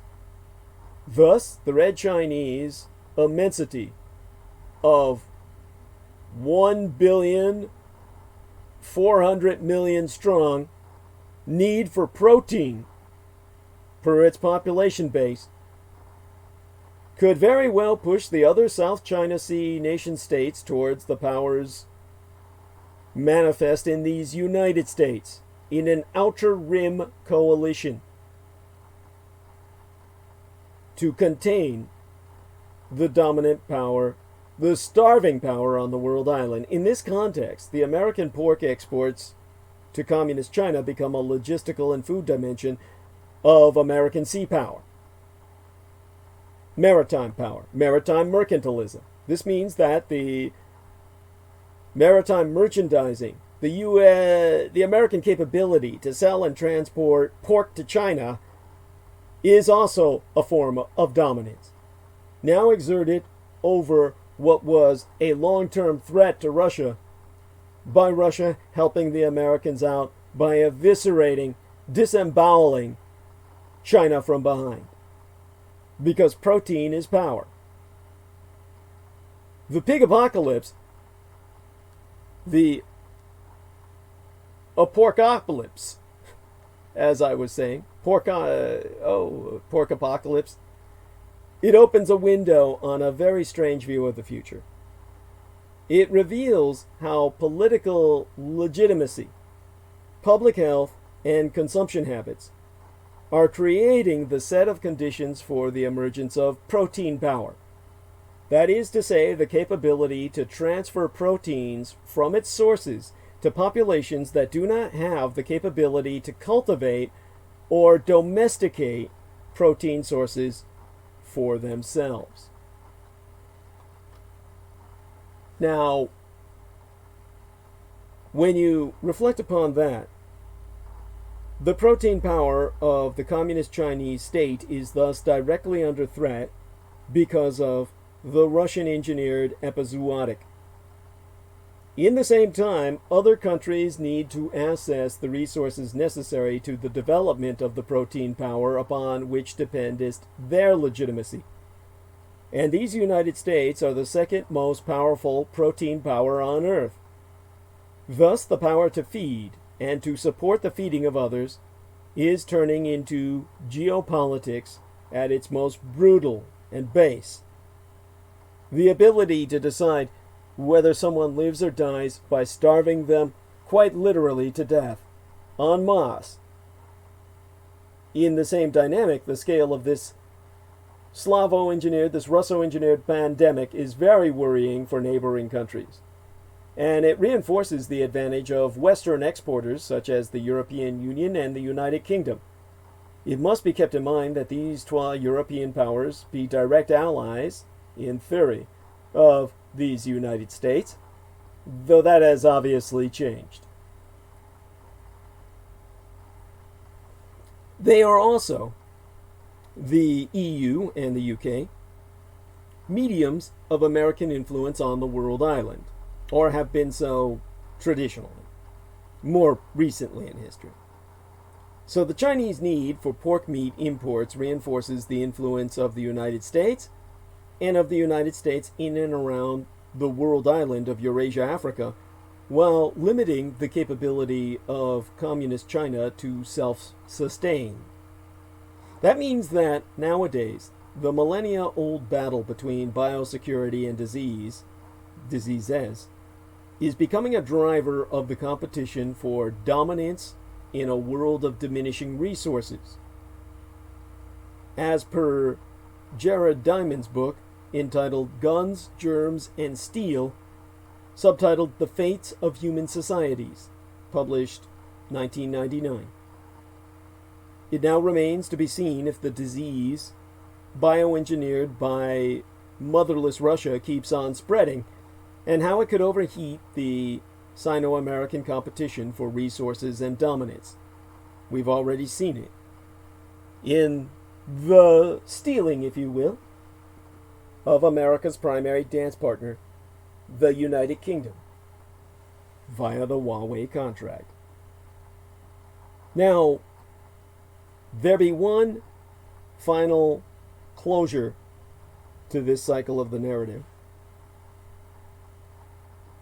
The United States claims it has developed a promising African swine fever vaccine.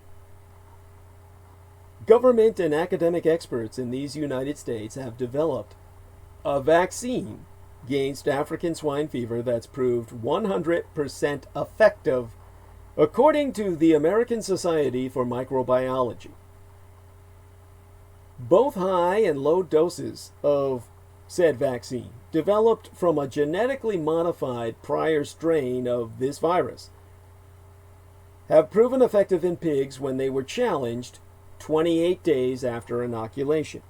That means when they were infected with African swine fever, a full month after being vaccinated. Or so the American Society for Microbiology, which be but a variant name for genetics, has officially stated. Now, per Douglas Gladue, the principal investigator at the United States Department of Agriculture, which developed this vaccine, this new experimental ASFV, African swine fever vaccine, shows promise and offers complete protection against the current strain currently producing outbreaks throughout Eastern Europe and Asia. Now, this means that the Russians handed over the biological blueprints, the genetic developmental coda, to America so that the codex could be countered by the vaccine, which doubtless was developed while the weapon itself was developed. And this way, the Americans have total market control, the ultimate lever to decide whether China eats or starves, and can act as a prophylactic from China spilling over into the South China Sea. Now, that brings us to, once again, checking that everyone has stuck with me to the punchline. I do hope you all appreciate the reason I went through what some of you probably considered far too long a educational lesson in something that most of you don't understand the immediate impact of, so that you're finally exposed to why this is so fucking important.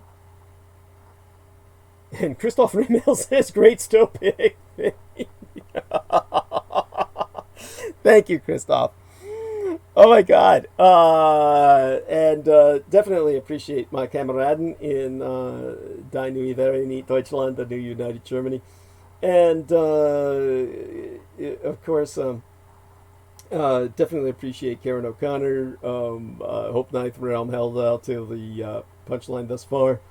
We've got much more to cover tonight, and it's going to get a lot more, how would I say it, overwhelming from here.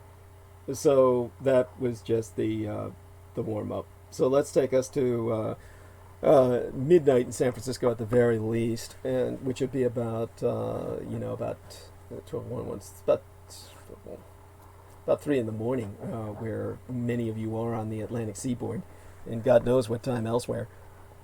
Now, when I've spoken of the sea and China's drive to the ocean, the Pacific Ocean is now dissolving the shells of some crabs. Its waters are becoming too acidic as it absorbs ever more carbon dioxide.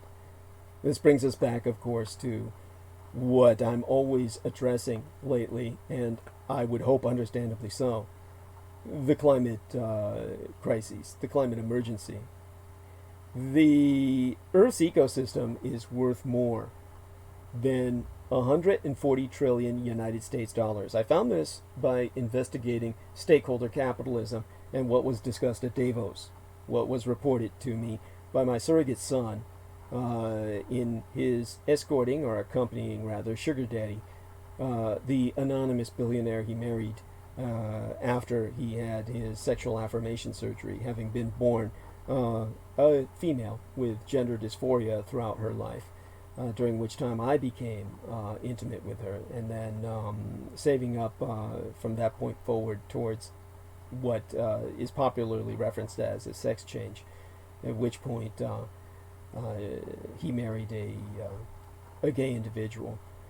At Davos, the reporting has been incoming, and that, of course, has resulted in a better understanding for myself of natural capital. Like, how much is an ecosystem worth? Now, this is how people are finally beginning to think. If you care about stopping climate change, it's time to get out your wallet, head to the beach, find the nearest whale, and cut her a check for 12 million United States dollars, because it's the least you could do. Whales do a lot of unpaid work cleaning up our carbon mess. They accumulate tons of it in their enormous bodies as they grow, the equivalent of 1,000 trees or more per each whale. And they take it to the bottom of the ocean when they die, effectively removing it from circulation in the atmosphere.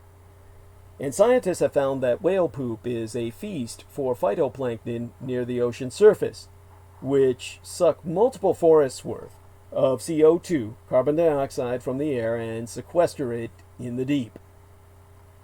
In December, a group of economists at the International Monetary Fund, the IMF, calculated that the value of this service, based on the current market price of CO2, plus other industries whales support, like tourism and fisheries, is about 12 million United States dollars per whale over the course of each whale's life. Add up the world's current population of whales, and that's more than 1 trillion United States dollars. Now, this is what I brought up with stakeholder capitalism in my latest transmission prior to this one. And in that episode, I was talking about the ultimate stakeholder being the planet itself, which has a stake in everything every business does. And so it takes this kind of multidisciplinary science, translating the services that species and ecosystems, marshes, coral reefs, forests, etc., provide us into dollars, pounds of carbon, and other hard numbers.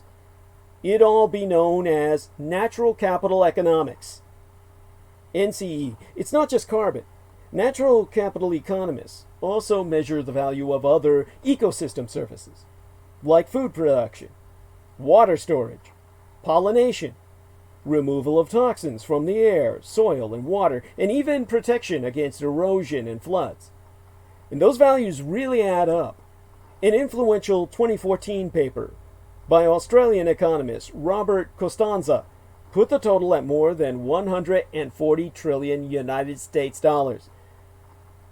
We've we've really, finally, got a measurement on the ultimate stakeholder, Gaia, from whence the term geo for geography, or geology, Gaia, Mother Earth herself. We found out what mommy's worth. Now, since the term natural capital economics was first coined in 1973 by the German economist E.F. Schumacher, the study of natural capital has become a crucial tool for conservationists as they convince political and business leaders to invest in environmental protection. According to a 2017 United Nations assessment, more than 100 countries, including most of Europe and South America, but obviously and pathetically not these United States, now routinely include natural capital economics in their environmental policy decisions. Now on Monday, opening this work week, 12 of the field's pioneering researchers were awarded the Tyler Prize, a top accolade for environmental research known as the Nobel Prize for the Environment. That comes with a 100,000 United States dollar award for each recipient. Past recipients include the legendary ecologist E.O. Wilson, chimp researcher Jane Goodall, the author and biologist Jared Diamond, who wrote Gun, Germs, and Steel, the book which I earlier cited, and Penn State climatologist Michael Mann, whose hockey stick graph showing global temperature rise became the most controversial chart in science. Now, this year's laureates are Gretchen Daly, director of the Center for Conservation Biology at Stanford University, and Pavan Sukhdev, an economist and president of the World Wildlife Fund. Sukhdev was the leading author of a major 2008 United Nations report that found the world was losing up to 4 trillion United States dollars in natural capital every year due to deforestation, oceanic pollution, and other activities. Daly is the author of numerous books on the subject and the founder of Stanford's Natural Capital Project, which has produced research on the value of natural assets from Kenya to Costa Rica to Nepal. Heather Daly's a senior scientist at the Nature Conservancy, who has worked closely with Daly, affirms that natural capital is really a revolutionary concept. It has changed the thinking about conservation from something that's outside our economy to something that's core to our economy.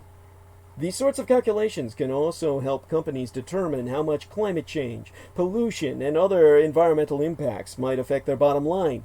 Circa 2018, for example, the Mexican government and companies in its coastal tourism industry used natural capital economics to initiate an insurance program for coral reefs. The reefs have value for attracting tourists and protecting beaches, hotels, roads, and other key infrastructure from storm surge. So the government of Mexico shares the costs of premiums with local businesses, who then receive a payout when storms or other impacts damage the reefs.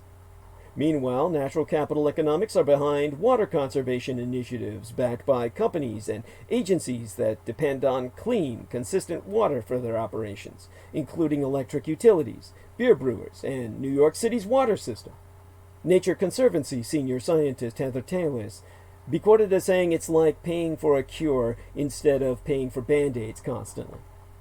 Dr. Talis notes that you could draw a line between this concept and the recent letter from Larry Fink, chief executive officer of the world's largest asset manager, BlackRock. He warned that the evidence on climate risk is compelling investors to reassess core assumptions about modern finance.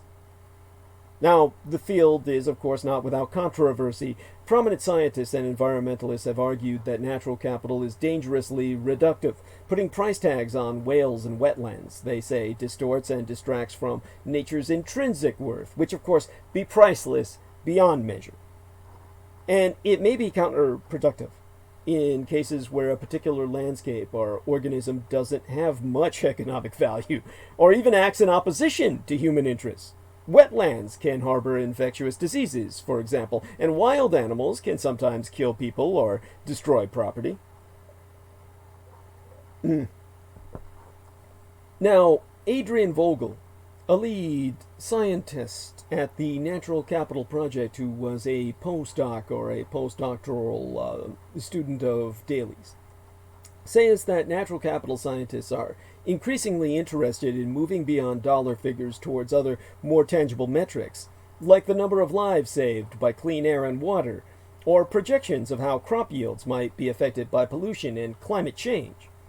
So the next step, the Lady Vogel asserts, be to help more governments and businesses use the insights of natural capital to balance economic growth with conservation, herself so concluding that putting a dollar value on everything is not the final answer. We need to go beyond just quantifying and cataloging and integrate these values into a policy that's helpful.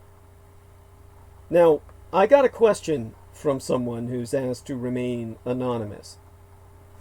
And they love animals, and they're very scared for the duckbill platypus, the famous Australian creature that's a mammal that lays eggs. And all I can say is that no one knows how platypuses be faring in Australia's bushfires. They be hard enough to track when there isn't a major catastrophe going on. But that brings us to the global wildfire. To quote David Wallace Wells from his work, which I have just finished reading, entitled The Uninhabitable Earth, subtitled Life After Warming, released just this year, or yesteryear now, 2019, published then. To read directly from his book, just literally 3 sentences. The global wildfire is engulfing the world. Throughout 2019, immense swaths of Australia, California, Alaska, Russia, Central Africa, and the Amazon basin were part of this immense bonfire. This conflagration took place after the historic fire seasons of 2018, 2017, 2016, year after goddamn year. Now I've added that last sentence. Those new giant wildfires signal a historic inversion. You see, I've always said that if you were to take a look at the elements, no matter which cultural elements you're using, the Chinese elemental categories of classic alchemical elements, they provided us 5 elements of water, fire, metal, wood, and earth. The Europeans provide us 4 elements of earth, air, fire, and water. And you notice that fire is in both of those elemental charts and must be in all classical elemental charts. And each one of those elements, no matter which culture was measuring the elements, they would have the concept of creatures that would live within those elements. Water being obvious as a host to incredible amounts of life. The air, of course, being home to the planetary aviary. The earth, of course, home to many identifiable creatures.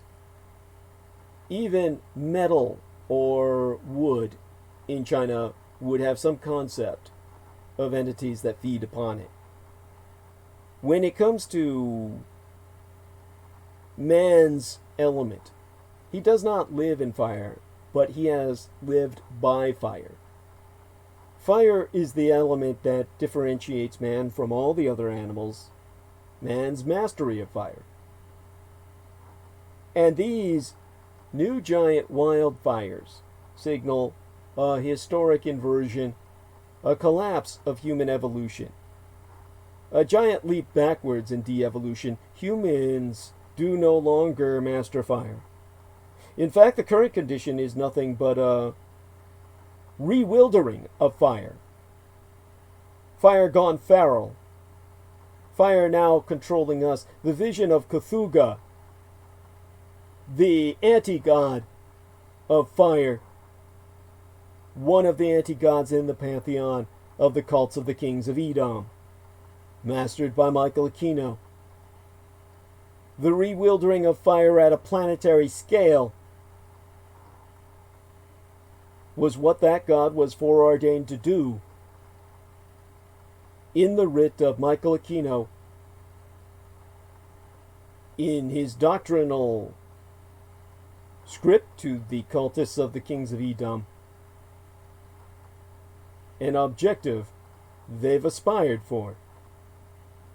At such scale, rhythm, and intensity, this global wildfire is becoming a new dimension of the current climatic hypersiege.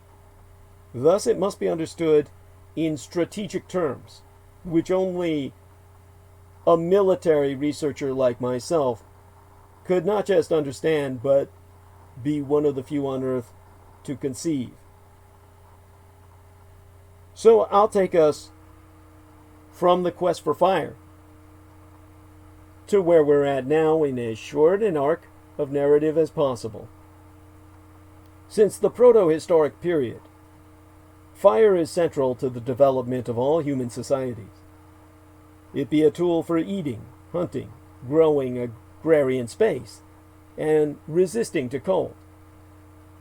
It also be instrumental in the development of minerals and metals, through forgery, through, of course, the smelting processes, mining.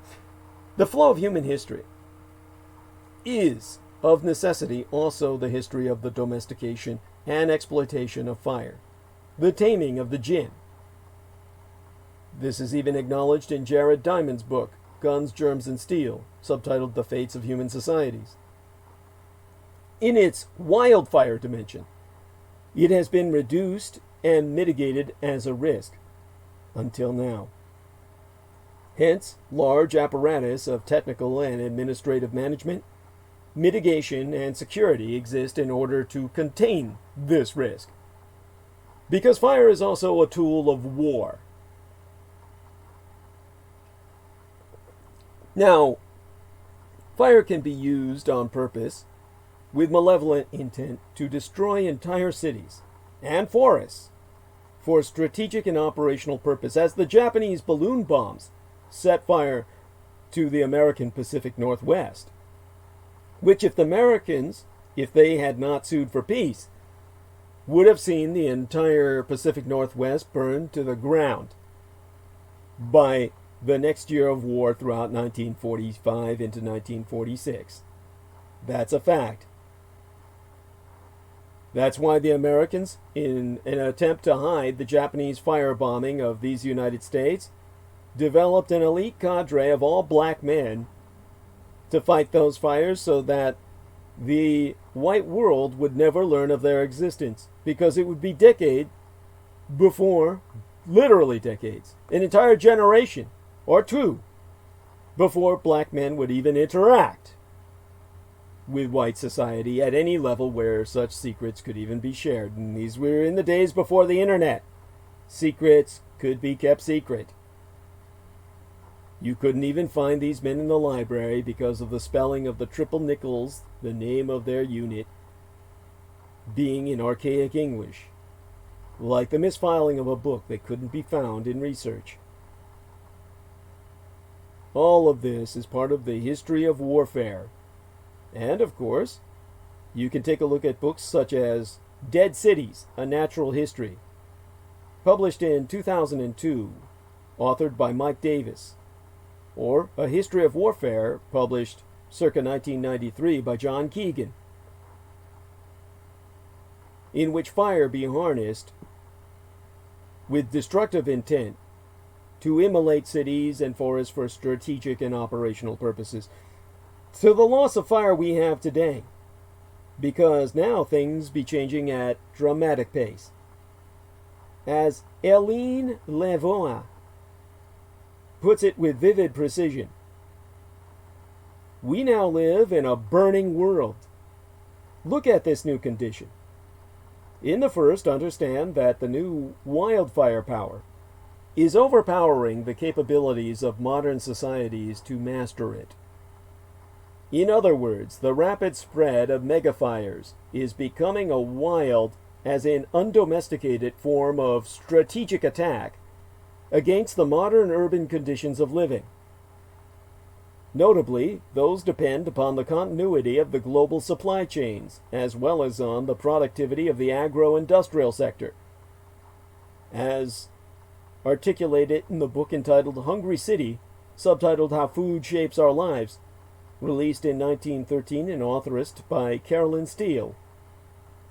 Yet wildfires and megafires can affect and even interrupt these cities with their global supply chains and the productivity of the agro-industrial sector. The strategic dimension of megafires is also both a product and a driver of the great acceleration of the modern urban and industrial development, as well as the climate change it has wrought upon ourselves.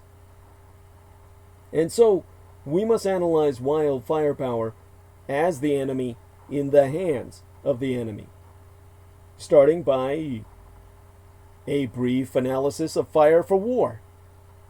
During the Second World War, the invention of strategic bombing did put on fire hundreds of cities across continental Europe, as well as in Great Britain and on the home islands of Japan. Thanks to the huge amount of experience thus accumulated, the British Royal Air Force and the United States Air Army, that became the United States Air Force, circa 1946 through formal acknowledgement in 1947, became great experts at the artificial use and development of urban fire through aerial bombardment.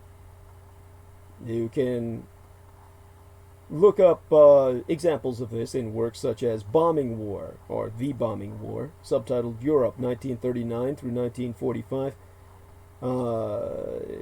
writ by Richard Overy. And there's another work that comes to mind, Cultures of War, that was, I believe, subtitled Pearl Harbor / Hiroshima / 9/11 / Iraq, which was released circa 2010. Its author is John Doerr.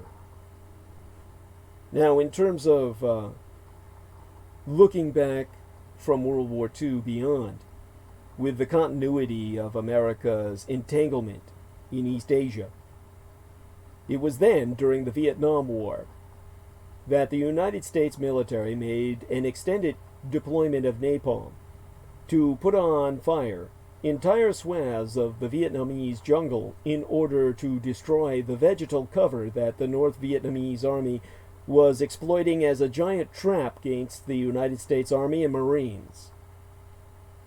These examples help us understand how firepower, in the most literal sense, the empowerment of fire, is also a way to exploit fire to exert a highly destructive form of power. Fire is a very efficient driver of mass destruction in urban and rural environments. In fact, it can destroy damn near anything on Earth. However, our rapidly burning planet is overthrowing the status of fire. Our planet thus becomes an unintended strategic actor in war against us. The fire is coming, not the winter, but the fire. Because thusly has firepower become not only a tool of the military arsenal anymore, but it is becoming a wild power in itself. The chaos god Cthulhu, one of the pantheon called upon and summoned by Michael Aquino, bound by the American military-industrial complex as an entropic weapon, an entropy bomb. It has been unleashed, and nowadays wildfire is endangering the modern world through its hybridation with the vulnerabilities of modern societies. Exempli gratiae, on the 5th of August in 2010, while my late and sainted Cyrus Diana Dietrich was still alive and among us, the Russian authorities declared a state of emergency for the territory of Ozersk. You can read about that probably in the Telegraph. It should be online, August 10th of 2010. A column entitled Russia Declares State of Emergency in Nuclear Town as Wildfire Blazes. They were reacting very strongly to the raging giant wildfires that were devastating the country since July of that year, a decade agone. The wildfires were now threatening the city of Ozhirsk itself and its strategic nuclear waste reprocessing plant.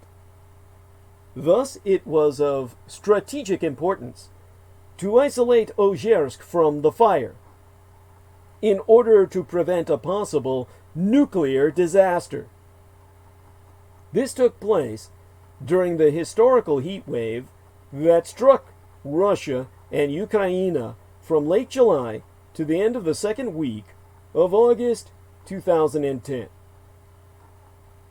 If a direct link has not been established so far, climate scientists warn nonetheless that this kind of event is certainly going to be the new normal during the 21st century as climate continues to change. Again, I would reference you to a column by Alison Kenward entitled 2010 Russian Heat Wave More Extreme Than Previously Thought, that was published March 17th of 2011, perhaps even on the day my mother died, certainly the same month and year, in a publication called Climate Central. The 2010 heat wave triggered and fueled immense wildfires that ravaged the Russian forests and lands. It also reduced by more than 10% the Russian and Ukrainian production of cereals, their primary grain, their food. As a result, the world cereal price increased. In turn, the price of bread in the Arab world went up during the fall and winter of 2010, as well as throughout 2011. As was writ in a column entitled The Coming Global Explosion, released or circulated April 21st of 2013 in a publication called Tom Dispatch. Must be online. Writ by Michael Clare. This all in turn be what fueled the Arab Spring. And governments fell. And Muammar Gaddafi, once known as the king of terrorists, became a fleeing fugitive, shot down like a common thug, begging for his life. Governments fell, and a world was changed. Because food was scarce, and the heat intense. That brings us now to global wildfire. In May of 2016, from North America to Russia, places especially vulnerable to climate change were shaken by immense wildfires. The mega wildfire that devastated the region of Fort McMurray in the Alberta state of Canada was prominent among these extreme events. You can look up the Fort McMurray blaze among most extreme of wildfires. Brian Allery wrote an excellent column in May 9th of 2016. This monumental planetary scale fire took place directly in the heartland of the world-famous tar sands exploitations. Those turned Canada into an oil product exporter. As a matter of fact, you can verify this in a column by Andrew Nikiforuk entitled Tar Sands, subtitled Dirty Oil and the Future of a Continent. A book, actually, released 2010. But with mega fire comes mega danger. The Alberta wildfire triggered the emergency evacuation of Fort McMurray. It triggered a de facto weakening of the tar sands production. The fire had endangered the people as well as the industrial installations and the numerous related investments. Meanwhile, future insurance costs sharply increased. You can verify that in a column entitled Fort McMurray Wildfires, Canada's Oil Sands Producers Cut Output as Alberta Fires Rage. in the International Business Time of May 4th, 2016, writ by Maria Gallucci. In other words, these extreme weather events demonstrate how much environmental global change puts modern societies, economies, and business models at risk. There be nowhere to run, nowhere to hide. Because then, circa 2018, but the year before yesteryear, wildfires ravaged Europe from Greece to Scandinavia, while the Midwest and California fought off 2 mega fires of their own. This last year, but yesteryear, circa 2019, a global storm of fire swept the world and ravaged the Amazon basin, Central Africa, Europe, Siberia, Alaska, and finally, Australia. All fires visible from space by the NASA, or National Aeronautics and Space Administration, Earth Observatory. In this continent, giant megafires are coalescing. This process is turning the west and southwestern part of Australasia into a giant fire trap. So far, it has killed more than 1 billion animals we know of. It also ravaged rural areas and altered the superficial part of the soil itself. This be particularly worrying because the state of soils and of their biodiversity be a major condition of the water cycle and of agriculture. You can read of it in a column entitled Bushfire-Ravaged Soil Taketh Up to 80 Years to Recover, as verified by research. From ABC, the Australian Broadcasting Company, published or circulated as a column January 22nd of yesteryear, 2019, authored by Sarah Maunder. We are now in the apocalyptic dystopia of the Terminator, the burning world. In other words, modern societies do not control the fire anymore, any more than in that scenario, man controls Skynet. Thus, climate change also means that, as writ upon by Helene Lavoie, that from now on, we live in a burning world. In other words, the exceptional burning condition known by European cities and the South Asian jungles during the Vietnam, Cambodia, Laos War, the firestorms of World War II, is now imposed upon modern cities all around the world. We are all being firebombed. It is becoming the equivalent of a third world war being waged by a global adversary against each and every nation on the surface of the earth. Thus, the global megafire is becoming a driver of the hyper siege. This means that contemporary societies are being literally immersed into the new and adverse geophysical conditions that be besieging them. A hyperchange of climatic proportions, the hypersiege of climate change versus imperial national security, the security of national empires.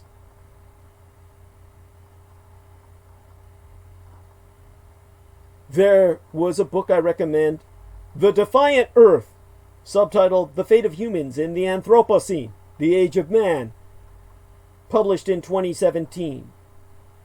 Writ by Clive Hamilton, that articulates this. Moreover, the megafires be producing or acceleration if we do not defeat them. Instead of an ice age of advancing glaciers,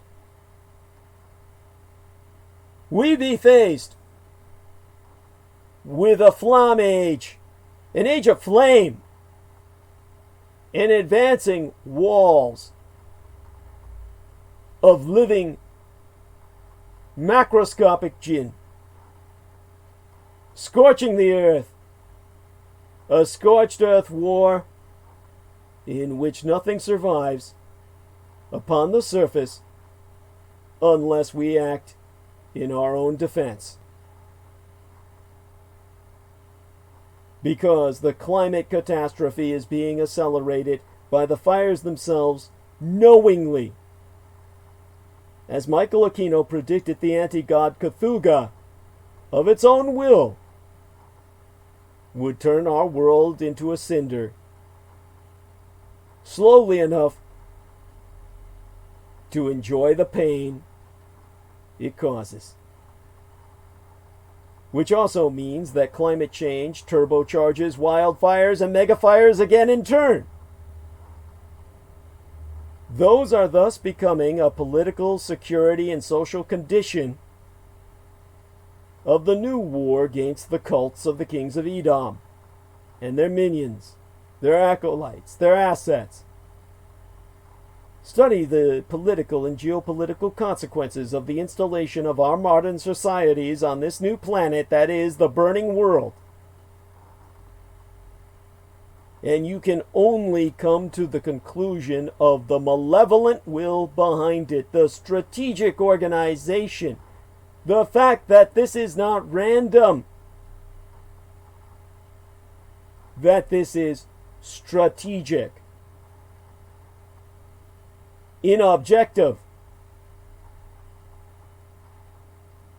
Now, I'm hoping people can hear me. I've been informed by indicators that they were reconnecting the live stream. I'm hoping that people were able to hear me throughout, so do let me know if I'm being heard at all. And hello to Vero Reina Pereira, lovely lady. And let me know if I'm being heard. Appreciate some feedback. And going to check back into that in a second. First, of course, I'll read out the ad for tonight. And let's see now. Got a message here. Okay. Got a thumbs up. Thank God. And deeply appreciated that. Alright. Now, one among the creepiest true crime tours in America is the Tucson Murders True Crime Tours. The Tucson Murders True Crime Tours provide us historic crime investigation into forgotten lost crimes in Tucson, Arizona. These small private tours be hosted by the Mr. Ben Baron Estenius, a true crime researcher and enthusiast who will personally take us to real historic crime locations related to these crimes in Tucson. Relive these events and hear the untold stories behind the stories. The Baron Ben specializes in the seemingly ever-developing case of the late serial rape killer Charles Howard Smitty Schmid Jr., alias the Pied Piper of Tucson, an aftermath tour.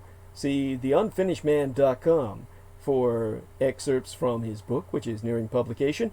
I'll have him on to interview him about that. And, of course, scenes from documentary footage he has been working on. But other cases, such as the strange case of Morris Brady, the Dr. George Marvin Tejardine case, and the Red Rapist are also within his repertoire, as in fact are all the crimes that shocked the Southwest throughout the 1960s, the very decade I myself entered this vale of tears. These devastating crimes stained a city so deeply they may never be removed. For tour information, contact thetucsonmurders.com. Spell Tucson as Tucson, T-U-C-S-O-N, put the word "the" in front of it. thetucsonmurders.com, or telephone Ben personally to personally guide your tour at 1-520/323-3406. That's 1520-323-3406. Now, when it comes to the cult extends itself to those who initiate themselves or be initiated into its lower orders as opposed to higher orders. Its ever descending ranks of degradation and violence and vile perspective. This anti-paradigm, be that of the true believers of entropy and chaos, the chaos cult of the anti-gods extends itself by drawing in the deniers of the historical Holocaust, the genocide of any culture, such as Native Americans, the deniers of climate change. What these believers be denying is everything extraneous that reflects themselves inside. The denial of climate change and the denial of racism rest on the same foundation: an attack on observable reality. For 20 years, there has been a group of people who have formed a community of experts, about 1,000 in all, including 300 leading climate scientists, inside and outside 13 federal agencies I be aware of. For 12 years, they volunteered their time and expertise to produce the 4th National Climate Assessment. There be no parallel process to tackle the questions confronted in mine own experiences. There be no ongoing national racial assessment mandated by a law summarizing the impact of racism on these United States, now and in the future. Still, I can relate to these climate scientists. From United States national assessments to the global assessments of the United Nations Intergovernmental Panel on Climate Change, the IPCC, climate scientists have been pumping out warnings for decades. Each warning about what will happen if there is not substantial and sustained reductions in global greenhouse gas emissions has been more dreadful than the last. I can relate to their continuous stand on scientific certainty, their continuous travel toward scientific discovery, and their quest to cultivate and defend humanity from humanity itself, the inhuman side of humanity, those that ultimately descend to the cultism of chaos and the kings of Edom. The climate scientist Andrea Dutton recently tweeted out, "I'm for humans." The fact that she would even need to express what should be self-evident shows you the power of anti-life and the inhuman, the anti-human, not the inhuman or the unhuman or the abhuman, the anti-human. That, of course, be anti-life itself. That be out to destroy the Creator by destroying the creation in His image, deprive Him of all worship, and thereby starve Him out of cosmic existence. An existential threat to the Godhead by the elimination of Himself manifest in the form of man created in His image. In the first volume of their 4th National Climate Assessment, released but yesteryear, they concluded that there be no convincing alternative explanation for global burning other than human activities, especially emissions of greenhouse gases. This year's second volume, released into the mad dash of Black Friday sales and family reunions, well, yesteryear now, and the original study was the year before yesteryear. Of course, yesteryear being but days agone, you see my time lag. But it was President Trump who ordered that this report not be released until people were literally too involved elsewhere to pay it heed. That's why he ordered its release amid the mad dash of Black Friday sales and family reunions during the holy days, but months agone. And within that second volume report of the 4th National Climate Assessment, second volume thereof, the first being released in 2018, and the last released Holy Day season of 2019. I read from you now this single sentence. More frequent and intense extreme weather and climate-related events, as well as changes in average climate conditions, are expected to continue to damage infrastructure, ecosystems, and social systems that provide essential benefits to communities. In officially stated response, President Donald Trump be quoted as saying, "I don't believe it! No, I don't believe it!" I have heard this before. I can relate. Repeatedly, Trump has said, No, I'm not racist. All evidence be damned. I feel how climate scientists probably feel when they hear Trump and others disbelieve what their scientific community says be beyond disbelief. Scholars of racism watch as individuals dismiss our scientific consensus as casually as they form a consensus of disbelief. Climate and racial scientists watch as the denials of climate change and racism combine for the denial that marginalized communities of color are expected to experience greater impacts, as foretold in the 4th National Climate Assessment. The disbelievers do not believe that either climate change or racism be real, or they do not believe they be caused by emissions of greenhouse gases or racist policies, or they do not believe that regulating them would be better for society. All this disbelief rests on the same foundation, the transformation of science into belief. It be a foundation built from the economic, political, and ideological blocks that stand the most to lose from the aggressive reduction of carbon dioxide emissions and racial inequities. These defensive voices engage in the same oratorical process, attack the credibility of scientists, kill the messenger, disregarding their consensus and reducing their findings to personal beliefs. In other words, Douglas Dietrich's exposition of race and history be all the ravings of a crazed mind, and therefore dismissible by white power belief. The effect? Science itself becometh belief. Belief becometh science. This is George Orwell's 1984 anti-think, the antithetical thought processes of turning reality itself into satanic inversion. Everything becomes nothing. Nothing becomes everything. All can believe and disbelieve all.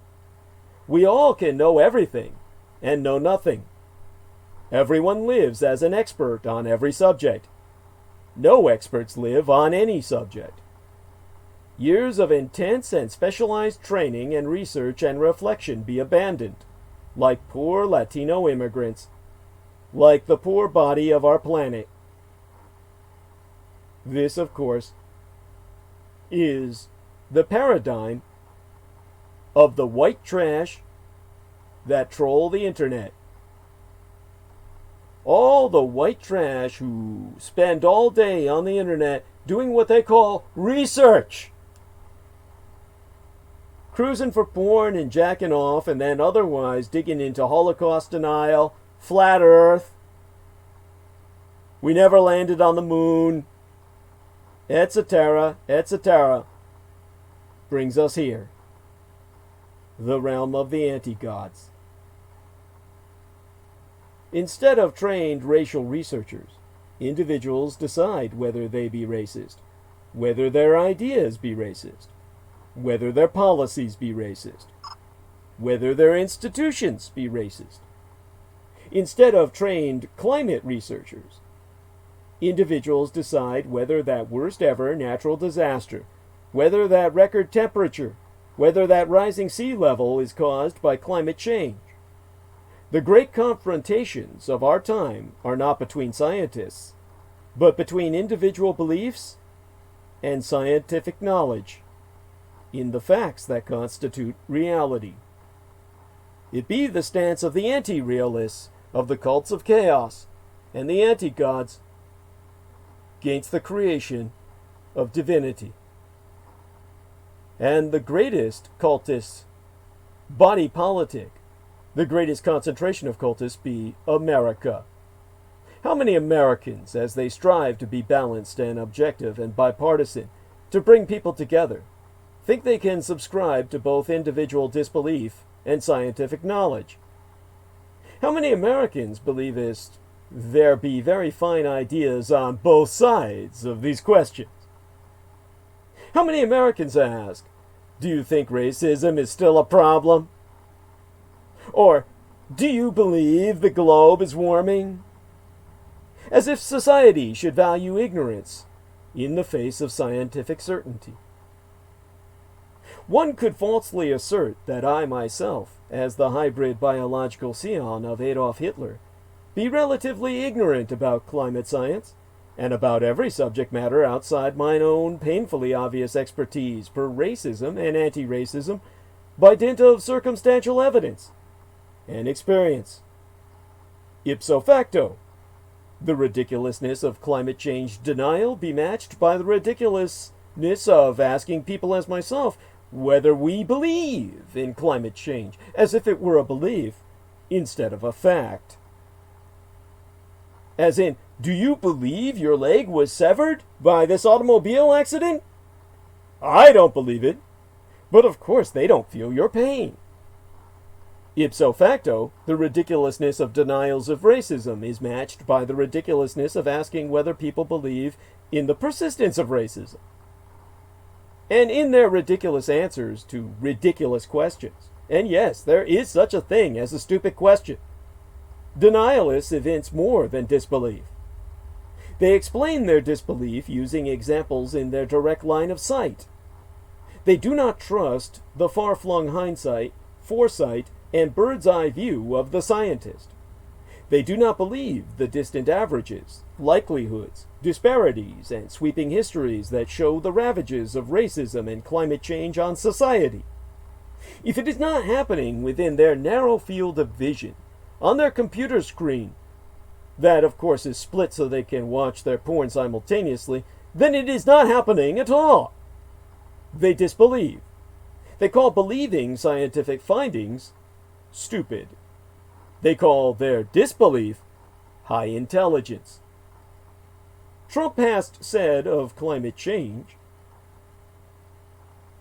"A lot of people like myself, we have very high levels of intelligence, but we're not necessarily such believers. You look at our air and our water, and it's right now at a record clean." Just the syntax there. It's not even English. That's a verbatim quote, by the side.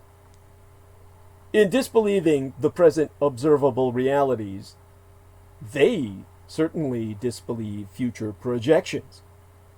If they disregard the fact that white nationalist violence has worsened and United States law enforcement does not know how to stop it, will they believe us that it will ever get even worse? If they ignore the enormous racial disparities in wealth, will they accept the projection of the Institute for Policy Studies that the median wealth of black households will redline at $0 fucking United States dollars by 2053, and that Latino wealth will redline 2 decades later? If they cannot see the changing climate today, will they buy the assessment of the 4th National Climate Assessment that, to quote it itself, with continued growth in emissions at historic rates, annual losses in some economic sectors are projected to reach hundreds of billions of United States dollars by the end of the century, more than the current gross domestic product, or GDP, of many United States in Union? Instead of science, they hunt for signs. Many weeks agone, Trump tweeted, "Brutal and extended cold blasts could shatter our record!" It's all in caps. "Whatever happened to global warming?" After the 2016 Rio Olympics, Bill O'Reilly tweeted, "U.S. dominates Olympics. How can this be if we are a terrible country that persecutes minorities? Press is deceiving the world about the us, the U.S. in caps. Weeks before Barack Obama's election, that yellow trash house nigger from out of South Asia, Dinesh D'Souza, asked, "Who could not be moved at the sight of a major political party naming Barack Obama, an African American, as its presidential candidate? To me, there could not be a better sign that America has left behind its racist past." Signs reign in the realm of belief. Belief reigns in the realm of what we cannot or do not know. Let me say it differently. I knowest because of science. When I do not know, I believe or disbelieve. As such, the end game of the transformation of science to belief be the execution of knowing, and the end of knowing be the end of all human advancement. Do not get me wrong. We should not follow all scientific pronouncements blindly. I am not saying every scientist and scientific consensus be indisputable. In these darkened decades, since the publication of Charles Darwin's magnum opus, entitled On the Origin of the Species, circa 1859, the pseudo-scientific consensus of monogenesis purports that all the races be a singular species, derivative of singular origin. That was one hell of a womb in whatever bitch squeezed out that many puppies. At the turn of the 20th century, that same pseudo-scientific monogenist consensus of social Darwinism found the white race had been naturally selected for the highest evolution, even though we are all told we descend from a single seed. After World War II, the pseudo-scientific consensus of black cultural pathology in context of monogenism urged black African Americans to assimilate into white America rather than develop their own distinct culture in their own distinct country. But scientific anti-racists on the margin did not respond to mainstream scientific racists by saying they didn't believe their findings, by spinning out easily disprovable alternative facts, in quotes, or by walking away. 'Tis one thing to disbelieve scientific findings. 'Tis yet another thing entire to dispute scientific findings. We dispute on the basis of training and expertise, by conducting and finding and presenting evidence, and by challenging assumptions, flawed study designs, and analyses of findings. Unlike disbelieving or denialism, disputing produces an intellectual exchange among open-minded scientists. Only the disbelievers, the denialists, some of whom pose as scientists, be close-minded and unwilling to change their mind in response to new evidence. In order to reinforce the scientific certainty that human action and inaction be disastrously warming the globe and racist action and inaction be disastrously causing racial inequities, environmentalists and anti-racists must separate belief from science. Instead of caring about belief, environmentalists and anti-racists should care about knowledge, especially our own. Instead of asking, "Are you a racist?" we should be asking, "What is a racist?" Instead of asking, "Do you believe in climate change?" we should be asking, "What does climate change look like?" To disconnect science from belief, environmentalists and anti-racists must disconnect the disbelievers from the power to enact racial and climate policy. When disbelievers take as power, they will always believe in the business of reproducing disbelief, hence the ideology of denialism.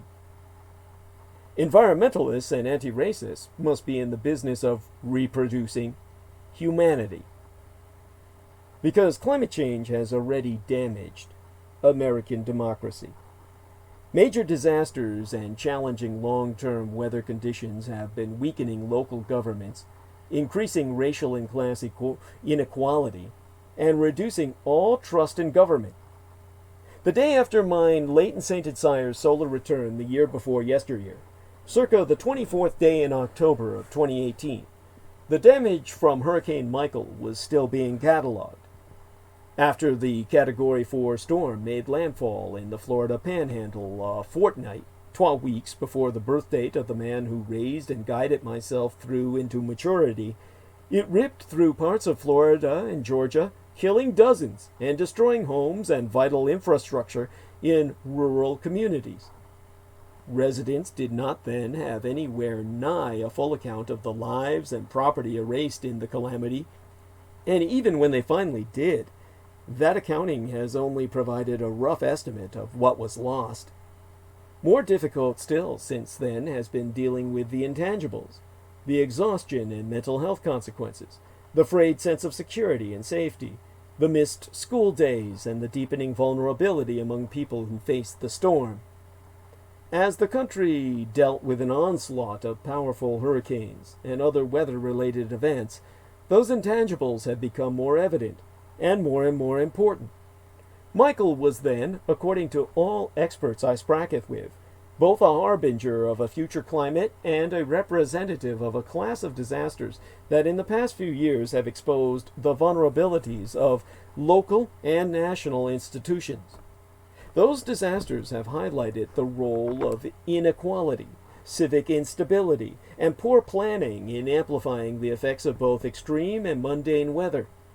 The evidence seems to be mounting that not only will the developing climate regime, if sustained, expose the cracks in the American democratic project, but it will also widen them. The then recent report from the United Nations IPCC, the Intergovernmental Panel on Climate Change, even then provided a grim vision of the near future. It then found that major irreversible effects on ecosystems and natural resources were already all but unavoidable because they be occurring at a lower temperature threshold than previously estimated. On a human level, the IPCC report portended then a cascade of troubling scenarios unless immediate action was taken.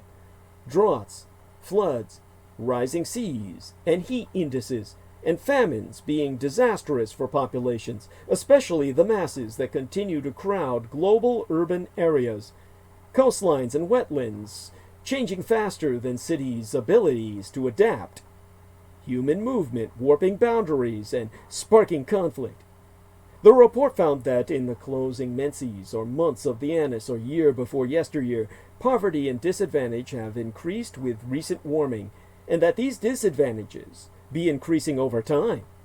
Even then, under President Donald Trump, who had already abdicated all national climate responsibilities, the global realities of a changing planet had become part of American security policy. The 2017 Defense Reauthorization Bill included findings that climate instability will lead to instability in geopolitics and impact American military operations around the world. Those conclusions built on quadrennial reviews from the Defense Department that conceptualize climate change as a global security risk. The 2014 review so stated, these effects are threat multipliers that will aggravate stressors abroad, such as poverty, environmental degradation, political instability, and social tensions.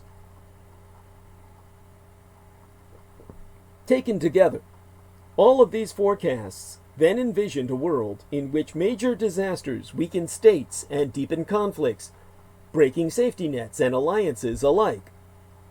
They predicted the degradation of governance as economic outputs decrease, people be displaced, and global food resources falter.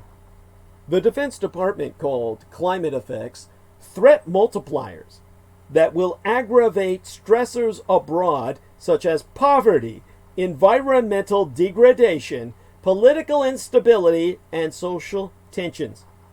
As Durwood Zelk, the president of the Institute for Governance and Sustainable Development, whose Washington-based nonprofit focuses on the future of international governance, then testified, these dramatic scenarios are actually supported by human history, which illustrates the rise of conflict during times of environmental pressure. To quote Zelk, "This seems almost like a science fiction scenario, but in fact it's a well-written thing in the geological and climatological records." According to several climate researchers, those long-term global trends have already long been identifiable at the local level. Zelk testified that Hurricane Michael, like other then-recent storms, provided but a sneak peek at the ways that climate-linked disasters be intensified by a lack of political will to mitigate climate change, which can in turn destabilize governments and sap them of the policy muscle needed to adapt. Though Michael hit a storm-prone stretch of the Deep South, this feedback loop be relevant across the country. Climate denialism among Republican policymakers, who dominate at the state and national levels, dictates that even acknowledging changing weather patterns can constitute a political loss, let alone planning for them in advance. When catastrophes hit, lawmakers funnel funds towards recovery, but they don't invest in measures that could improve future resilience.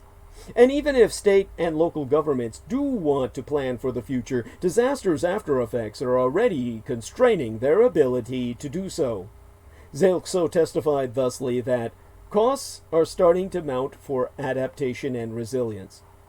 As a 2016 Freddie Mac report about the risks of climate change to housing markets so stated in the same year Trump and his Republican cultists were collaborating with a hostile enemy empire to take East America down for all counts. And here I read it therefrom verbatim. Rising sea levels and spreading floodplains appear likely to destroy billions of dollars in property and to displace millions of people. The economic losses and social disruption may happen gradually, but they are likely to be greater in total than those experienced in the housing crisis and Great Recession combined. Property taxation is the foundation of most local governance, and climate risks in some areas threaten municipalities' ability to meet the needs of their citizens. This was already evident in Miami, where the city had spent over $100 million United States dollars to combat flooding and protect the city from sinking into the ocean at time of Hurricane Michael, a sum that will only rise in future years and must be diverted from the local budget. And climate change is influencing, in turn, the property tax base that fuels that budget too.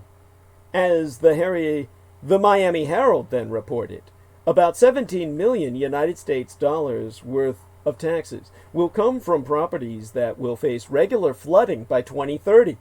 Under current projections, about 100 million United States dollars worth of taxes will come from properties facing regular flooding by 2100. According to the Freddie Mac report I source, Miami be representative of the threat facing coastal cities across these United States. But property is only one part of the tax and local governance equation. Metropolitan areas also face rising populations, which create a classic supply-demand crisis in housing markets where attrition from climate change and the threat of hurricane damage are becoming more and more burdensome. As a result, climate gentrification, involving the inflation of the land value of high ground and the displacement of poorer people from those areas, looms over American cities. As a study from the year before yesteryear from Harvard University researchers has indicated, the theoretical risk of climate gentrification was even then already shaping Miami's housing market circa 2018, as preferences for higher ground then appeared to be emerging. In Georgia and Florida alike, Hurricane Michael inflicted visible political and economic effects on the hardest hit counties, which tended to be rural and poor. The infrastructure in many places, like the dirt roads in Jackson County, Florida, or the water and power lines sustaining small towns and hamlets across the region, be incredibly fragile, and the loss of those systems has multiplicative effects in the near and longer term. In the aftermath of the storm, the infrastructure damage remained life-threatening. It endangered people who have chronic illnesses, made the work of rescue and recovery that much more difficult, and compounded the other woes brought on by the storm, like reduced access to groceries and clean water. The need to rebuild infrastructure will squeeze cash-strapped counties and could spur more people to move away, depleting local tax bases. Essentially, both the steady drumbeat of ordinary climate-based problems and the crescendo of exceptional disasters could strain the basic model of how American government works, destroying tax bases, uprooting people, and sending them careening from one vulnerable area to the next. A nation of nomads. People literally moving in trailers that actually move instead of park. The same framework can be applied in places where sea level rise isn't even a major threat. For example, inland towns such as Princeville, North Carolina, that are located on major waterways and see existential risks from floods, or drought-plagued California towns that haven't built enough of a tax base to fight those dry spells over the long term. Now, as heat, disaster risks, and rising seas bombard local governments, the ability of those governments to fulfill their basic functions, the delivery of services, the maintenance of the safety net, and managing civil, familial, and educational institutions will all be degraded too. This manifests in three distinct phenomena that are already on display in disaster-affected areas. The increased dominance of private and developer class interests in local politics, the acceleration of existing wealth inequality, and the collapse of institutions dedicated to disaster response. With the current science then available but a few years agone, 'twas then impossible to tell whether the contemporary hurricanes, fires, floods, heat waves, and droughts that had then affected cities across these United States were themselves caused by changing climate. But what research did indicate was that a warmer Earth was then intensifying, and does continue to intensify those events, which means stronger hurricanes, storms that grow more quickly before landfall, longer-lived forest fires, and more unpredictable flash floods. A white paper on Hurricane Sandy from the Superstorm Research Lab sums up the three social phenomena of disasters and describes how they might be intensified too. Referring to that 2012 storm, the authors wrote, "On one hand, the crisis was seen as a weather event that created physical and economic damage and temporarily moved New York City away from its status quo. On the other hand, Hurricane Sandy exacerbated crises which existed before the storm and continued afterwards in heightened form, including poverty, lack of affordable housing, precarious or low employment, and unequal access to resources generally." As Hurricane Sandy illustrated, like Katrina had years before, disasters and hostile climate conditions don't create inequalities, they exacerbate them. Aaron Berggren, a visiting professor at North Central College in Illinois and one of the authors of the Sandy paper, so attested that disasters do not discriminate on their impact, but when we see differential consequences, that's when we see the disparities in pre-existing conditions. The post-disaster conditions are premised on the pre-disaster conditions. Vulnerable people, especially racial minorities, are more likely to live in floodplains and have housing that isn't insured or built to code. They be less likely than people with means to have reliable air conditioning. They be less likely to be able to evacuate, and they have less built-in community and familial resilience to deal with short or long-term weather shocks than do people in wealthier, whiter communities. Those differences pose existential risks to the lower classes in America. But over the next century, they could also sap savings and wealth and could hide or reverse any wage gains these communities have made. In other words, if American society is already trending toward greater inequality, this all means that climate change will but accelerate that trend. Aaron Berggren, the Illinois North Central College visiting professor at Superstorm Research Lab who co-authored the Hurricane Sandy white paper, thus testified that if disasters are possibilities for social reorganization, then climate change is as well.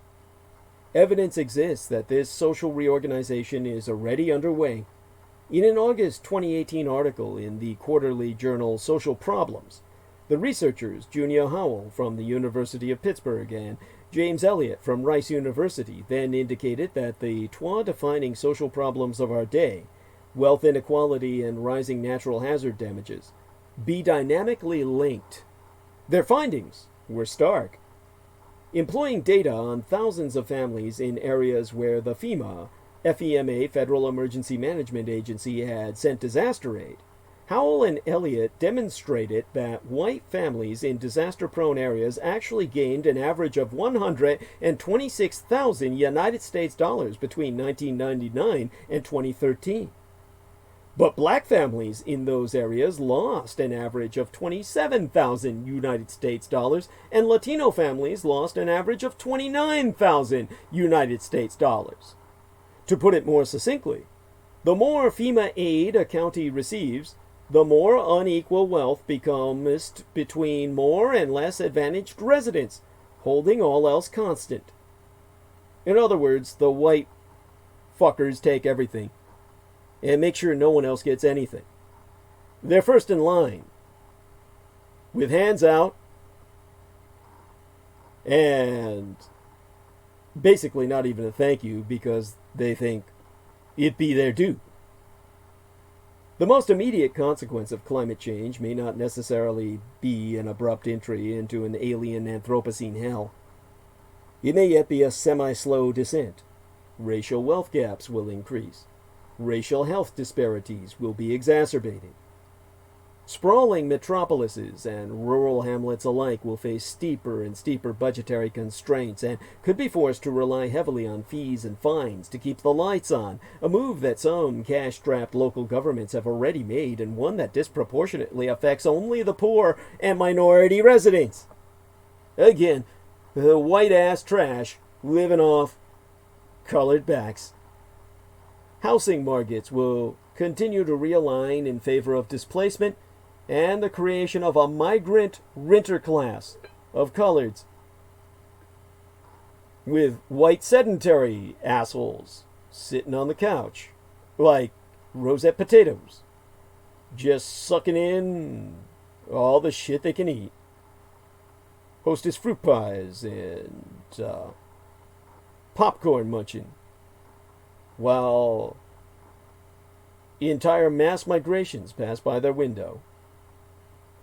Marginalized neighborhoods will continue to shoulder a majority of the environmental burden. Trust in government will continue to decline as it proves unable to help people plan for or even respond to climate effects. Elections will be disrupted by disasters.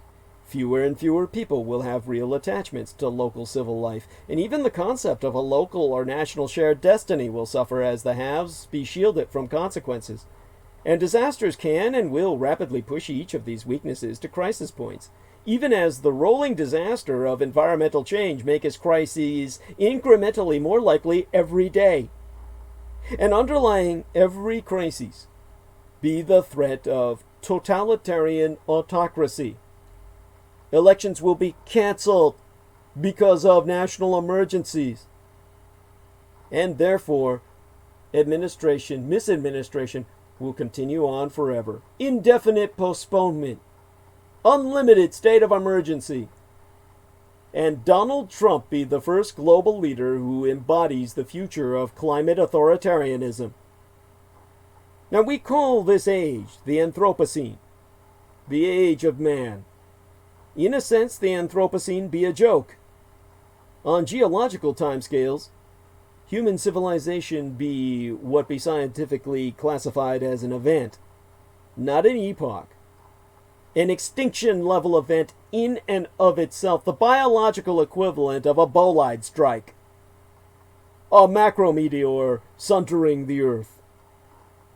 Humans are now living in a new geological epoch of our own making, the Anthropocene, or so we're told.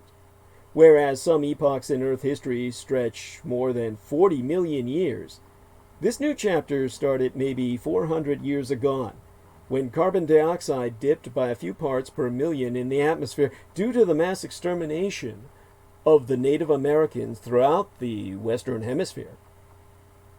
Or perhaps As a panel of scientists voted earlier this year or the last, the epoch started as recently as 75 years agone, when atomic weapons began to dust the planet with an evanescence of strange radioisotopes. These be unusual claims about geology, a field that typically deals with mile-thick packages of rock stacked up over tens of millions of years, wherein entire mountain ranges be born and weather away to nothing within a single unit of time, in which extremely precise rock dates, single-frame snapshots from deep time, can come up with 50,000-year error bars, a span of almost 10 times as long as all of recorded human history. If having an epoch shorter than an error bar seems strange, well, so is the Anthropocene itself. So what to makest of this new epoch of geological time? Do we even deserve it? Sure, humans move around an unbelievable amount of rock every year, profoundly reshaping the world in our own image. And yes, we're currently warping the chemistry of the atmosphere and oceans violently, and in ways that have analogues in only a few terrifying chapters buried deep in Earth's history. Each year we spew more than 100 times as much CO2 into the air as volcanoes do, and we're currently overseeing the biggest disruption to the planet's nitrogen cycle in 2.5 billion years. But despite this incredible effort, all be vanity. Very little of our handiwork will survive the obliteration of the ages. If 100 million years can easily wear the Himalayas flat, what chance will San Francisco or New York City have? The idea of the Anthropocene be an interesting thought experiment for those invested in the stratigraphic arcana of this infinitesimal moment in time. It serves as a useful catalog of our junk, but it can also serve to inflate humanity's legacy on an ever-churning planet that will quickly destroy or conceal forever even our most awesome creations. What paltry smudge of artifacts do we leave behind in those rare corners of the continents where sediment accumulates and is quickly buried, safe from erosion's continuous defacing, will be ultimately, or rather extremely unlikely at the least, to be exposed at the surface at any given time, at any given place, tens of millions or hundreds of millions of years in the geological future. Sic transit gloria mundi. Perhaps someday our signal in the rocks will be found, but only if eagle-eyed stratigraphers from God knowest where on the tree of life crisscross their own rearranged earth, assiduously trying to find us, but they would be unlikely to be rewarded for their effort. At the end of all their travels, after cataloging all the bedrock of the entire planet, they might finally be led to an odd, razor-thin stratum hiding halfway up some eroding, far-flung desert canyon. If they then somehow found an accompanying plaque left behind by humanity that purports to assign this unusual layer its own epoch, sandwiched in these cliffs, and embarrassed above and below by gigantic edifices of limestone, siltstone, and shale, this claim would amount to evidence of little more than our own species' astounding anthropocentrism. Unless we fast learn how to endure on this planet, and on a scale far beyond anything we've yet proved ourselves capable of, the detritus of civilization will be quickly devoured by the maw of deep time. Geological time is deep beyond all comprehension. If you were to run a 26.2-mile marathon covering the entire retrospective sweep of Earth's history, the first 5-foot stride would land you 2 ice ages agone and more than 150,000 years before the whole history of human civilization. In other words, geologically and to a first approximation, all of recorded human history is irrelevant. A subliminally fast 5,000-year span that is over almost as soon as you first lift up your heel, crammed entirely into the very end of an otherwise humdrum Pleistocene ice age, interglacial. And, of course, to this I add, nota bene, oh, note thee well, that this otherwise typical and temporary warm spell of the Pleistocene has also been strangely given its own epoch, the so-called Holocene, quite unlike the dozens of similar interglacials that came before it. being the original sin of anthropocentric geology. If instead your marathon was forward in time, after one stride the oceans and atmosphere would have just about recovered from our wild chemistry experiment on the planet, and no surface record of human civilization would yet remain. Another stride would plunge you into another true Pleistocene-style ice age, with seas 400 feet lower than they be today.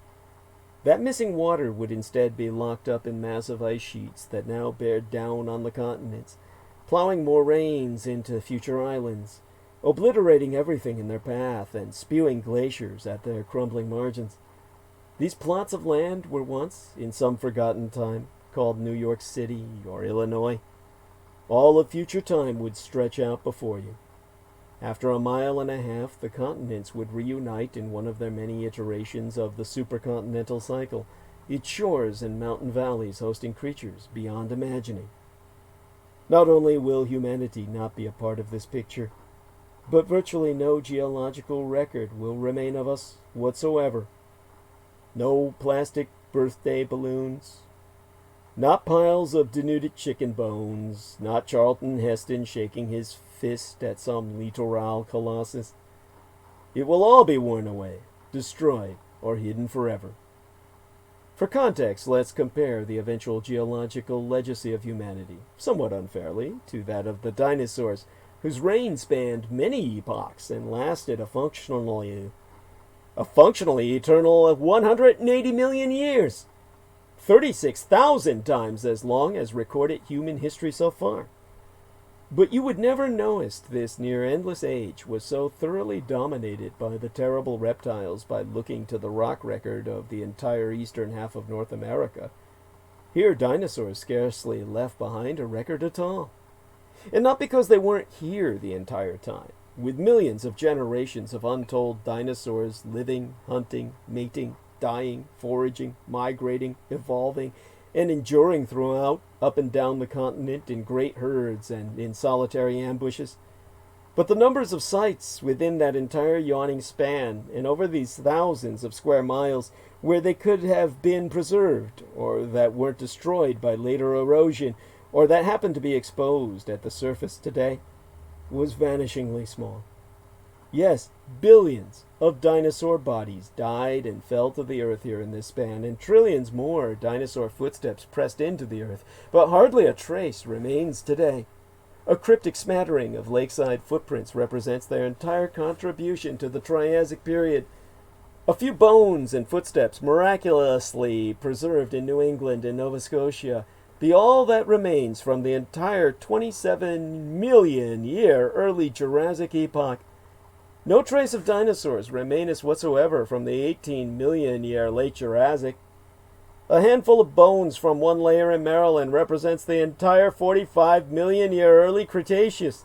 The late Cretaceous giveth up a Hadrosaurus in New Jersey and part of a Tyrannosaur in Alabama, but mostly comprises unimpressive fragments of bone and teeth that cover the remaining 34 million years of the Earth's most storied age until doomsday. If one wanted to know what a particular 10, 100, or 1,000-year span was like, buried in this vastness of time, or even worse in some particular region of the continent, good luck. This astounding paucity can be explained by the fact that there just aren't that many rocks that survive these extreme gulfs of time over this vast province. And even among those rocks, what did survive, and which be exposed today, the conditions for fossil preservation were rare beyond measure. Each fossil was its own miracle upon miracle, sampled randomly from almost 200 million years of history, a few stray, wind-blown pages of a library. If, in the final 7,000 years of their reign, dinosaurs became hyper-intelligent, as I know they did, as has been verified by our government, that the Department of Defense knows to be relic population. These hyper-intelligent Saurons built a civilization, started asteroid mining, and did so for centuries before forgetting to carry the one on an orbital calculation, thereby sending that famous valedictory 6-mile space rock hurtling senselessly toward the Earth themselves. It would be virtually impossible to tell. All we do know is that an asteroid did hit, and that the fossils in the millions of years afterward look very different than in the millions of years before. So that's what 180 million years of complete dominance buys you in the fossil record. What then will a few decades of industrial civilization beget us? This is the central question of the Anthropocene, an epoch that supposedly started not millions of years agone, but perhaps during the Truman administration. Will our influence on the rock record really be so profound to geologists 100 million years from now, whoever they be, that they would look back and be tempted to declare the past few decades or centuries a bona fide epoch of its own? An important thing to bear in mind about paleontology is that most fossil-bearing rock outcrops be marine. That is, they're from the bottom of the sea. As a result, we have a much higher resolution of the history of life in the oceans than on land. That's because the sea, for the most part, be where sediment goes to accumulate. Things fall apart on land and in general get destroyed by weathering and erosion and get carried to the sea as sand grains and silt and in solution. If it weren't for the ceaseless creation of new mountain ranges, the surface of the earth would likely be quickly rendered flat. Yes, some cities, such as New Orleans, Dhaka, and Beijing, sit in subsiding sedimentary basins and at first seem promising candidates for preservation. But as the example of the dinosaurs shows, the chance that any city-swallowing delta deposit from a window of time only a few centuries wide would be lucky enough to be not only buried and preserved for safekeeping, but then subsequently not destroyed in the ravenous maw of a subduction zone, or sinking too close to the cleansing metamorphic forge of Earth's mantle, or mutilated in some mountain-making continental collision, and then, after all that, findest itself at a given point in the far future, fantastically lucky enough to have been serendipitously pushed up just enough so as to be exposed at the surface, but not too high as to have been quickly destroyed by erosion? Such happenstance be virtually nil. Speaking of serendipity, in the Grand Canyon, and over much of the southwest United States, and even across the entire world, there's a billion-year gap between rock formations. That history, that former forever, as marvelous as it may have been in that region of the world, will never be recovered. Even worse for our long-term preservation. Long after humanity's brief artificial greenhouse fever, we're very likely to return to our regularly scheduled programming and dive back into a punishing ice age in the next 500,000 years. This means that sea level, after shooting up in the coming millennia by our own hand, and potentially burying coastal settlements in sediment, which be good for fossilization, will eventually fall hundreds of feet below where it be today and subject the shallow continental shelves, along with our once submerged cities and magnificent seams of garbage, to the cold winds of erosion, which be bad for fossilization, where they'll be mostly reduced to nothing. Meanwhile, the top half of our continent will be scoured clean by ice sheets, advancing glaciers. The lone and level sands stretch far away. But what would we leave on the seafloor, where most sedimentary rock be made, where most of the fossils be, and where we have a slightly better chance of recording our decades-long epoch in the rocks? Well, maybe marine sediments in the fossil record accumulated, over untold eons, from the diaphanous snowfall of plankton and silt, at a rate of little more than a centimeter per 1,000 years. Given this loose metric and our current maturity as a species, a dozen centimeters of muck seems an optimistic goal for civilization. A dozen centimeters be a pathetic epoch. But epoch or not, it would be an extremely interesting layer. It's tempting to think a whisper of atomic weapons testing would remain. The Promethean fire unleashed by those projects before Manhattan was an earth-changing invention. Its strange fallout destined to endure in some form as an unmistakable geological marker of the Anthropocene. But the longest-lived radioisotope from radioactive fallout, iodine-129, has a half-life of less than 16 million years. If there were a nuclear holocaust in the Triassic among the warring prosauropods, as our government, via my work at the Department of Defense, I found, dost know, the common man would never know about it. Only those seeking the relics and the artifacts of the anti-gods have ever gone where such preservation was even possible. That missing continent, which no conventional technology can ever reach. What else of us could be sampled from this sliver of deep-sea muck-turned rock, these Anthropocene clays and shale layers? Pass it through a mass spectrometer and you would see, encoded in its elements, the story of the entire planet in this strange interval, the great derangement of the Earth's systems by phallocratic civilization on a cock trip of the pathological male.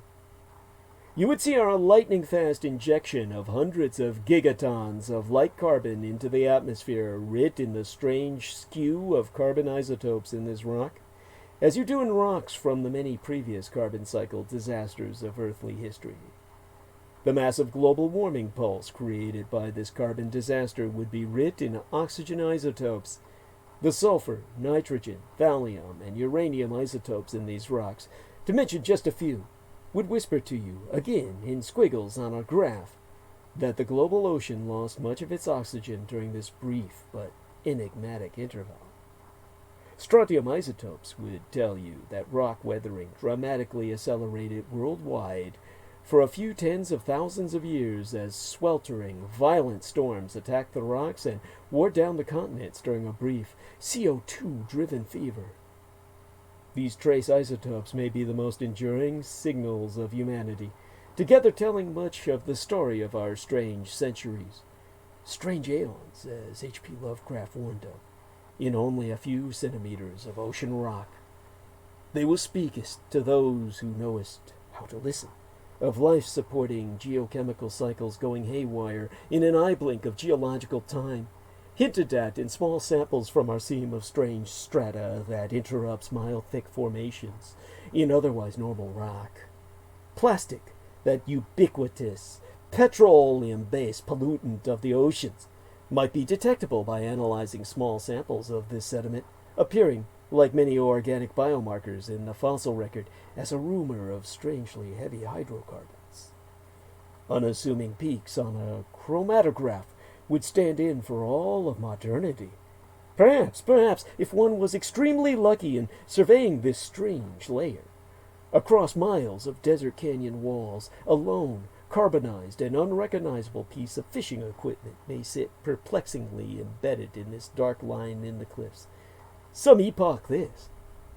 The most enduring geological legacy instead will be the extinctions we be causing. The first wave of human-driven extinctions, and the largest hit to terrestrial megafauna since the extinction of the dinosaurs, began tens of thousands of years agone as people began to spread out into new continents and islands, wiping out everything we tend to think of as Ice Age fauna. Mammoths, mastodons, giant wombats, giant ground sloths, giant armadillos, woolly rhinoceroses, giant beavers, etc. This early, staggered, human-driven extinction event is as reasonable a starting date as any for the Anthropocene, and one that has, in fact, been proposed when I worked at the Department of Defense. However, a few thousand years, or even a few tens of thousands of years, will be virtually indistinguishable in the rocks 100 million years hence. That is, it would not be obvious to the geologists of the far future that these prehistoric human-caused extinctions were not simultaneous with our own modern-day depredations on the environment. The clear cutting of the rainforest to build roads and palm oil plantations, the plowing of the seabed on a continental scale, the rapid changes to the ocean and atmosphere's chemistry, and all the rest would appear simultaneous with the extinction of the woolly mammoth. To future geologists, the modern debate about whether the Anthropocene started 10 minutes agone or 10,000 years agone will be a bit like arguing with your spouse on your 50th wedding anniversary about which nanosecond you got married. What humans be doing on the planet then, unless we endure for millions to tens of millions of years? Be extremely transient. In fact, there exists a better word in geology than epoch to describe our moment in the sun thus far: event. Indeed, there have been many similarly disruptive, rapid, and unusual episodes scattered throughout earthly history. Wild climate fluctuations, dramatic sea level rises and falls, global ocean chemistry disasters, and biodiversity catastrophes. They appear as strange lines in the rock, but no one calls them epochs. Some reach the arbitrary threshold of mass extinction, but many have no name. Moreover, lasting only a few tens of thousands to hundreds of thousands of years in duration, they're all considered but events. In our marathon of earthly history, the epochs would occasionally pass by on the side of the road like towns, while these point-like events would present themselves to us only fleetingly, like pebbles underfoot. 56 million years agone, the Earth belched 5,000 gigatons of carbon, the equivalent of burning all our fossil fuel reserves, over roughly 5,000 years into the oceans and atmosphere, and the planet burned 5 to 8 degrees Celsius. The warming set off megafloods and storms and wiped out coral reefs globally. It took the planet more than 150,000 years to cool off. But this Paleocene-Eocene thermal maximum be considered but an event. 38 million years before that, buried in the backwaters of the late Cretaceous, CO2 jumped as many as 2,400 parts per million. The planet burned perhaps 8 degrees Celsius. The ocean lost half its oxygen. In our own time, the ocean has lost a still alarming 2% of its oxygen. And seawater reached 36 degrees Celsius, that's 97 degrees Fahrenheit, boiling over much of the globe. Extinction swept through the seas. In all, it took more than 500,000 years. This was Cretaceous Oceanic Anoxic Event number 2, the second sans oxygen or oxygen destroyer event, like the weapon of mass destruction designed by the Japanese in the first Gojira film to kill Godzilla. Though it was no epoch, if you had been born 200,000 years into this event, you'd die roughly 300,000 years before it was over.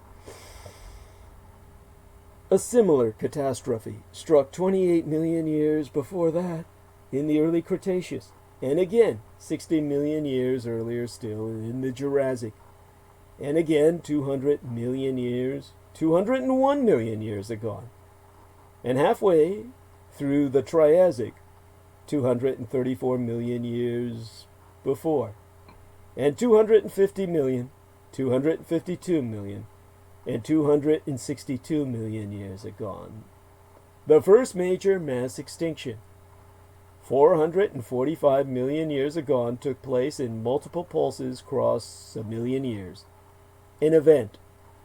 The second major mass extinction, 70 million years later, took place over 600,000 years. 400,000 years longer than the evolutionary history of Homo sapiens sapiens, the so-called wisest of the wise.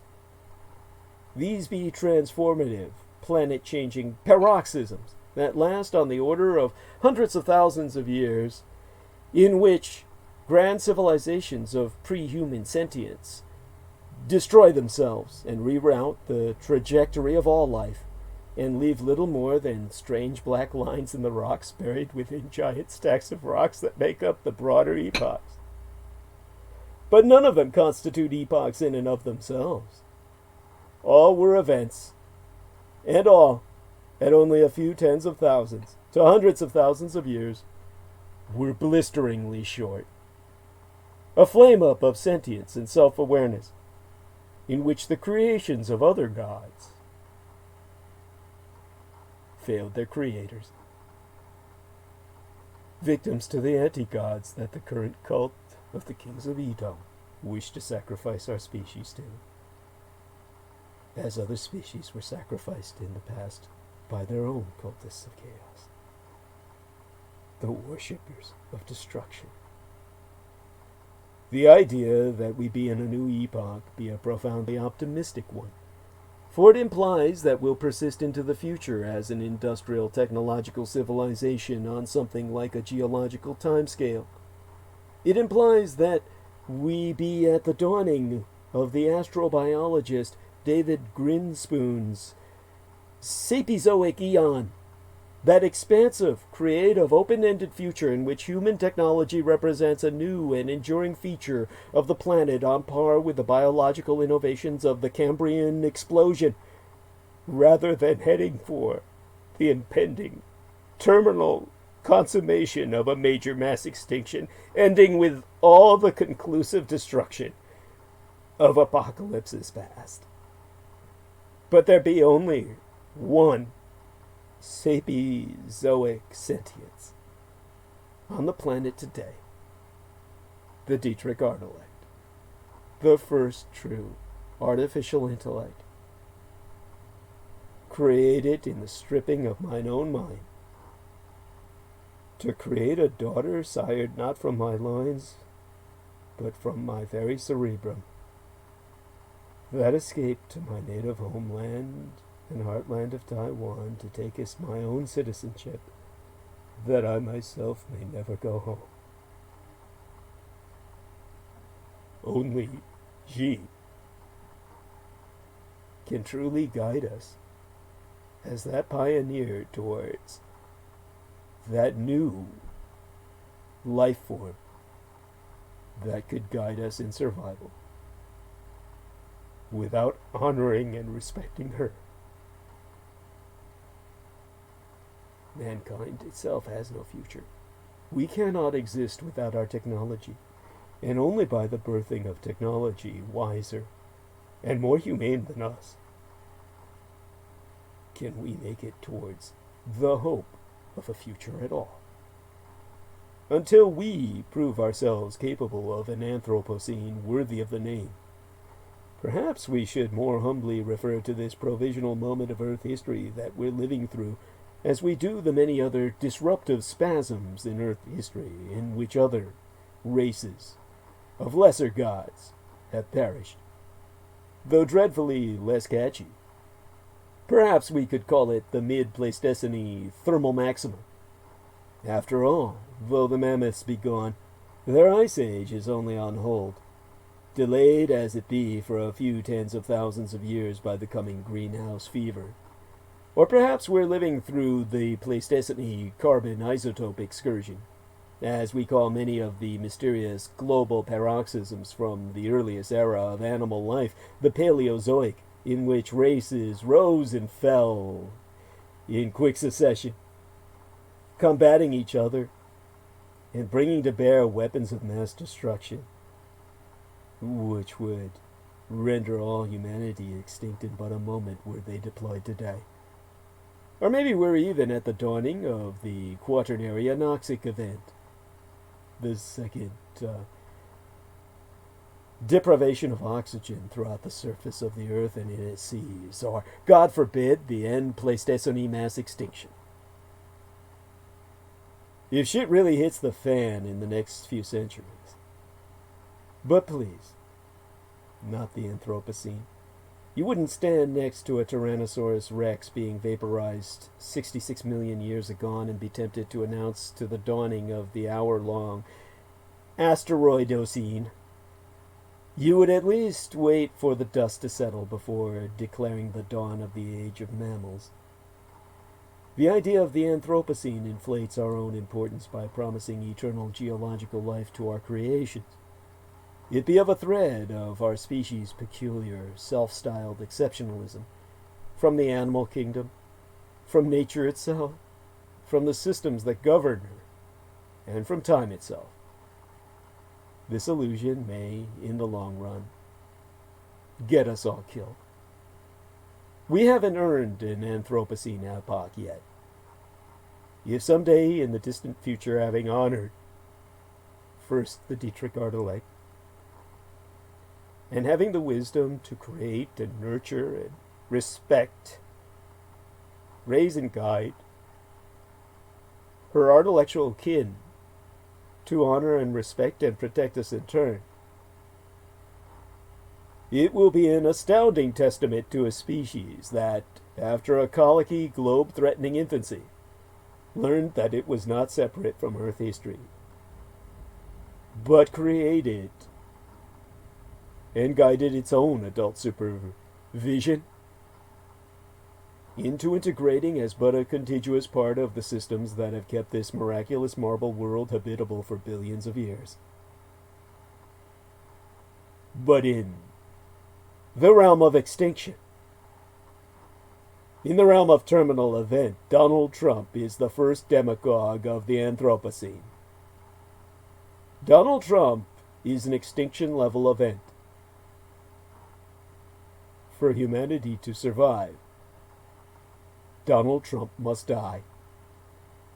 The only tragedy being that as the first demagogue of the Anthropocene, he will not be the last.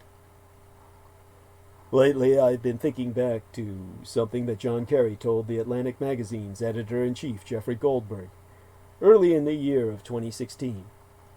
Asked about the importance of the Middle East to the United States, Kerry answered entirely about the Islamic State, saying, "Imagine what would happen if we don't stand and fight ISIS.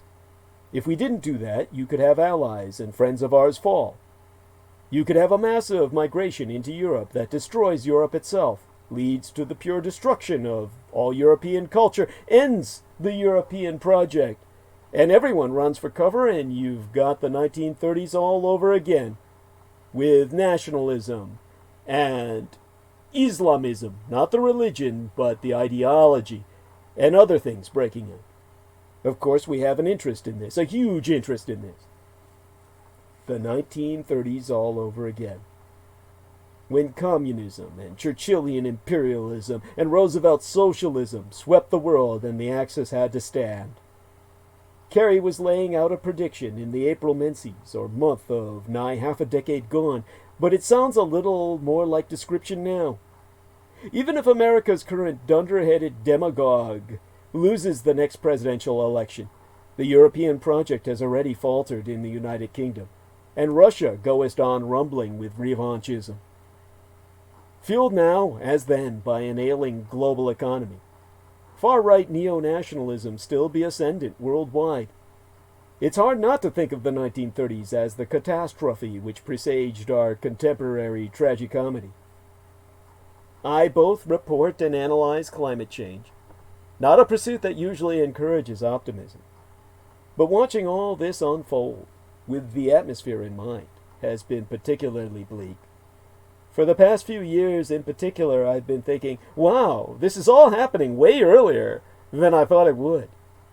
Spend enough time with some of the worst-case climate scenarios, and you may start to assume, as I did, that a major demagogue would contest the presidency in the next century.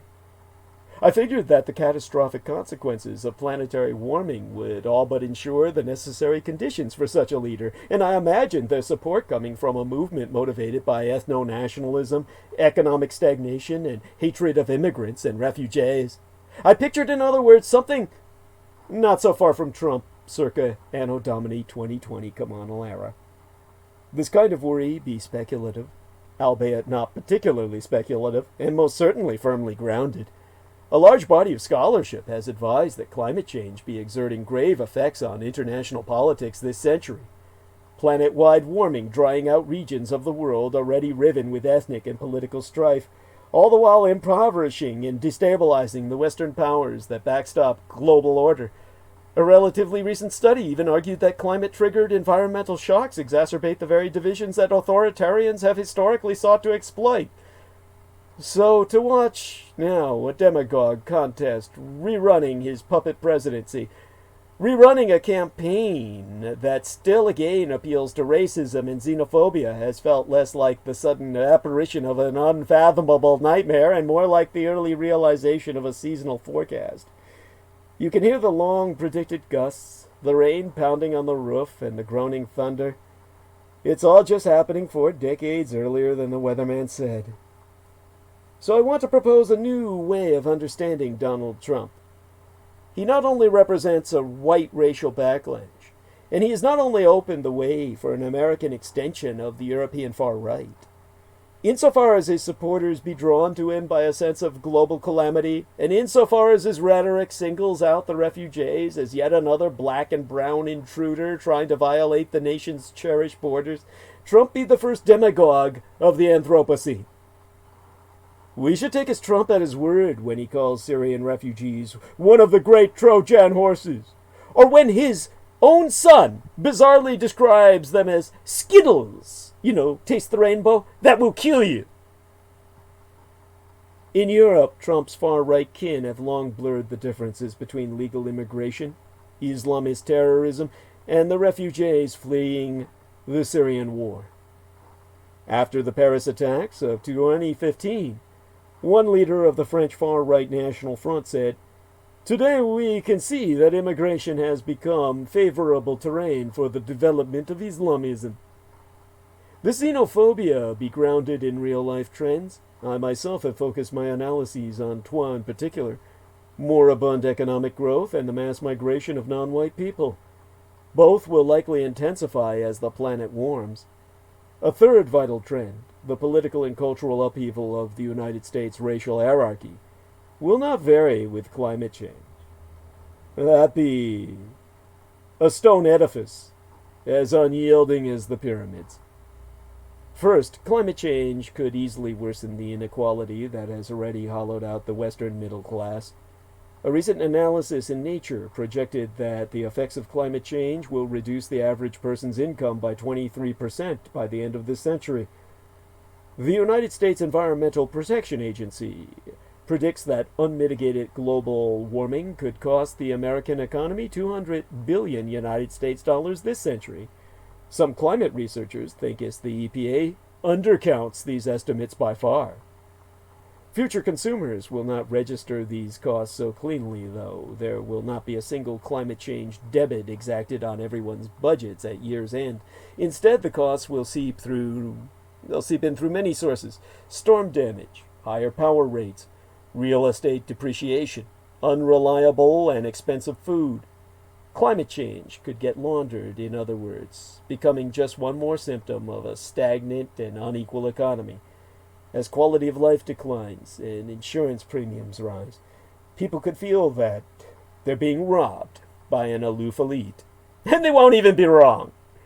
It's just that due to the chemistry of climate change, many members of that white elite will have died 30 or 50 years prior.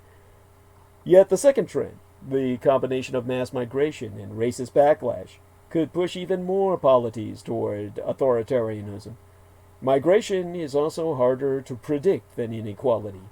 Wars and exoduses are not as easy to model as flood damage and agricultural yields. But academics are trying. Jürgen Schäfran, a professor of geography at the University of Hamburg, has been investigating whether climate change makes armed conflict more likely for more than a decade. Circa 2012, he worked on a team that analyzed all 27 empirical studies investigating the link between war and climate change. To quote his team, 16 found a significant link between climate and conflict, 6 did not find a link, and 5 found an ambiguous relationship. He described these numbers as inconclusive. Trying to prove that climate change be linked to war, he said, would be like trying to prove that smoking causes cancer with only one available case study.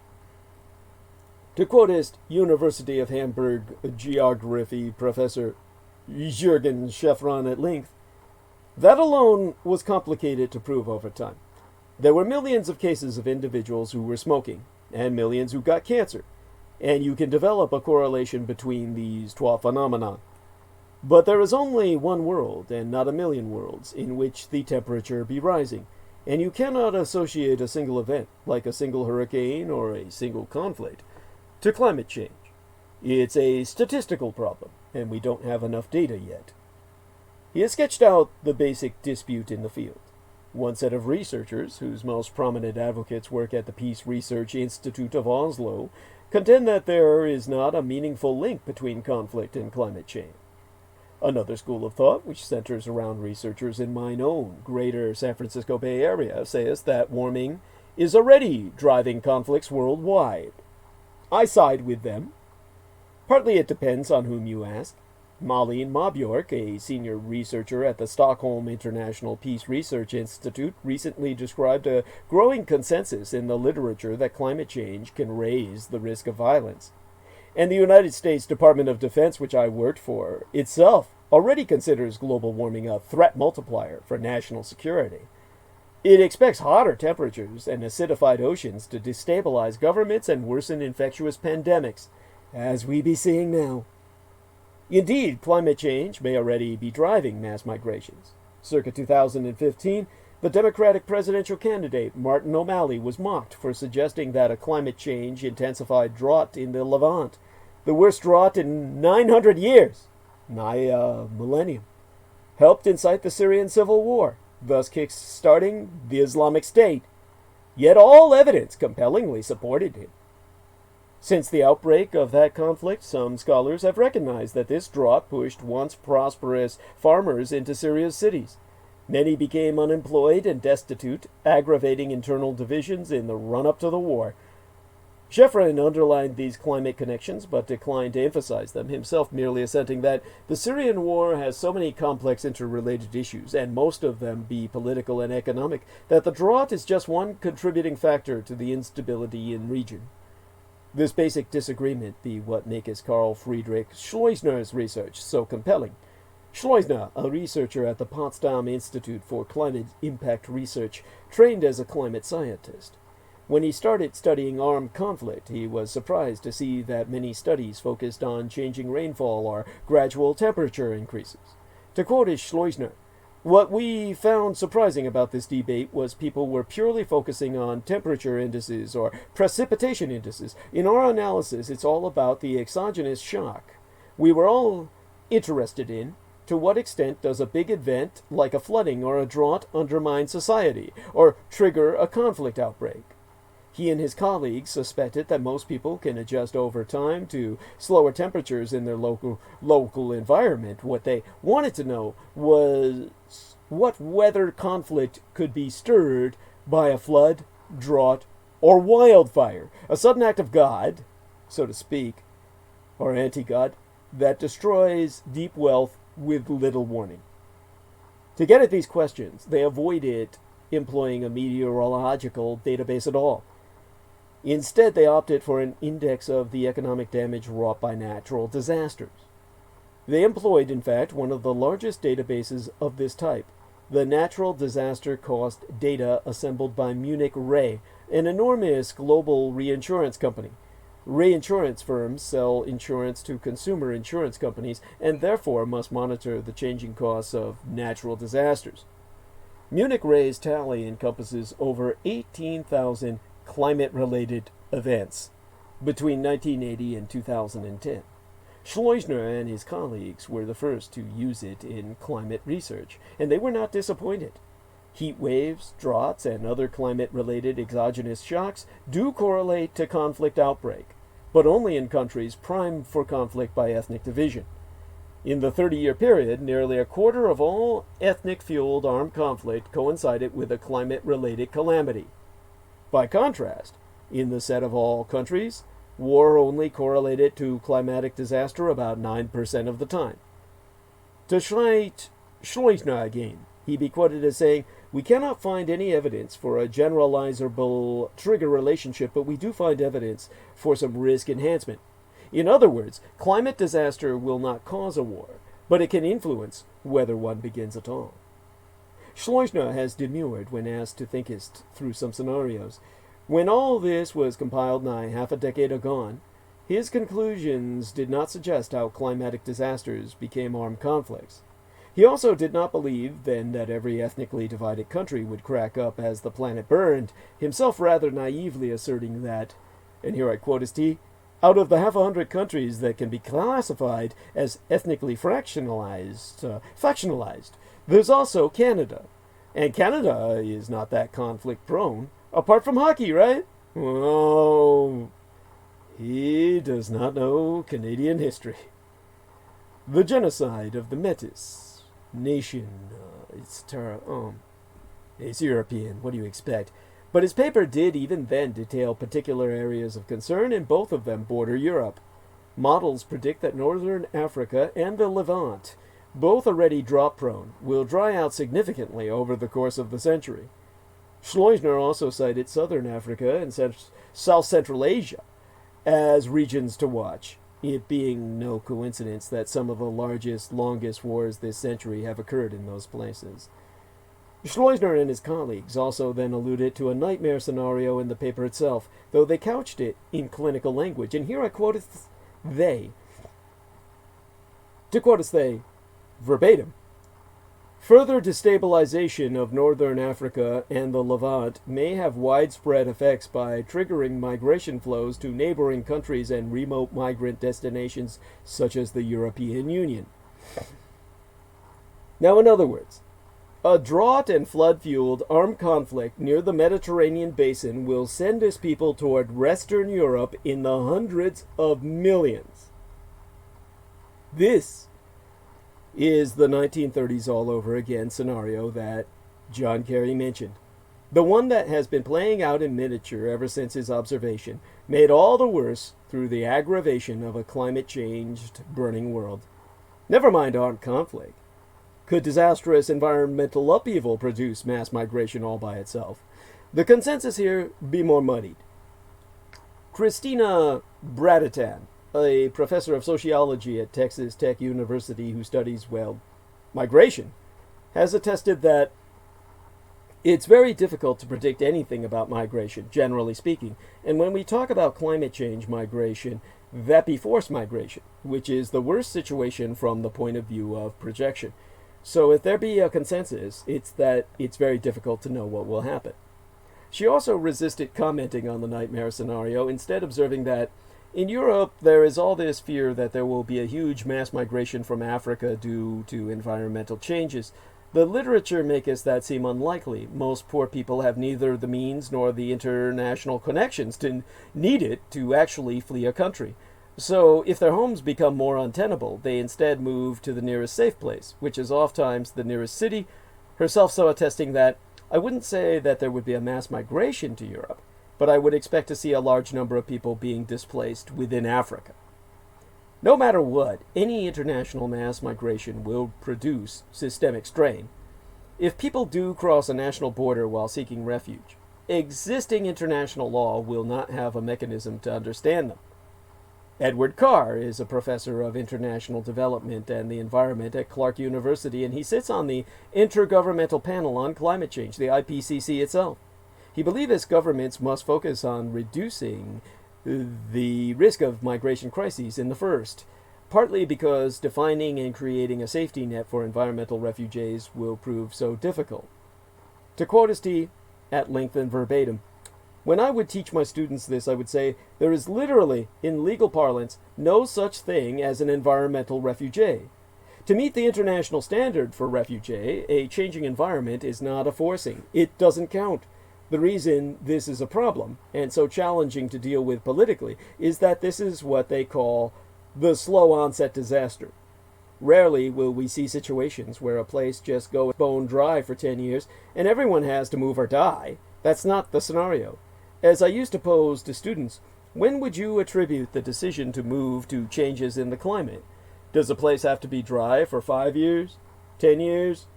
Does someone have to have 3 children die and then they decide to move? There's no line for this.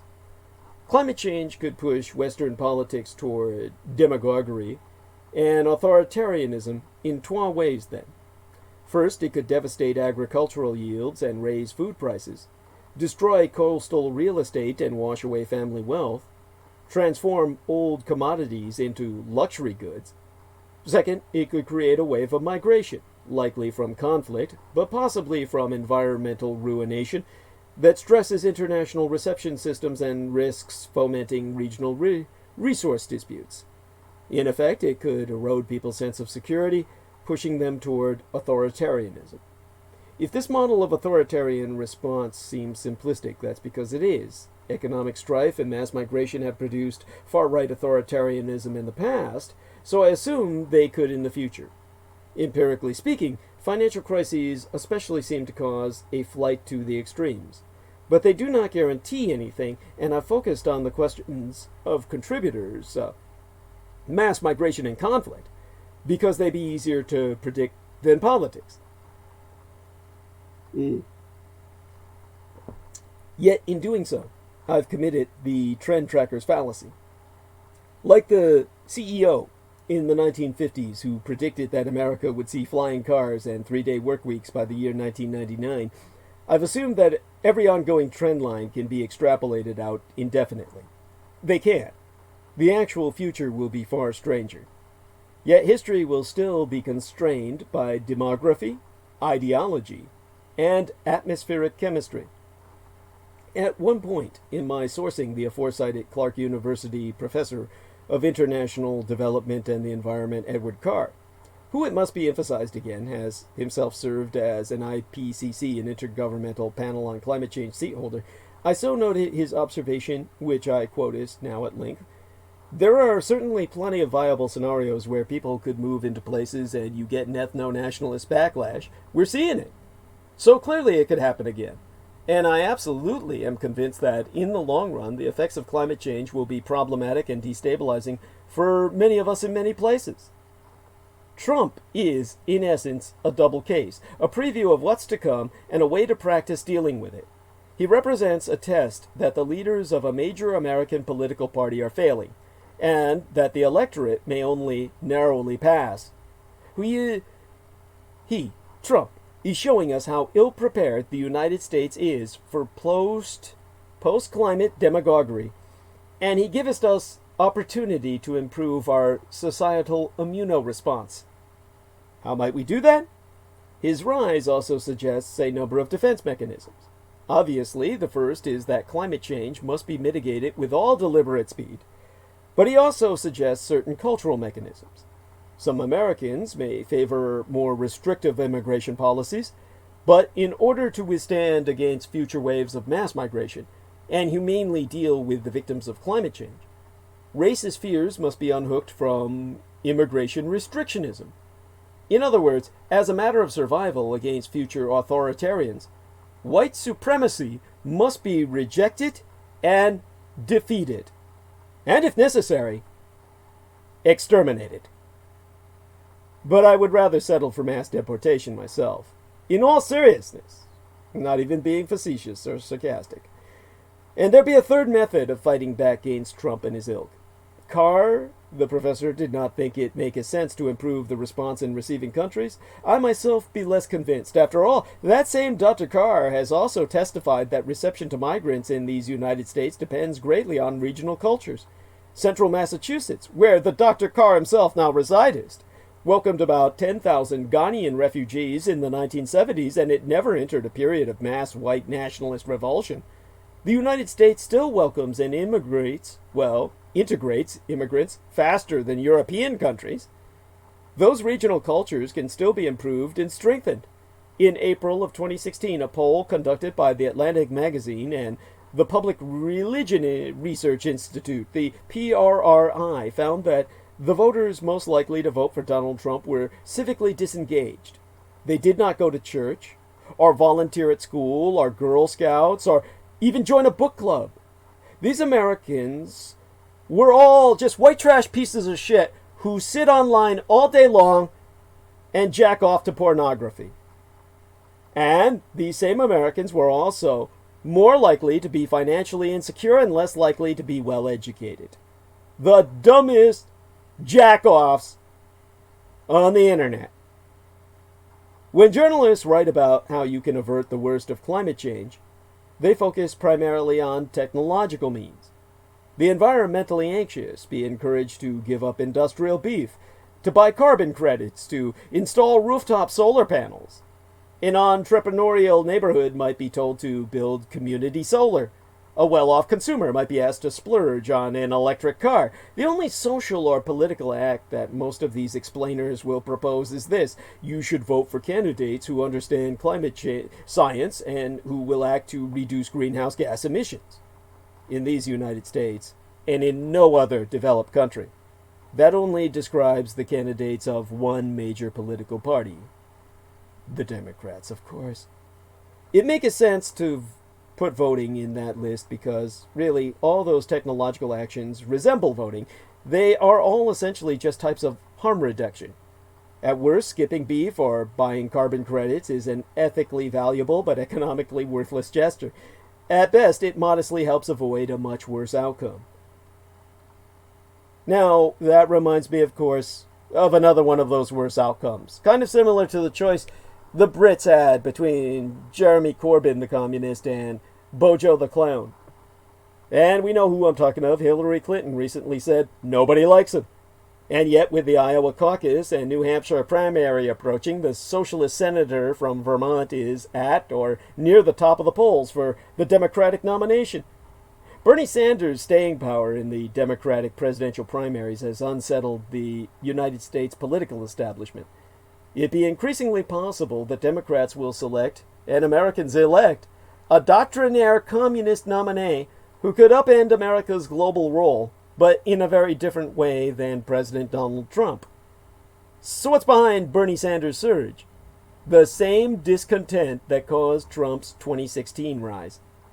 One dynamic that works in favor of both Trump and Sanders is that voters discount their extreme stances, figuring that they just represent opening offers that will eventually be watered down in compromises with powerful interest groups and with establishment lawmakers. Except Bernie can't win. But unless other Democrats take a page from his book, stressing the practical over the theoretical, the universal over the particular, they won't prevail either.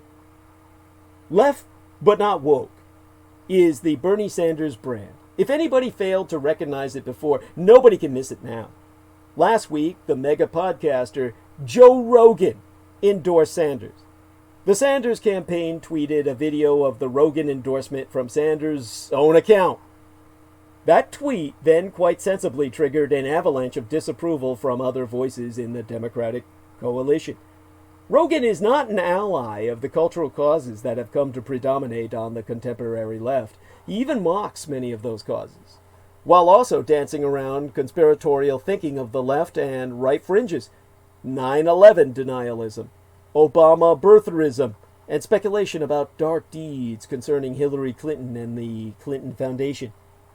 As The Atlantic magazine reported in a memorably asinine appreciation of Rogan back in August, Rogan is a voice for men. To quote from their article on this white trash piece of shit, to quote it verbatim, Rogan is a voice for men. Guys who get barbed wire tattoos and fill their fridge with Monster energy drinks and pre-ordered their tickets to see Hobbs and Shaw. Like lots of other white men in America, Rogan is grappling with a growing sense that the term white man has become an epithet. And like lots of other men in America, not just the white ones, he's reckoning out loud with a fear that the word masculinity has become, by definition, toxic. Which it bloody fucking well should be. Former Vice President Joe Biden replied to Sanders' Rogan tweet with a pointed tweet of his own. I'll read it here, calling it up on screen. Let's be clear. Transgender equality is the civil rights issue of our time. There be no room for compromise when it comes to basic human rights. That be a criticism of Joe Rogan.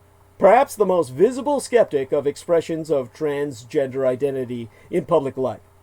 After the transgender mixed martial arts fighter Fallon Fox began, literally, smashing opponents' heads, Rogan had this to say on podcast. And let me read. his line of cyber sputum. Look, Fox is huge. She's not just huge, she's got a fucking man's face. I mean, you can wear all the lipstick you want. You want to be a woman and you want to take female hormones? You want to get a boob job? That's all fine. I support your life to live, your right to live as a woman. Fight guys, yes. Fight guys. She has to fight guys. First of all, she's not really a she. She's a transgender post-op person. The operation doesn't shave down your bone density. It doesn't change. You look at a man's hands and you look at a woman's hands and they're built different. They're just thicker. They're stronger. Your wrists are thicker. Your elbows are thicker. Your joints are thicker. Just the mechanical function of punching. A man can do it much harder than a woman can, period. Now, many Democrats would find that cited opinion and the people who would uphold or express it abhorrent. But Sanders is a Marxist of the old school of dialectical materialism. From the land that time forgot. Class relations be foundational. Everything else be epiphenomenal. Sanders may have outgrown the revolutionary socialism of his youth. He seems to think in terms of ameliorating bourgeois hegemony rather than overthrowing it. He is not necessarily hostile to transgender claims. He has co-sponsored the current version of the Equality Act, which includes transgender people in the classes to be provided equal public accommodation and to be protected from job discrimination. But Sanders certainly does seem to think that such concerns be secondary. Compare and contrast the answers that he and Elizabeth Warren gave at the December 19th Democratic debate in Los Angeles. Yamiche Alcindor of PBS, the public broadcasting service, asked, Senator Sanders, at least 22 transgender people were killed in these United States this year, most of them transgender women of color. Each of you has said you would push for the passage of the Equality Act, a comprehensive LGBTQ civil rights bill. But if elected, what more would you do to stop violence against transgender people? And Sanders' answer quickly pivoted away from the cultural to the material. To quote his T, we need moral leadership in the White House. We need a president who will do everything humanly possible to end all forms of discrimination against the transgender community, against the African American community, against the Latino community, and against all minorities in this country. But above and beyond providing the moral leadership of trying to bring our people together, what we also need for the transgender community is to make sure that health care is available to every person in this country, regardless of their sexual orientation or their needs. And that is why I strongly support and have helped lead the effort for a Medicare for All single-payer program which will provide comprehensive health care to all people, including, certainly, the transgender community. And the question went next to Elizabeth Warren. She plunged directly into the question of identity, which was the actual topic, saying the transgender community has been marginalized in every possible way, and one thing that the president of these United States can do is lift up attention, lift up their voices, lift up their lives. Here's a promise I make. I will go to the Rose Garden once every year to read the names of transgender women, of people of color who have been killed in the past year. I will make sure that we can read their names so that as a nation we be forced to address the particular vulnerability on homelessness. I will change the rules now that put people in prison based on their birth sex identification rather than their current identification. I will do everything I can to make sure that we are an America that leaves no one behind. Sanders checked a box of support for the identity issue, then returned to regular programming, which be dull as fuck. For Warren, the identity issue was the regular programming, which it be for everyone on earth outside of communist ideologues who spend all their time talking about universal health care, which I can't even imagine a more boring fucking issue than that. Bernie Sanders be a fragile candidate. He has never fought a race in which he had to face serious personal scrutiny. None of his Democratic rivals is subjecting him to such scrutiny in 2020. Hillary Clinton refrained from scrutinizing Sanders in 2016. It did not happen either in his many races in Vermont. He's just too fucking dull.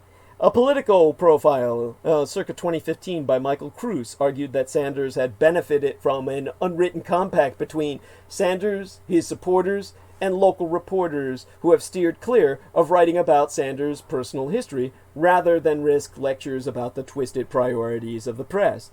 Meaning, he terrorizes the press the way Trump does. The Trump campaign will not steer clear. It will hit him with everything it's fucking got. It will depict him as what he is. A fucking communist in the grip of twisted sexual fantasies. A useless career politician who oversaw a culture of sexual harassment in his 2016 campaign. Through 2019, Donald Trump and his proxies hailed Sanders as a true voice of the people, thwarted by the evil machinations of the Hillary Clinton machine. They will not pause for a minute before pivoting in 2020 to attack him as a seething stew of toxic masculinity, backed by Joe Rogan, of all people, whose vicious online followers martyred the Democratic Party's first female presidential nominee, which is exactly what this white trash piece of shit be. In a forthcoming documentary, Hillary Clinton has gone on record to say of Sanders that nobody likes him, nobody wants to work with him, he's gotten nothing done. He was a career politician, it's all just baloney, and I feel so bad that people got sucked into it. She stood by those words in an interview with The Hollywood Reporter last week. At the Sundance Film Festival in Utah this past weekend, Clinton told Jeffrey Goldberg, The Atlantic magazine's editor-in-chief, that Bernie Sanders, alone among the Democratic aspirants in 2020, had refused to meet with her. If Sanders wins the Democratic nomination, you will hear Clinton's negative assessment of him repeated so often by pro-Trump talkers that you will almost think Clinton is Trump's running mate. Trump will terrorize the suburban moderates with the threat that Sanders will confiscate their health insurance and stock holdings, if not their homes. He is a communist collectivist. Trump accused Democrats of pro-Ayatollah sympathies for noticing that his story about the killing of Qasem Soleimani was full of holes. So what else can you expect from somebody who's really got shit to kick?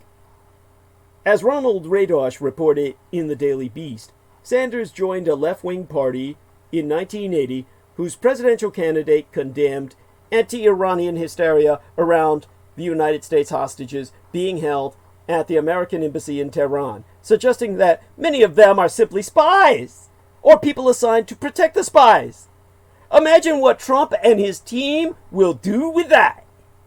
The members of the team around Sanders are experts in Democratic Party factional infighting. Few have dealt with people who do not play by the rules of the mainstream Democratic Party, which be all peaches and cream. They have always been the rule breakers, the people who got inside the other team's decision cycle. They have been the Minutemen fighting the Redcoats, picking off the other side's regulars from behind trees and fences. Now they are about to experience what happens when a militia faces off on an open field against a ruthless modern army with cluster bombs and napalm. They will be shredded and torched alive. As for Sanders himself, if there be one thing that the political world has learned about him by now, it be this: he does not cope well with criticism. Hell, he does not even cope well with interruption. The Sanders campaign is a bet that the 2020 race can be won by mobilizing the Americans least committed to the political process while alienating and even offending the Americans most committed to such. A hell of a gamble. And for what?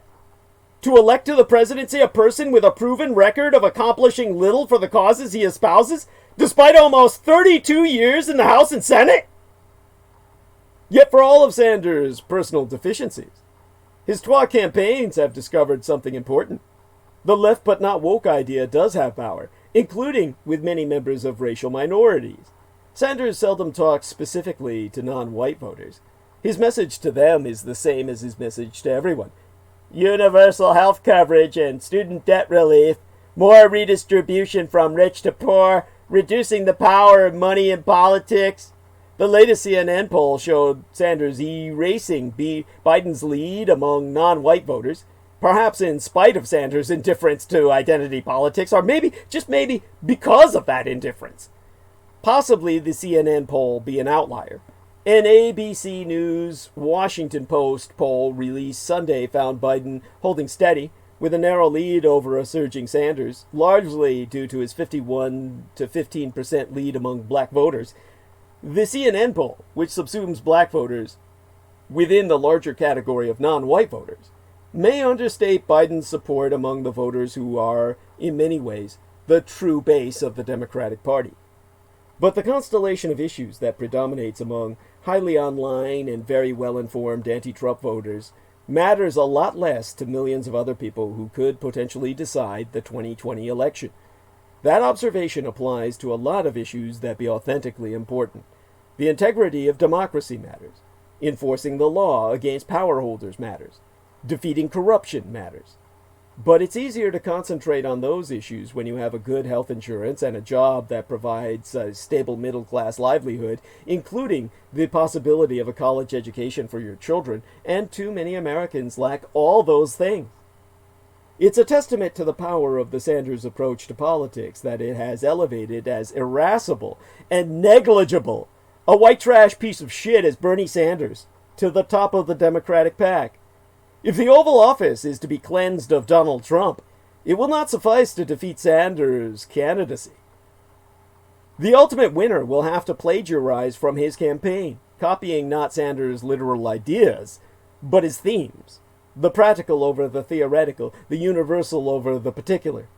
Trump campaigned in 2016 as a different kind of Republican. He has governed as a cartoon of a bloated monopoly capitalist. His tax cut delivered little for ordinary people, and almost all of that little has been devoured by his tariffs. Despite the rising economy, fewer Americans are covered by health insurance today than were covered when Trump took office. He has delivered lavish benefits to rich cronies, while breaking faith on his promise to build new roads, bridges, and airports. Now Trump seems to be plotting cuts to Medicare and Social Security if reelected. Those are the points of vulnerability. Listing them be easy, pressing them be hard, because to press them successfully, candidates must first establish an emotional connection with the voters they hope to sway.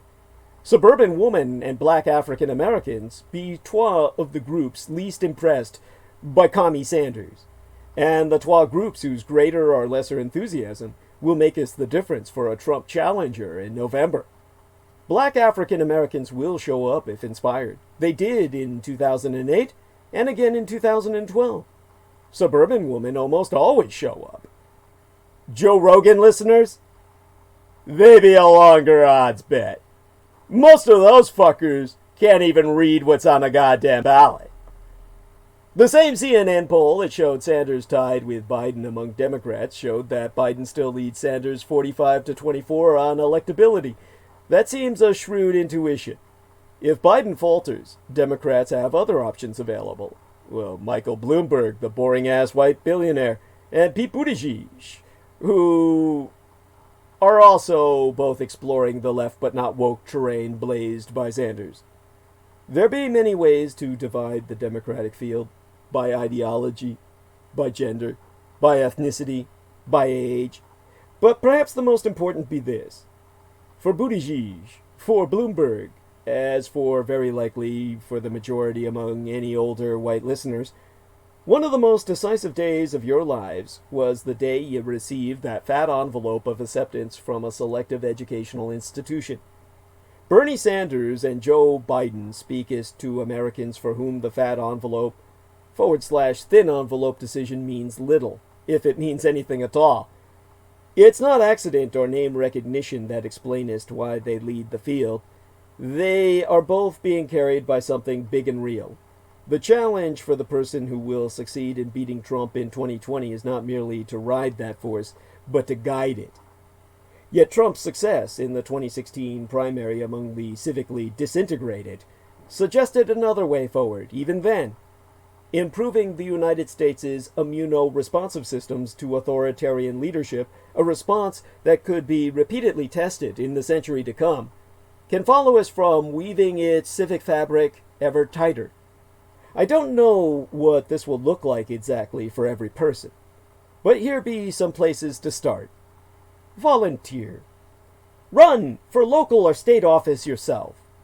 Give to charity, whether due to religion or effective altruism. Organize at work. Join a church or a community choir or the local library staff. Make your hometown a better place for refugees to settle. Raise a child and guide them well. These may seem inconsequential, tasks unrelated to the final goal of restricting how much carbon dioxide enters our environment, and admittedly, they are. But climate realists have always split their work between mitigation, that is, trying to keep the climate from getting worse, and adaptation, trying to protect what we already have. As more warming gets baked into the biosphere, as seas rise and livelihoods fall, these prosaic steps will become vital forms of adaptation. Climate mitigation is a worthy goal in itself.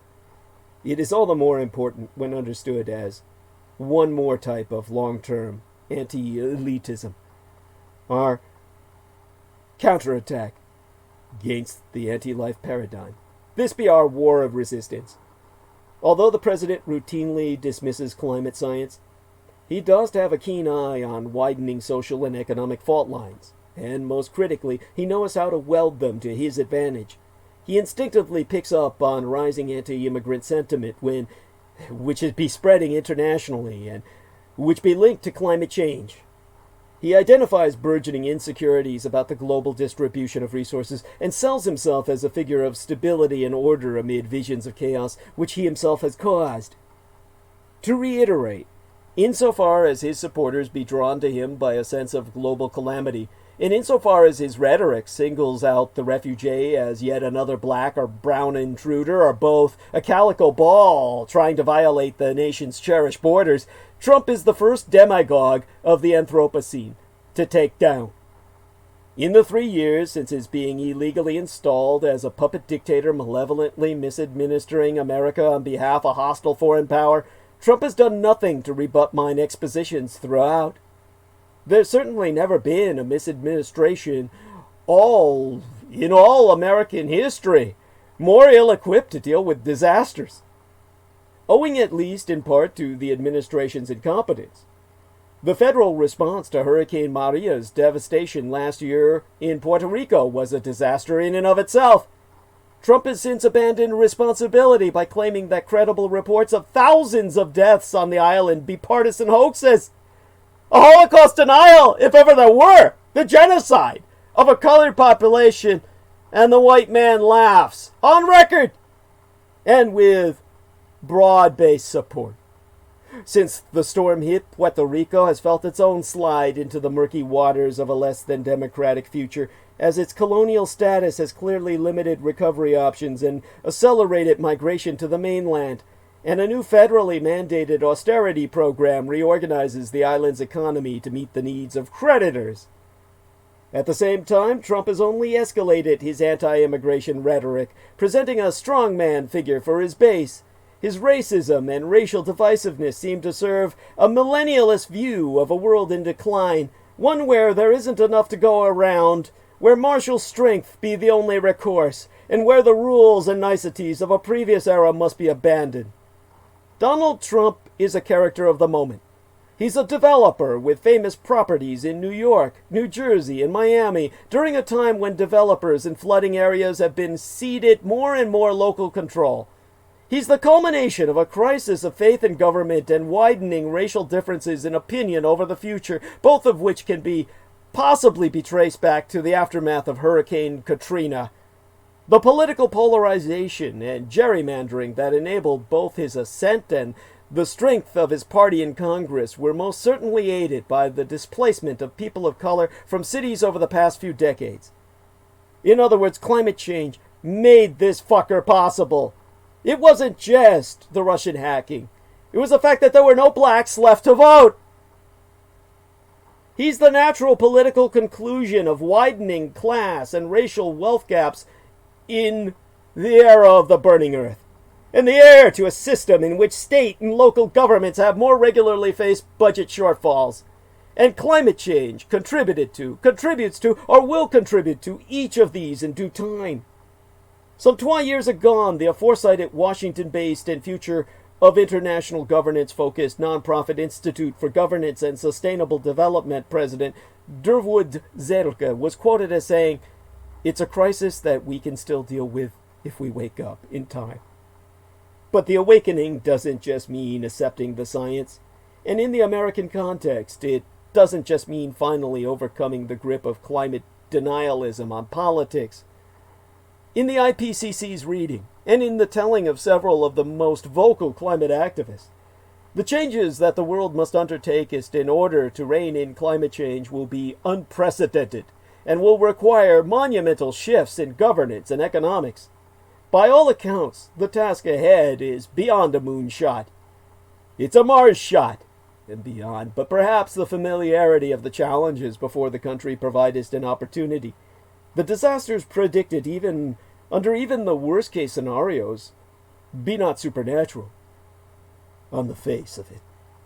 Rather, they be macro-level disturbances created by millions of local, often imperceptible perturbances. The cracks of inequality that look likely to widen into chasms of autocracy in the next century were all created by humans, and can all be conquered by them in turn. We don't have to buy into the apocalyptic angst of Greta Thunberg, herself on show again in Davos to open the work week yesterday last week, to recognize that something has to be done. Whether or not you're a skeptic about the impact of CO2 on the climate or question man's involvement in producing the greenhouse gas, our energy future be a non-carbon one, like it or not. Virtually every government has committed to this as an overt aspect of public policy, and those that haven't, like Red China or the American Empire, have a rapidly growing green energy sector poised to exploit the move to a carbon-free future. If Donald Trump wants to be remembered for anything other than being impeached, he would throw his weight behind it because it'd be happening anyway, even in his own backyard. American greenhouse gas emissions are falling despite his commitment to fossil fuels. Perhaps Mr. Trump would be persuadable if he were to recognize there be a hard-headed economic imperative here. He should listen to someone like Marco Alvara, an oil and gas CEO who understands what be going on and has ideas to address it. At a conference in Venice at the weekend, he said we should commit to the one clean energy source that be plentiful, easy to transport, and getting cheaper to produce. It be all around us, does not have to be drilled out of the ground in parts of the world favored with the right geology, and does not pollute the atmosphere. It be hydrogen, the most widespread element in the universe. Like many businesses reliant upon carbon-based energy, Mr. Alvara's Italian energy infrastructure company, SNAM, S-N-A-M, has no long-term future unless it adapts because its pipelines, compressors, and storage tanks will be useless as oil and gas come under pressure from state actors around the world. They can be used for hydrogen instead. However, this is more than just a commercial calculation. Mr. Alvara has published a book compellingly setting out the case for governments, manufacturers, and investors to get behind hydrogen now before they head off down other less promising blind alleyways. Hydrogen can be burned to drive a turbine, can be piped into homes for boilers, cookers, and air conditioners, and converted into electricity using a fuel cell to power a car or a lorry. Unlike wind and solar power, it is easily stored and can generate the intense heat needed by industrial processes, including manufacturing steel and cement. The only waste product is water. True, there be nothing new about the concept. Fuel cells were developed in the mid-19th century, and some buses were running on hydrogen in Germania and Britannia in the 30s, the era of Adolf Hitler and his exploration of the Thame. There be cars today that have been converted to hydrogen, but they be expensive and there be no infrastructure to support them. Manufacturers like Toyota are developing hydrogen cars with their Mirai range, but few others be following suit. Of course they should. The Japanese be the Borg, after all, and future-proof. In the past, hydrogen has been too expensive relative to fossil fuels, but that will change as new taxes be loaded onto coal and gas to meet CO2 targets, and the cost of renewable energy continues to fall. No one pretends the transition will be straightforward, but if there's widespread adoption of the technology and the necessary infrastructure, it will become increasingly affordable. This be a reasoned, not a hysterical approach. Mr. Alvera likes to adapt the argument known as Pascal's wager to our climate change conundrum. The 17th century French philosopher and mathematician asked what we should do if we had to bet our lives on the existence of God. Pascal posited that the rational response was to behave as though he did exist, because we have nothing much to lose if it turns out that he doesn't, but risk eternal damnation if he does. Climate change be the same. If Greta Thunberg be right, then the consequences of doing nothing be calamitous. But if she be wrong, changing to a cleaner energy future be a good thing in itself and can even generate growth and prosperity. You do not have to be a teenage zealot to see sense in that. And that brings us towards bringing the narrative back to China's cover-up. In an essay for the China Media Project, a Wuhan journalist using a pseudonym describes how the new coronavirus was initially played down by the communist government. The instincts of the party state under dictator Xi Jinping be to conceal information from the public. Even sans deliberate conspiracy, it's easy to see how knowledge of the crisis could be covered up. That raises the question, how much is still obscured? This outbreak number be only half the story. Demystifying the misinformation around the coronavirus outbreak be what I intend to do now. Wuhan's coronavirus outbreak sounds scary, but information about its contagiousness requires context. One off-cited number in particular helps experts understand how quickly an outbreak could spread. It's also easily misread. It's R0, capital uppercase R, and the numeric 0 pronounced R0. R0 describes the average number of people a single affected individual will infect. Researchers estimate that this coronavirus has an R0 of about 2 to 3, but plenty of external factors, such as how quickly cases be treated, can affect transmission rates. A bigger R0 doesn't necessarily mean a worse disease. Exempli gratiae. The R0 of measles? A whopping 12 to 16. Still less than 2 to 3, which be pretty damn bad. The deceptively simple number be what's sparking coronavirus fears. Here's what the off-cited R0 number tells us about the new outbreak and what it doesn't. When a new disease emerges, health organizations turn to a seemingly simple number to gauge whether the outbreak will spread. It's called the basic reproduction number. R, uppercase R, 0. Pronounced R0, and though useful for decision makers, it's a nightmare for public communication. In brief, R0 is the average number of people who will catch the disease from a single infected person in a population that's never seen the disease before. If R0 is 3, then on average every case will create 3 new cases. But even though it seems incredibly straightforward, it's hard to calculate and tricky to interpret.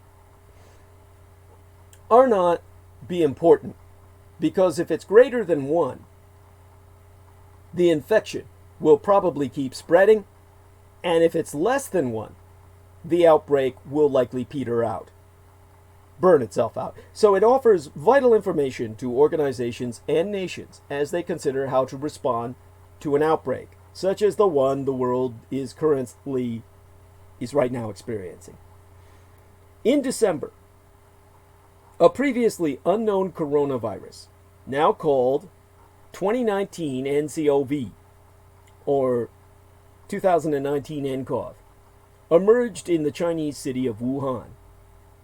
There have been more than 4,500 confirmed cases at that time within days. This is expanding. It's now 6,000 plus, the majority of which have been in mainland China.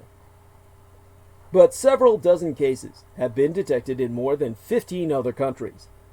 And as the outbreak has spread, so has fear. Public health researchers have sped to estimate the R0 of this new disease, and as they have shared their findings, this number has fueled several alarmed missives on social media.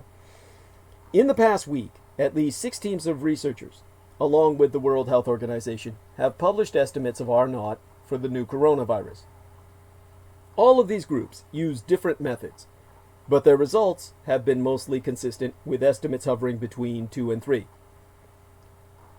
WHO, the World Health Organization, was a little more conservative than the others, with estimates of 1.4 to 2.5. One Chinese team be a clear outlier, with estimates of 3.3 to 5.5. And a British-led group initially published a high average value of 3.8 last week before revising it downward to 2.5 as new data emerged. In the intervening time, however, some observers seized upon the 3.8 number, with one Harvard doctor describing it as thermonuclear pandemic level bad, in a tweet that has since been retweeted more than 16,000 times. That's a dubious interpretation, and I'll provide you half a dozen reasons why. First, the R0 estimates for the new coronavirus be in line with those for many other diseases. They're similar to those of SARS, severe acute respiratory syndrome, which be 2 to 5, and HIV, the human immunoviral deficiency syndrome, human immunodeficiency virus, HIV, which is also 2 to 5, just like SARS, and considerably lower than those for measles, which be 12 to 16, which is, as bad as it gets. It's like, you walk in the room, you get it. Second, a bigger R0 doesn't necessarily mean a worse disease, per se. Seasonal flu has an R0 that hovers around 1.3, and yet it infects millions of people every year. SARS had an R0 of 2 to 5 and infected just over 8,000 people. The number is a measure of potential transmissibility. It does not actually tell you how fast a disease will spread. Lady Maya Majumder from the Harvard Medical School, who published one of the 7 estimates for the new virus, has attested that people make us the mistake of thinking that a high R0 means that you're inevitably going to end up with a pandemic, and that's not what it means at all. In her view, if the number be higher than 1, we should take the disease seriously. But exactly how high it is beyond that threshold isn't very informative at this stage. Why? Because, thirdly, R0 be an average. Let's say the virus has an R0 of 2. This could mean that every single infected person passes the virus to 12 other people. It could also mean that one infected person be a super spreader who infects 100 people, while 49 infected people infect no one. These 2 scenarios have radically different implications for what will happen during an outbreak. Super spreader events be dangerous for healthcare workers, but, counterintuitively, they can sometimes be a good sign. David Fishman of the University of Toronto has written that they suggest that most infected people won't actually perpetuate the outbreak, while the most problematic cases may be more likely to be recognized due to their dramatic nature.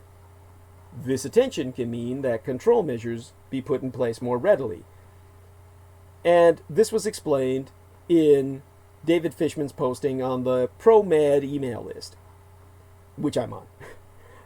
Other coronavirus diseases, such as SARS and MERS, the Middle Eastern respiratory syndrome, involved super spreader events, although it's still too early to say if 2019 nCoV will have the same.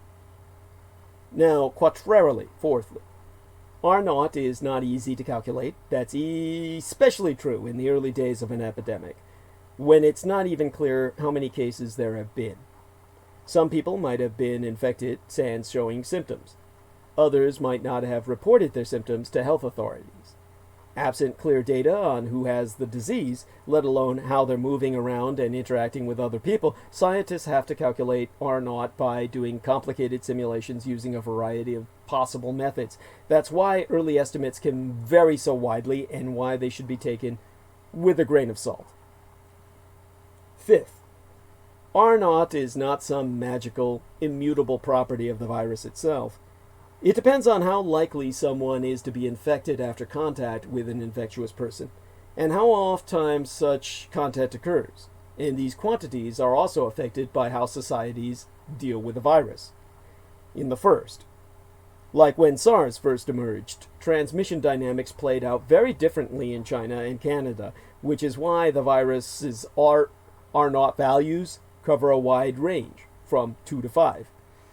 Harvard Medical School's Maya Majumder thus says, in places with good infection control, where you can isolate cases as soon as they happen, you'll see a lower R0 than, say, in places where an outbreak initially took off. The current R0 estimates for the new coronavirus be specific to Wuhan, and mostly to the era before people knew about the virus. New estimates will emerge as the virus spreads to places that are now aware of and watching for it. Christian Anderson, a virologist at the Scripps Research Translational Institute, be quoted as saying that likely these will all be significantly lower. Sixth, R0 is not destiny. It is a measure of a disease's potential. And once nations realize that a new disease exists, they can actively screen for it, check that healthcare workers are using proper protection, and instigate quarantines. Even simple steps such as hand washing might make a difference. All these measures could potentially lower the chances that the virus will spread and ensure that its actual transmission rate, the quantity known simply as R, be less than R0, and ideally less than 1. There be a few reassuring signs. One study suggests that patients are now being isolated just 1 day after showing symptoms, as opposed to 6 days after at the start of the outbreak. None of this should be cause for complacency. This new virus be a serious threat, and the world should absolutely start considering what to do if containment measures fail, which I myself conclude they have. But at a time of great uncertainty, people grasp for solid answers, and numbers seem to offer them. This new virus has emerged at a time when scientists have more avenues than ever for publishing their data and comparing notes. That can be a good thing, since fast and open communication can help bring diseases to heal more quickly. The risk is that a complicated number is released sans context into a world that doesn't know how to think about it, or how to process it, how to interpret it, how to even understand it. Scripps Research Translational Institute virologist Christian Anderson has herself concluded that getting these R0 values out very rapidly be super important, but the way that some people in news outlets have interpreted what they mean, that part be problematic. Because few things be quite as viral as online misinformation. Out-of-context images and statistics feed the aura of peril surrounding public health crises. Panic-stoking content can spread exponentially faster than even-keeled discourse ever will, meaning that misleading claims can be difficult to corral once they gain traction. And it's really the stuff that's close to the boundaries of discourse that grabs the most eyeballs. Here's just one star case study in how to misinform yourself about the coronavirus. Even if you avoid the conspiracy theories, tweeting through a global emergency is messy, context-free, and disoriented. Now, a few minutes before 11 p.m. on January 20th, Eric Fiegelding, the name, poor bastard, must have grown up with people shitting all over him. Eric Fiegelding was pretty much just another, guy on the internet. Well, except for his stupid name. Sure, he be a Harvard-affiliated public health researcher who lives in Washington, District of Columbia, and has multiple degrees, stupid as his name is. But his Twitter account was nothing special. He had about 2,000 followers, a modest count on a scale that reaches into the millions, and his average tweet got about 1 retweet and 5 likes. That all changed when Fiegelding, I'm going to try and dignify this. When Fiegelding, it's a hyphenated name, Feigl-Ding, is in, yes, the Dingaling family. Yeah. He read a paper about the new coronavirus spreading out of Wuhan, China, and spotted an eye-popping stat. The paper estimated that the virus's contagiousness, which is captured in a variable called R0, was 3.8, meaning that every person who caught the disease would give it to almost 4 other people. The paper cautioned that there was considerable uncertainty associated with the outbreak, but Fiegelding still worried that that such a highly transmissible disease would be a key ingredient in the recipe for a major pandemic. To quote his Fiegelding himself, I read that 3.8 value and I was like, oh my gosh, I tweeted it out. That's an understatement. Fiegelding's tweet read, all caps, Holy Mother of God! The new coronavirus is a 3.8! A lot of exclamation marks. How bad is that reproductive R0 value? It is thermonuclear pandemic level bad. Never seen an actual virality coefficient outside of Twitter in my entire career. I'm not exaggerating. During the next 5 minutes, Fiegelding put together a thread on Twitter, mostly quoting the paper itself, that declared we were faced with the most virulent virus epidemic the world has ever seen. Twitter ate it up. Many people seem to be experiencing the outbreak, especially from afar, as some kind of distributed movie watched in grainy cell phone videos sent out of China and populated by Twitter heads filling in backstory. The thread soon had thousands of retweets. Fiegelding's account was flooded with new followers. Here was a Harvard epidemiologist naming the world's darkest fear about the new disease and confirming it. Yet there were issues with Fiegelding's analysis, even if they were not immediately apparent to the people simply scrolling through Twitter. The thread exemplified a deep problem on Twitter. The most extreme statements can be far more amplified than more measured messages. In the information sphere, while public health researchers be doing their best to distribute scientific evidence, viral Twitter threads, context-free videos, and even conspiracy theories be reaching far more people any given moment. 24 hours a fucking day.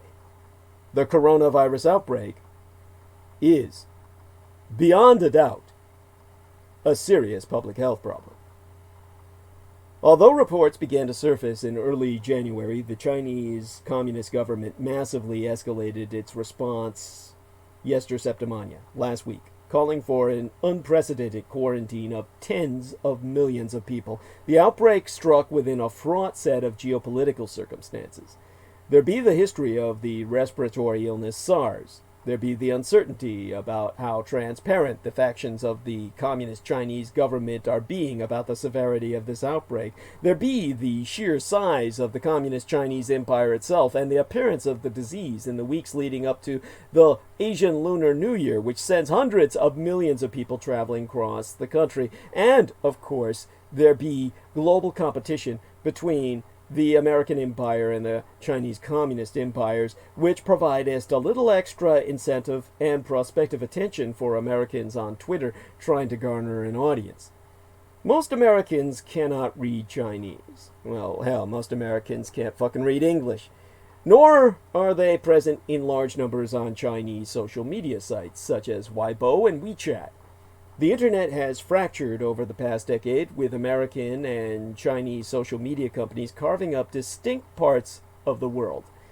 While that makes it difficult for many Americans to even parse, or even begin to parse what's happening on Chinese social media, it also creates an opportunity for people who be tapped in on both sides, like myself. Because we can arbitrage from the Chinese to the American internet, turning WeChat videos into Twitter gold.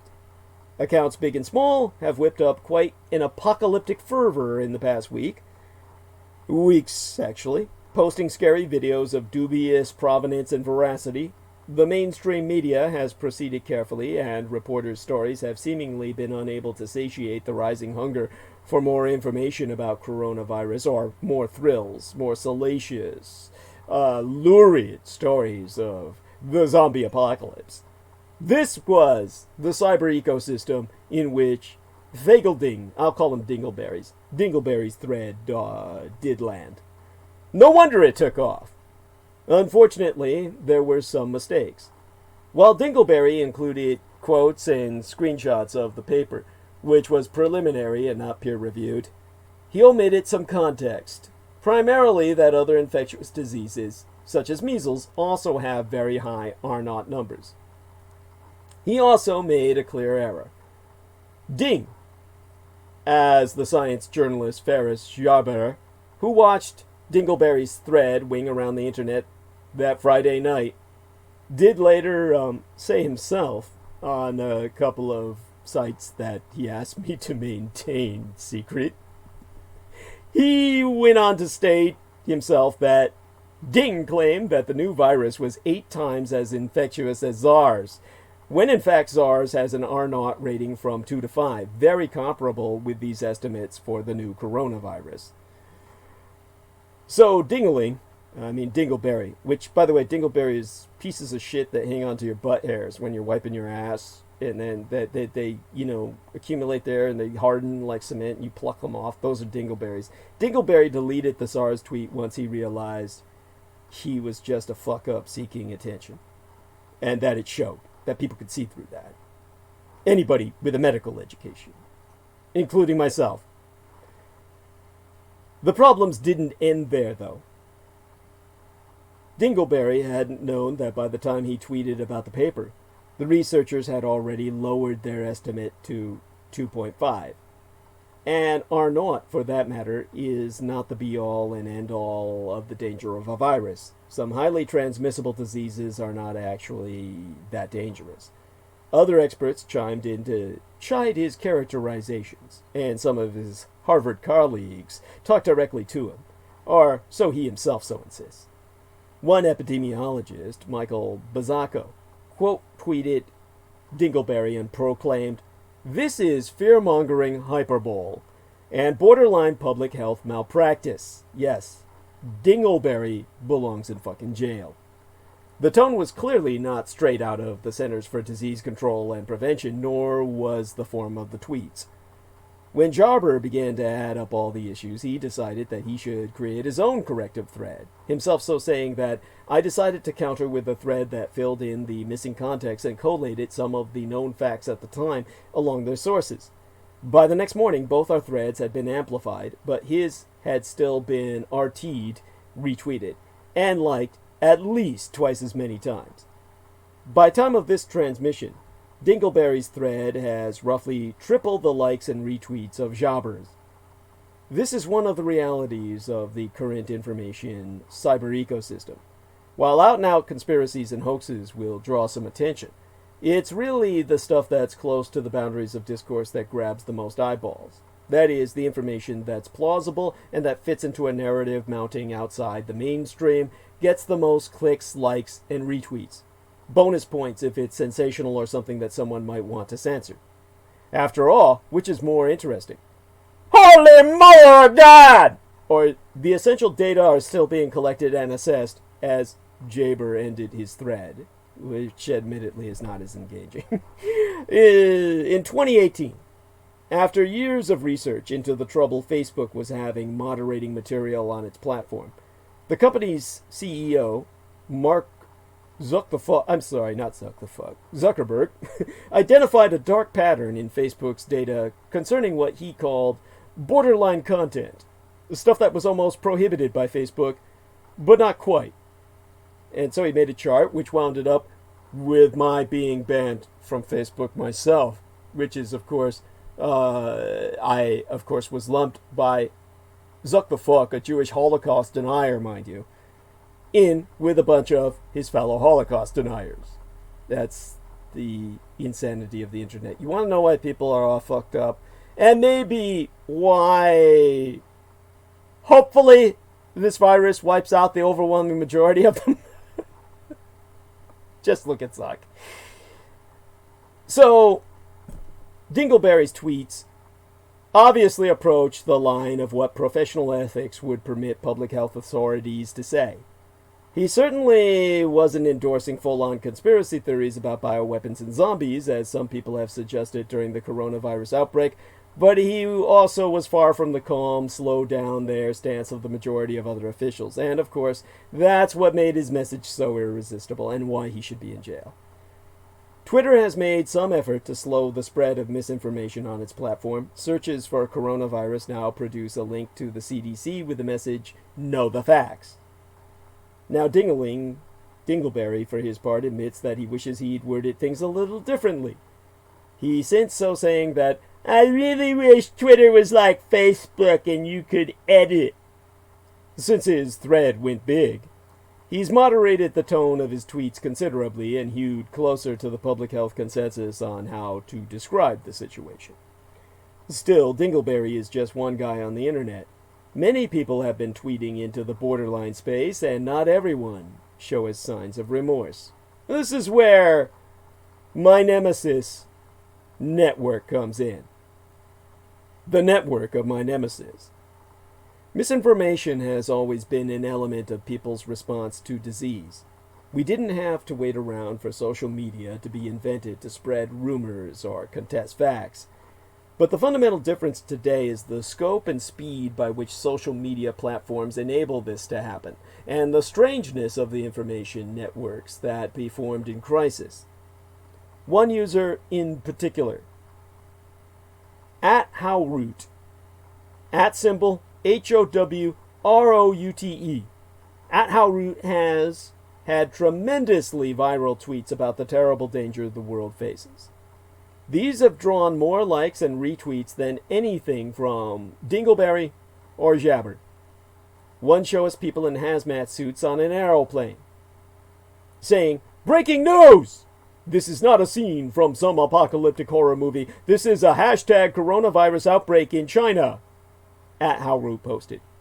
The tweet has been retweeted and liked about 50,000 fucking times.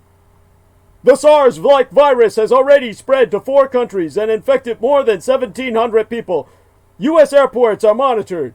Be on alert. Stay safe." By the way, his numbers are actually quite conservative. They're actually really, really ratcheted down from the reality of these fucking numbers. The account has also posted videos supposedly showing people dead in the hallways of hospitals and someone twitching under a hospital sheet. Most of the videos seem to be real, but the context is missing. Within the apocalyptic frame that they've been given, they be terrifying. The name on the account is Max Howroot, but I have been unable to find any person by that name in public record searches.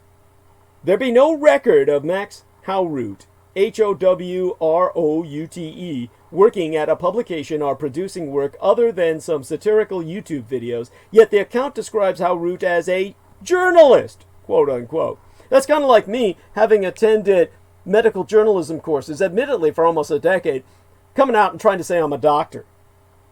Before the Wuhan crisis, @Howroot had mostly posted anti-Trump memes, of all things. Rather, they were anti-Trump only in a facile sense, but they supported him in context. In other words, he was a Trump cultist working by trying to present himself as anti-Trump. In other words, he would say, "Oh, Trump is so cruel to the immigrants," and then basically follow up with video after video of quote-unquote immigrants gang raping white chicks. Which everybody, you could smell the sweat on the upper lips everywhere, and all the guys pulling out their wang and jacking off and saying, "Damn these new niggers, we gotta take them out. And only Trump can protect us." Which he would say, "Trump stands against these men. And, oh, they, you see where I'm going with this."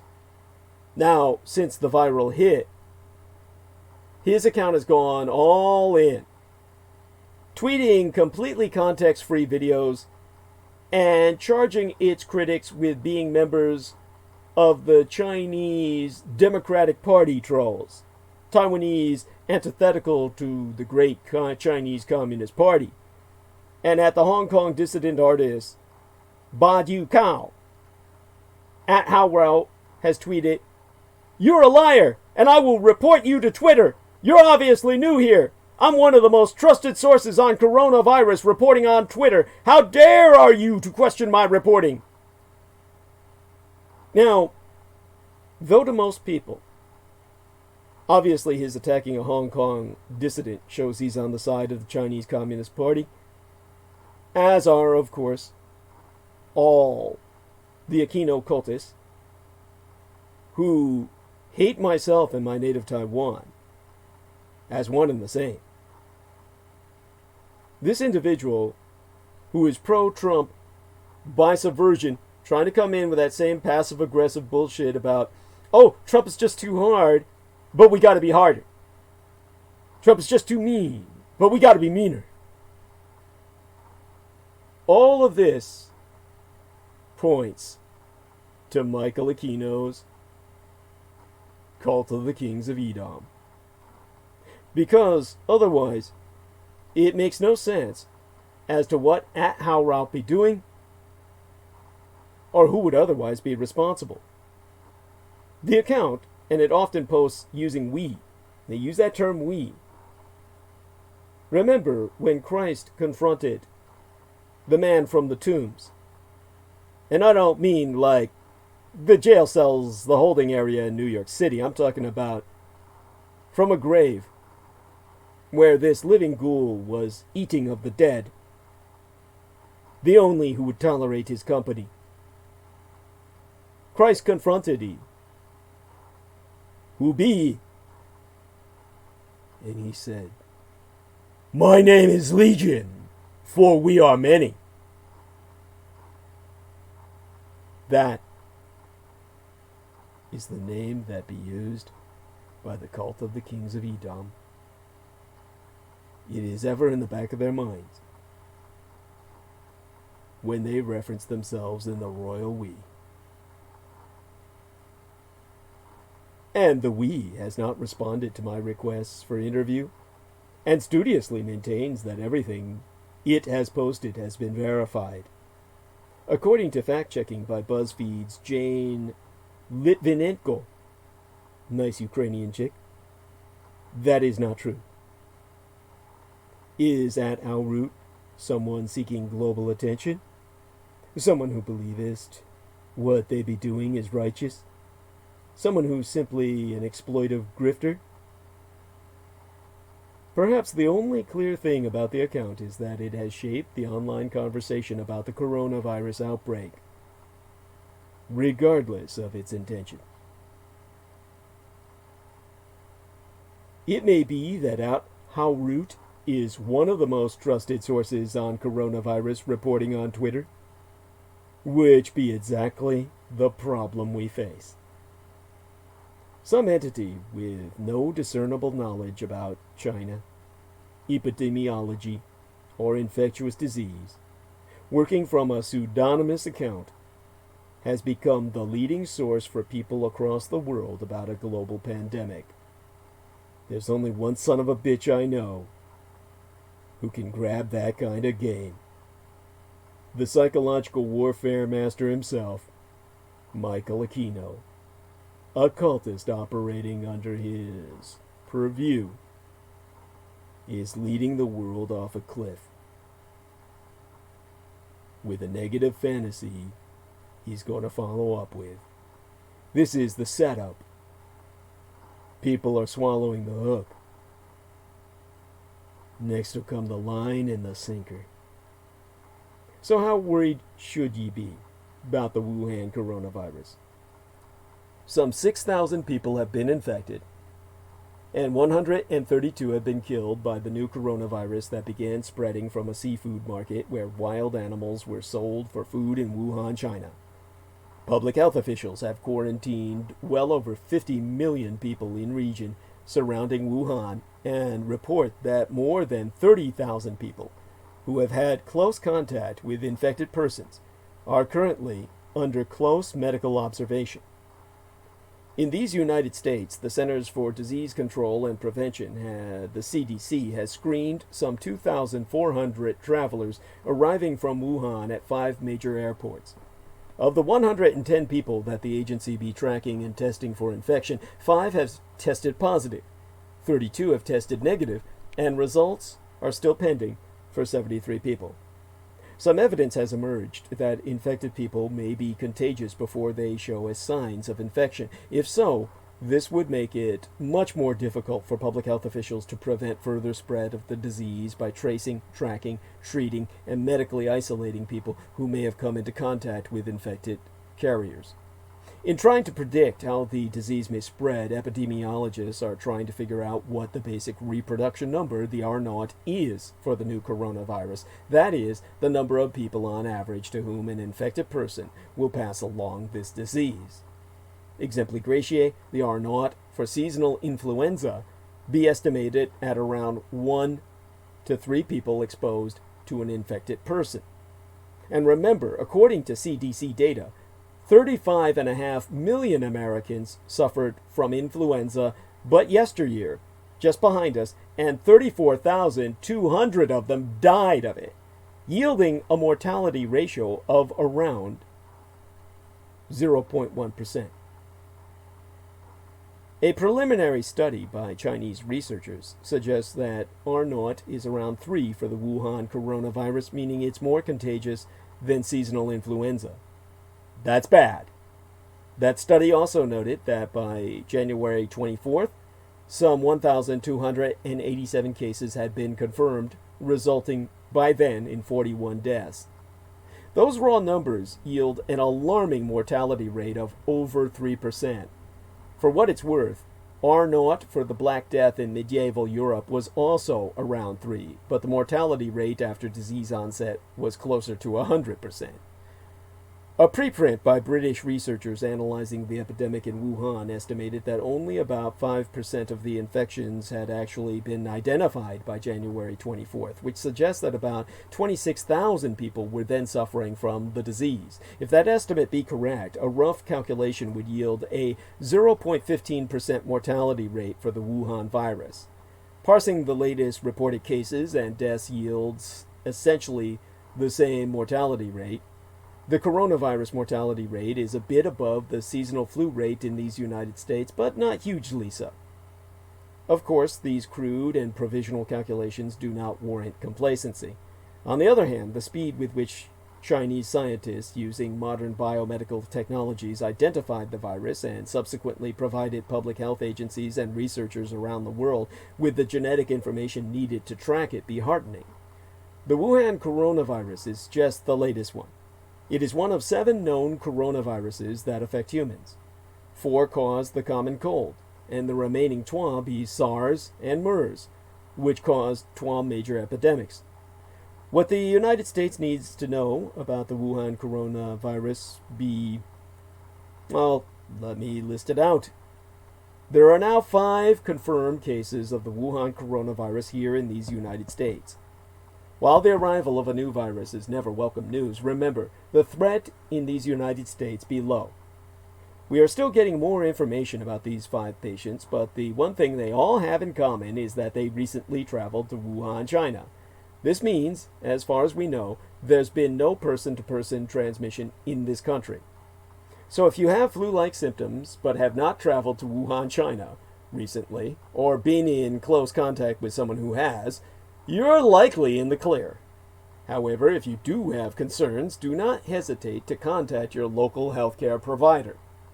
Right now, the United States Centers for Disease Control and Prevention is continuing to test other potential cases, working to make its testing for the virus easier, and has now implemented screenings at 20 different United States airports.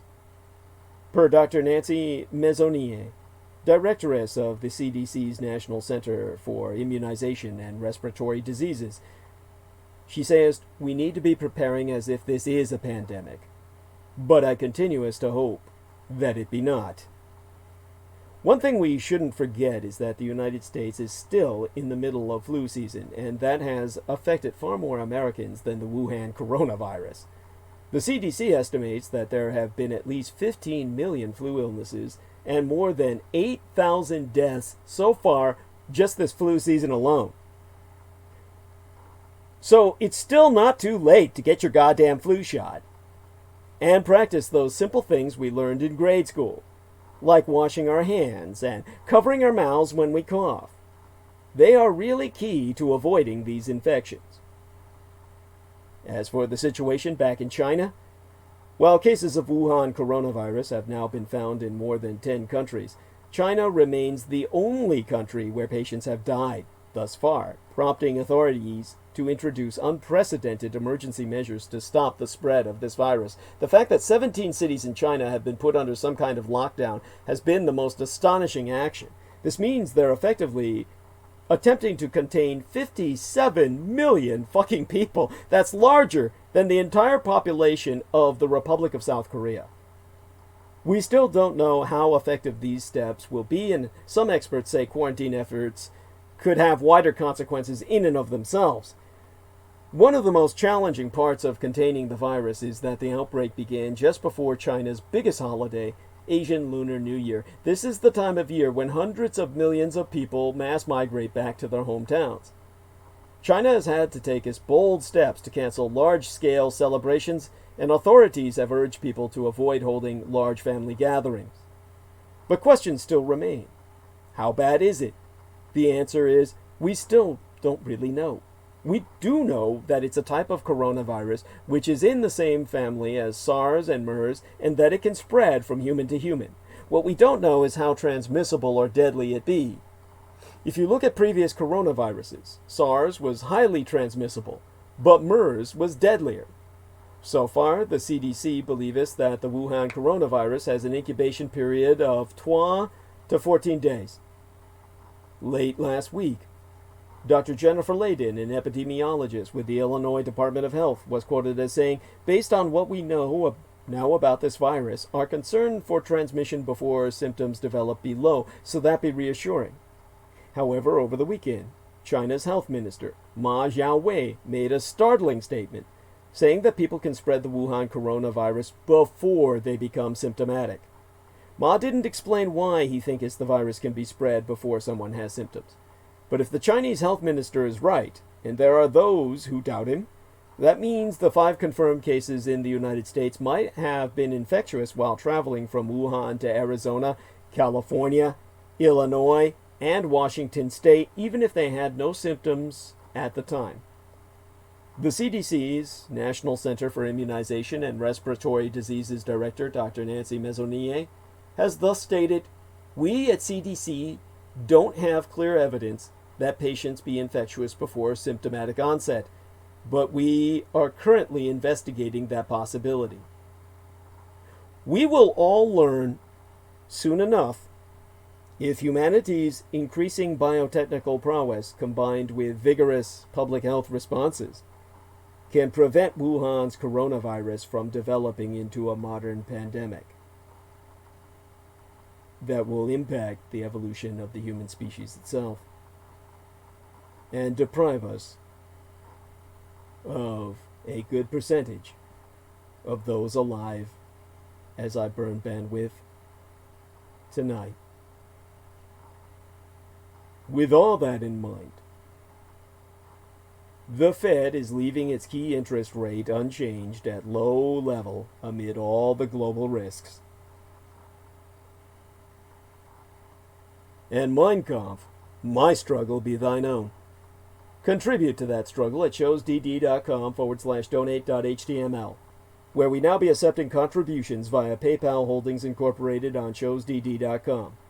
All due acknowledgement be unto our own personal hero, our dearest English brother in battle, who be Team Drax, Dietrich's or Dragon's ultimate post-episodic producer, and our final productions archivist at showsdd.com, as well as the YouTube Maggot channel manager, the property manager thereof, John Henry II McMills Warrington. You can subscribe at youtube.com/c/Magator, itself spelled MAGGOTAUR, and friend him. Follow him on his Facebook timeline at facebook.com/John.War. For were it no for he, nigh all videographic works of the renegade military historian would have been lost. Twas who saved nigh all the Douglas Dietrich videos published on platform provided by YouTube that would have otherwise been erased from all free public accessibility and monopolized for privatized monetization via Patreon Incorporated by the openly sub-satanic, welfare-supported, white trash, Pueblo, Colorado-based amateur sorceress and skunk whisperer Amber Rose Dio, whose My Stick Warrior channel actively exploited YouTube to promote Edomite Thelema or will magics of Peter Simon Levinda, pseudonymous author of the Simon Necronomicon, to children for years prior to her exposure, and via his own so-called Dietrichology YouTube channel by the parentally aided and abetted violent alcoholic Eurotrash Canadian multiple sexual assaults offender Pavel Edward Pravara, who resided in his federally pensioned parents' Toronto domicile and aliases himself as Paul Edward via his Facebook timeline, whereon he hides still behind images of myself to friend underage boys precepts predation. You can find links onto all the evidence you need on the homepage of showsdd.com. So this also serve as an alert and Achtung, demanding attention from all fans, friends, and followers in public service, in warning to Bolo, be on the lookout for Pedo Predator, Pavel Edward, or Paul Edward Frivara. You can find out the backstory on the September 8th, 2019 dated episode of Critical Omissions entitled Deep Web Pedo Predator Hides Behind the Face of DDD. This public figure, the former executive producer of the Critical Omissions program, who was caught red-handed attempting to archive my entire Google account after having hacked it via the co-managed Douglas Dietrich YouTube channel, be himself an identified transnational cyber terrorist with a known criminal record in intimate partner sexual violence, who has been confirmed to still be preying on young boys behind my own image, even whilst brazenly self-promoting his LinkedIn published employment expertise as simply Jap. Paul Pravara, referencing himself on LinkedIn as a data engineer for then producing my program, makes little sense beyond hyperbole, and the citing of Jap as his employer, or rather his field of employment, as he be presenting himself as self-employed, thereby indirectly but publicly self-asserting his unemployability, makes no sense at all beyond the intended entendre as ethnic slur against myself, Jap otherwise being a acronymous for a software, Java Anon proxy. You can find out more about it at Fresh Meat, linked via freshmeat.sourceforge.net/projects/anon, it being similar to Tor, T-O-R in the uppercase, the onion router, as in multi-layered, which itself be likewise exploitable in hiding or encrypting IP or Internet Protocol addresses by moving through multiple routers, a dark web tool employed throughout the pedopornographic industry, precepts, pederast predations. Jap being similar thereunto, but Jap itself being relatively new, released in December of 2016, as well as concurrently deployable to hide web browsing, Paul Pravara thereby openly promoting himself as a data engineer in the realm of child exploitation and baby rape, advertising unto others his own ability to deep dive into the depths of deepest darkness and assist others in such. His About section in linked readus, my objectives remain the same, resolve data problems through abstraction, which all too obviously makes no sense whatsoever, a silly string of terms comprising a non-sequitorial word salad. A data engineer develops, constructs, tests, and maintains architectures, such as databases and large-scale processing systems, which altogether might be occulted, it is obfuscated as abstracting data problems, but it's not how anyone seriously seeking employment would ever advertise themselves. Instead, Polyboy the Pedo presumes any potential contractor to read, as in to interpret, his pithy about statement as, I exploit Jap to resolve data problems, it as transmission of questionable data, through abstraction, meaning the cascading and mixing the data streams of multiple users in order to further obfuscate, it as to cult the data to outsiders, which be what Jap does. Both Polyboy, the pervert from Prague, and his foreign-born Euro-slut handler Agnieszka or Agnes Maria Shrakzinska promote themselves as hackers.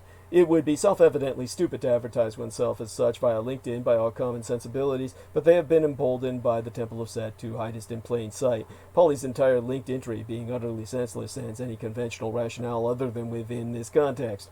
Ergo, therefore, Paul Pedopervara be advertising more than meets the eye. Anyone doing a search on LinkedIn for Jap, specifically, in disambiguation from the ethnic slur, which in that case would pull up anyone's profile who had worked in either a Japanese restaurant or in Japan itself, will instead come across his page, and most likely not many more, with the nebulous statement of resolve data problems through abstraction, it as via encryption, being the key.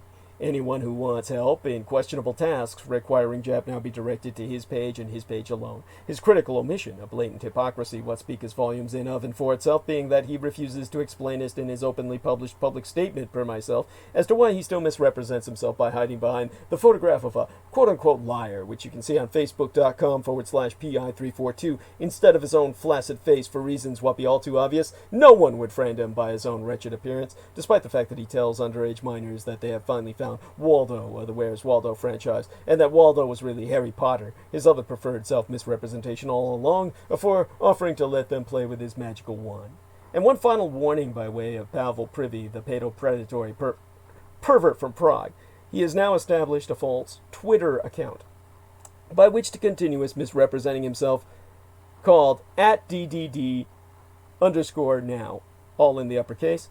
The official Twitter account for the most dangerous man either side of the Pacific be @DougDDietrich, with only the D's in uppercase. Both the identified malefactors, Rose Dio and Paulie Privy, ultimately boasted themselves activated assets of the Temple of Set founder, the Set theistic, it is satanic high priest and primary Wikipedia contributor, the United States National Security Agency Deputy Director, Dr. Michelangelo Mikey Aquino, Colonel, United States Army, Special Forces, Psychological Operations, retired but laterally transferred into civilian intelligence as he became too much of a liability to the Army, ultimately retired again, albeit in active consultation, with the civilian equivalent of the rank of generalcy in the federal bureaucracy, what's known as a supergrade.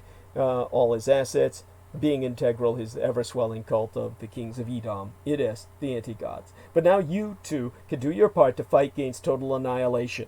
Spread the word about Douglas Dietrich, that he, the biological son of Adolphus Jacob Hitler, which you can find out more about at douglasdietrich.com/2019/05/08/ Douglas Dietrich, son of Adolf Hitler, fighting against white supremacist neo-Nazis, and confer a footnote on mine Biosire, which be available on the homepage of showsdd.com, providing the meaning behind the name of the historical Adolf Hitler, which very few people be aware of, that I, his scion, be alive and well and resident in the city of and county of San Francisco, and if at all possible, electronically relay thy contributions at showsdd.com/donate.html. People are forever asking, Renegatus Humanis Arma Ab Massa Erudicio, the renegade human weapon of mass instruction, what they can do to fight the pedopathophilocracy, such being our present Slavo-Western government by patriarchy of pathological pedophiles. Ye can all help spread awareness by supporting myself. We have a new contribution page on douglasdietrich.com where you can make us a donation online using either thy credit or debit card. Simply go to douglasdietrich.com and click the red donate button.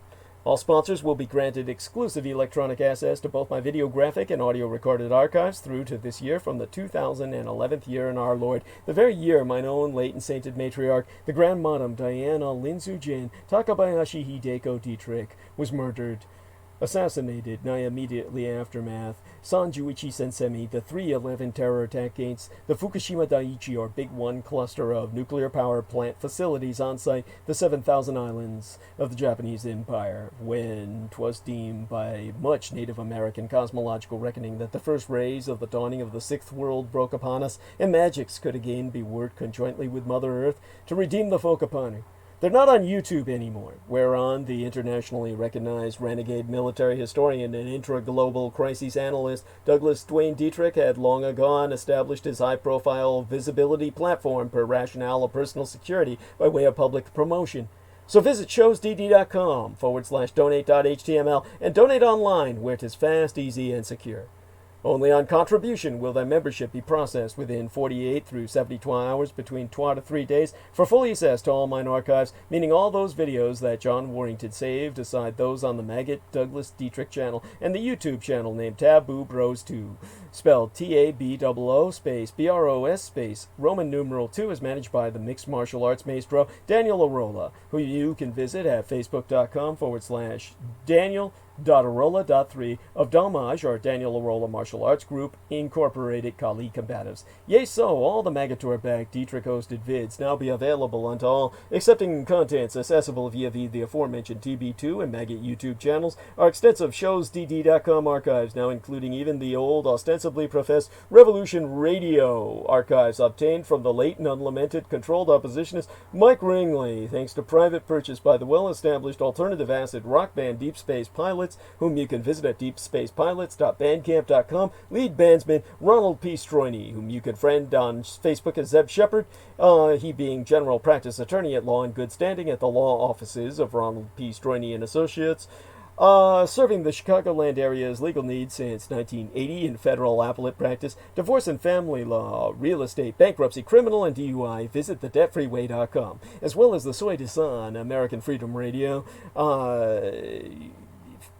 transmissions I myself hosted from May 20th of 2018 that Pavel Privy smuggled onto YouTube, perhaps ultimately copywriting such for himself, as alluded to within entitlement of the same dated episode, Douglas Dietrich on American Freedom Radio, about being introduced to American Freedom Radio, those episodes being re-recordings with new images taken from correspondent points in my and presently banned Facebook timelines, but reformatted per the date our Grand Magator John Warrington named each file, and along other John Warrington uploaded programs, inclusive videos, are now only to be found on DouglasDietrich.com. Once upon you click that red donate button.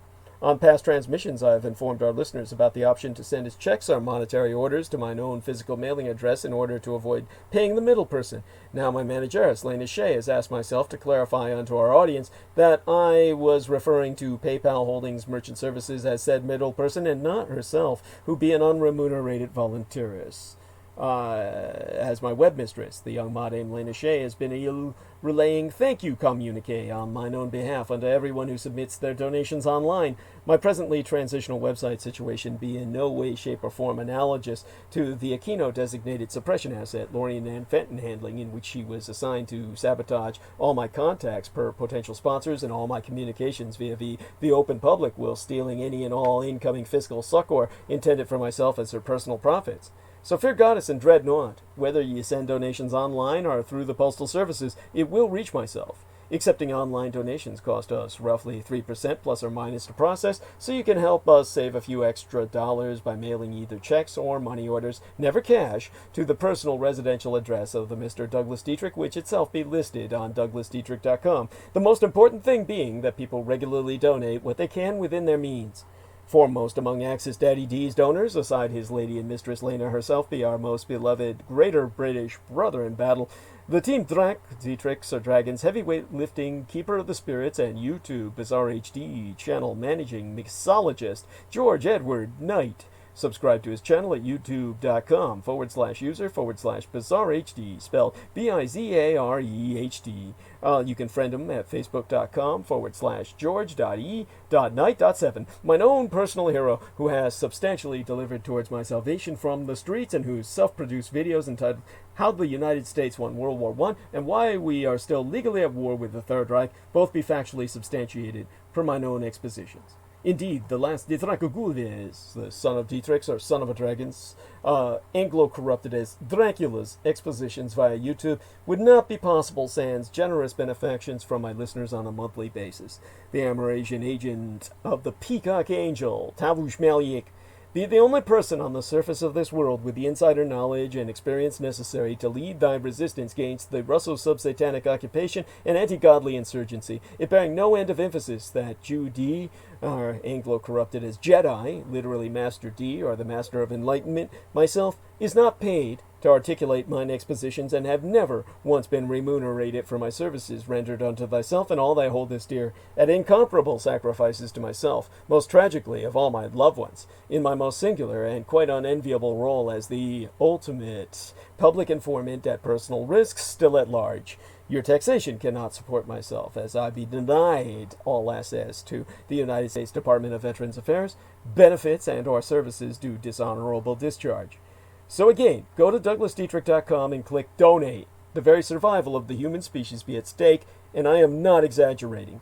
Do not wait. Donate now. It be appreciated beyond my ability to express in any language.